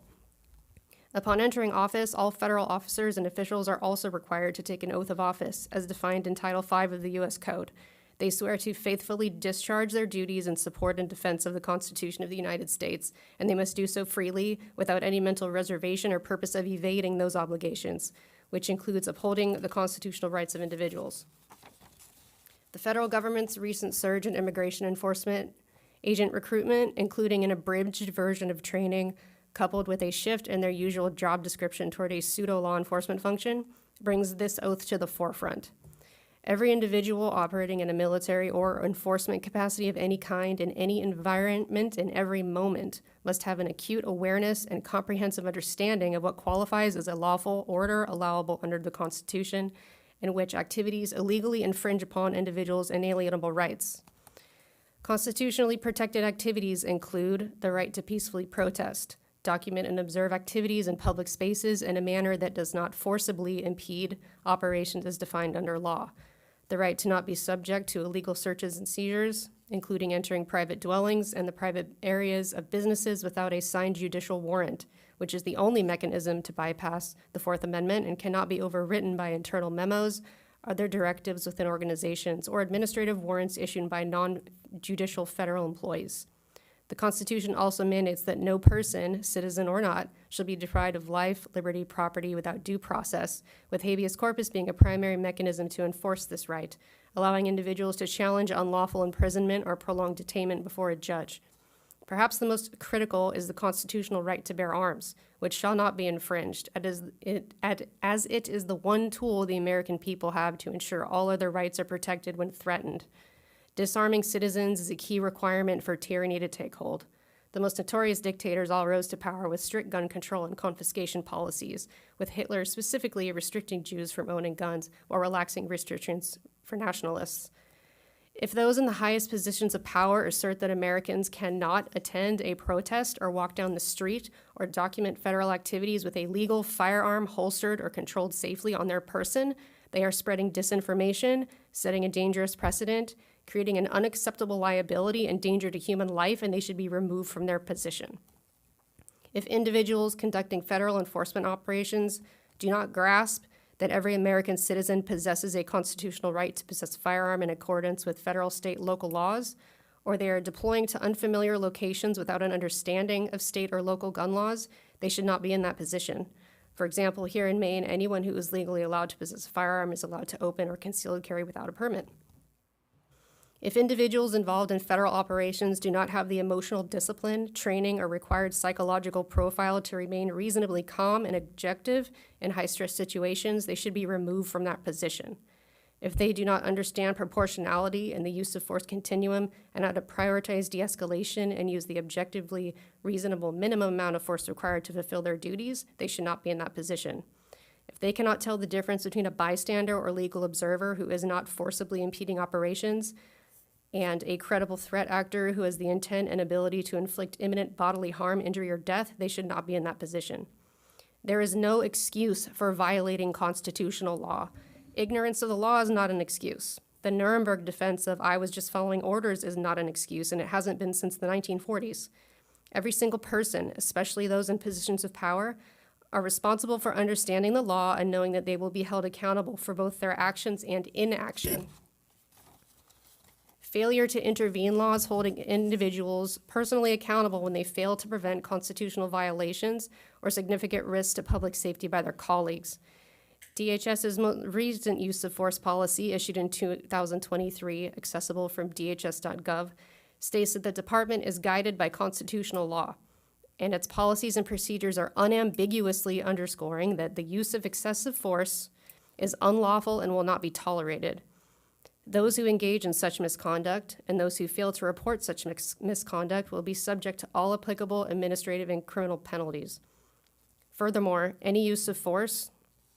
after any use of force, officers must obtain medical assistance for visible injuries, complaints of being injured, or requests for medical attention as soon as possible.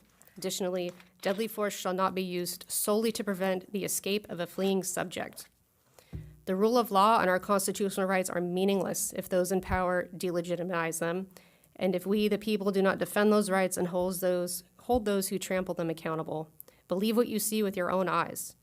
Federal employees are not immune to state-level criminal charges, and there is no statute of limitations on murder and other grave offenses, premeditated or not. If accountability doesn't happen now, it will eventually. People are paying close attention to their local leadership, state reps, and those in Washington who have been entrusted by their constituents to wield their power, granted by the people, for the common good, to move society forward in global peaceful partnership. I urge our representatives in Maine who have chosen to stay silent or respond to current events with only words of concern or campaign talking points to wake up, take tangible action, and consider how your decisions impact all Americans. Thank you to those who have given a part of themselves and their time to their community to legally document, peacefully protest, volunteer, help those who are vulnerable and at risk of being collateral damage, assist in returning abandoned, broken vehicles back to families of people detained, being present at school bus stops to help escort students safely back to their homes, donating time and supplies to schools who are taking the brunt of the impact on local families and students, and those who are focused on love, kindness, and being a good neighbor in the face of chaos, fear, and violence. Please continue to exercise your rights peacefully, and please also be sure to take care of yourselves and your mental health and ask for help when you need it. Finally, thank you all for allowing me to exercise my rights in this moment, and I challenge those who disagree with my words to do so without threats, violence, or other unhinged behavior. Thank you, that's all.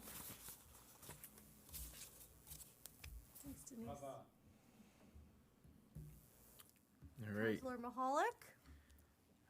Well, I don't have anything nearly as well written as that, but It's okay. I'll get a couple of comments. So the food pantry donation that I have as usual. Just hats off to our Public Works crew for the work on the last storm. You know, in addition to the long hours, there's also a salt shortage in the state of Maine. So it's, yeah, no, there's really a salt shortage. It's, makes things a little tougher. All the ports are running real slow, and takes a while for an ocean freighter to get here from Chile.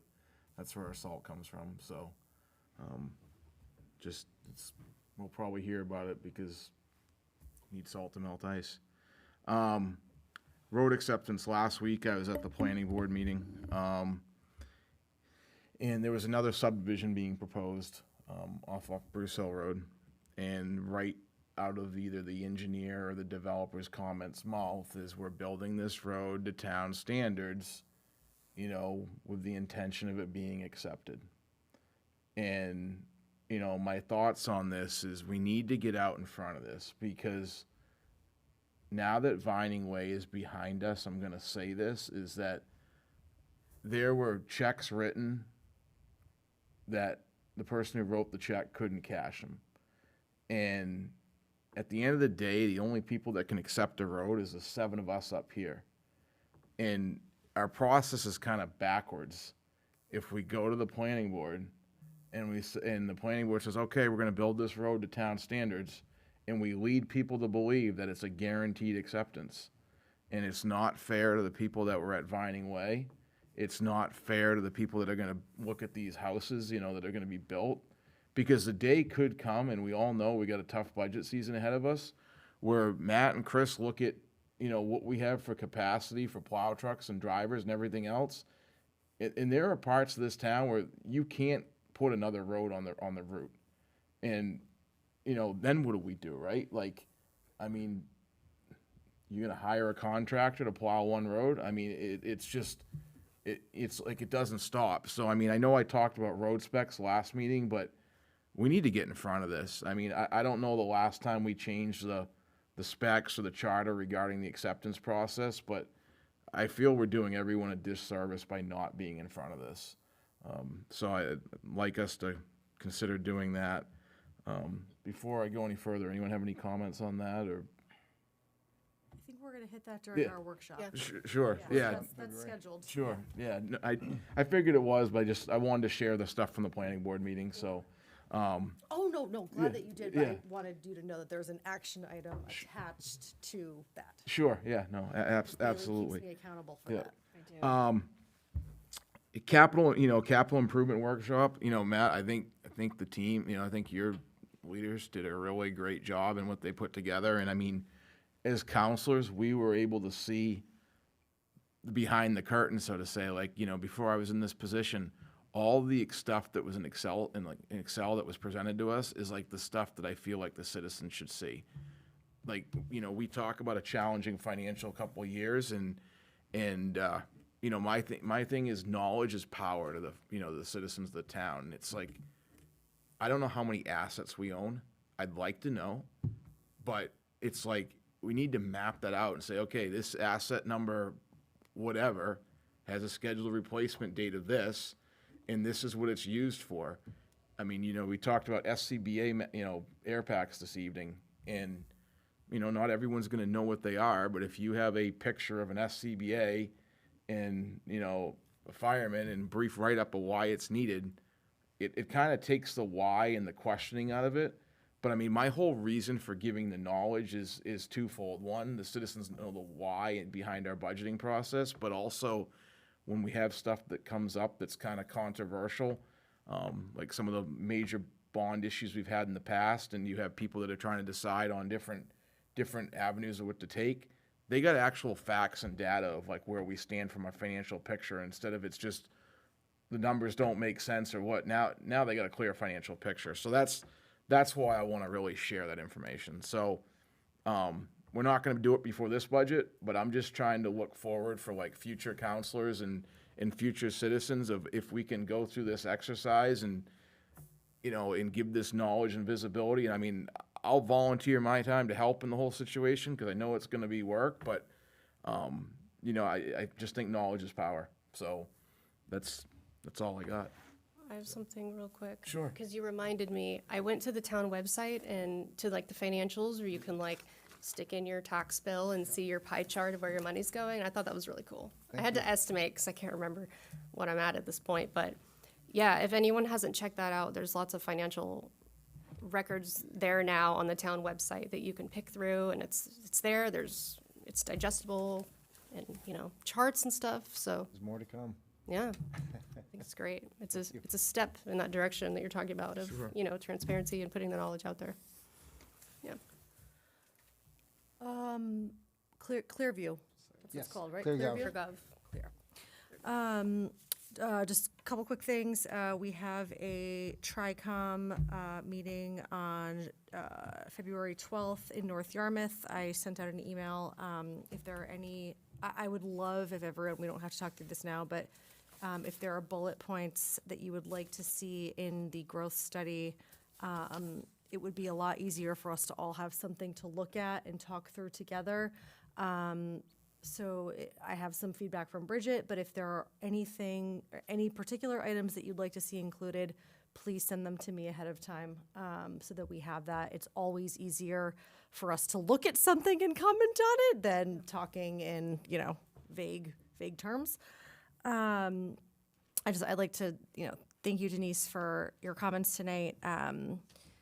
The Reverend Allison Smith at the Congregational Church was arrested at Susan Collins's office peacefully protesting among 9 other faith leaders. And I think showing up and protest comes in many different ways, and it's really difficult to say a lot of that, and it can be difficult to show up. And I think it's wonderful that we have the ability to be able to protest peacefully and exercise freedom of speech in our country.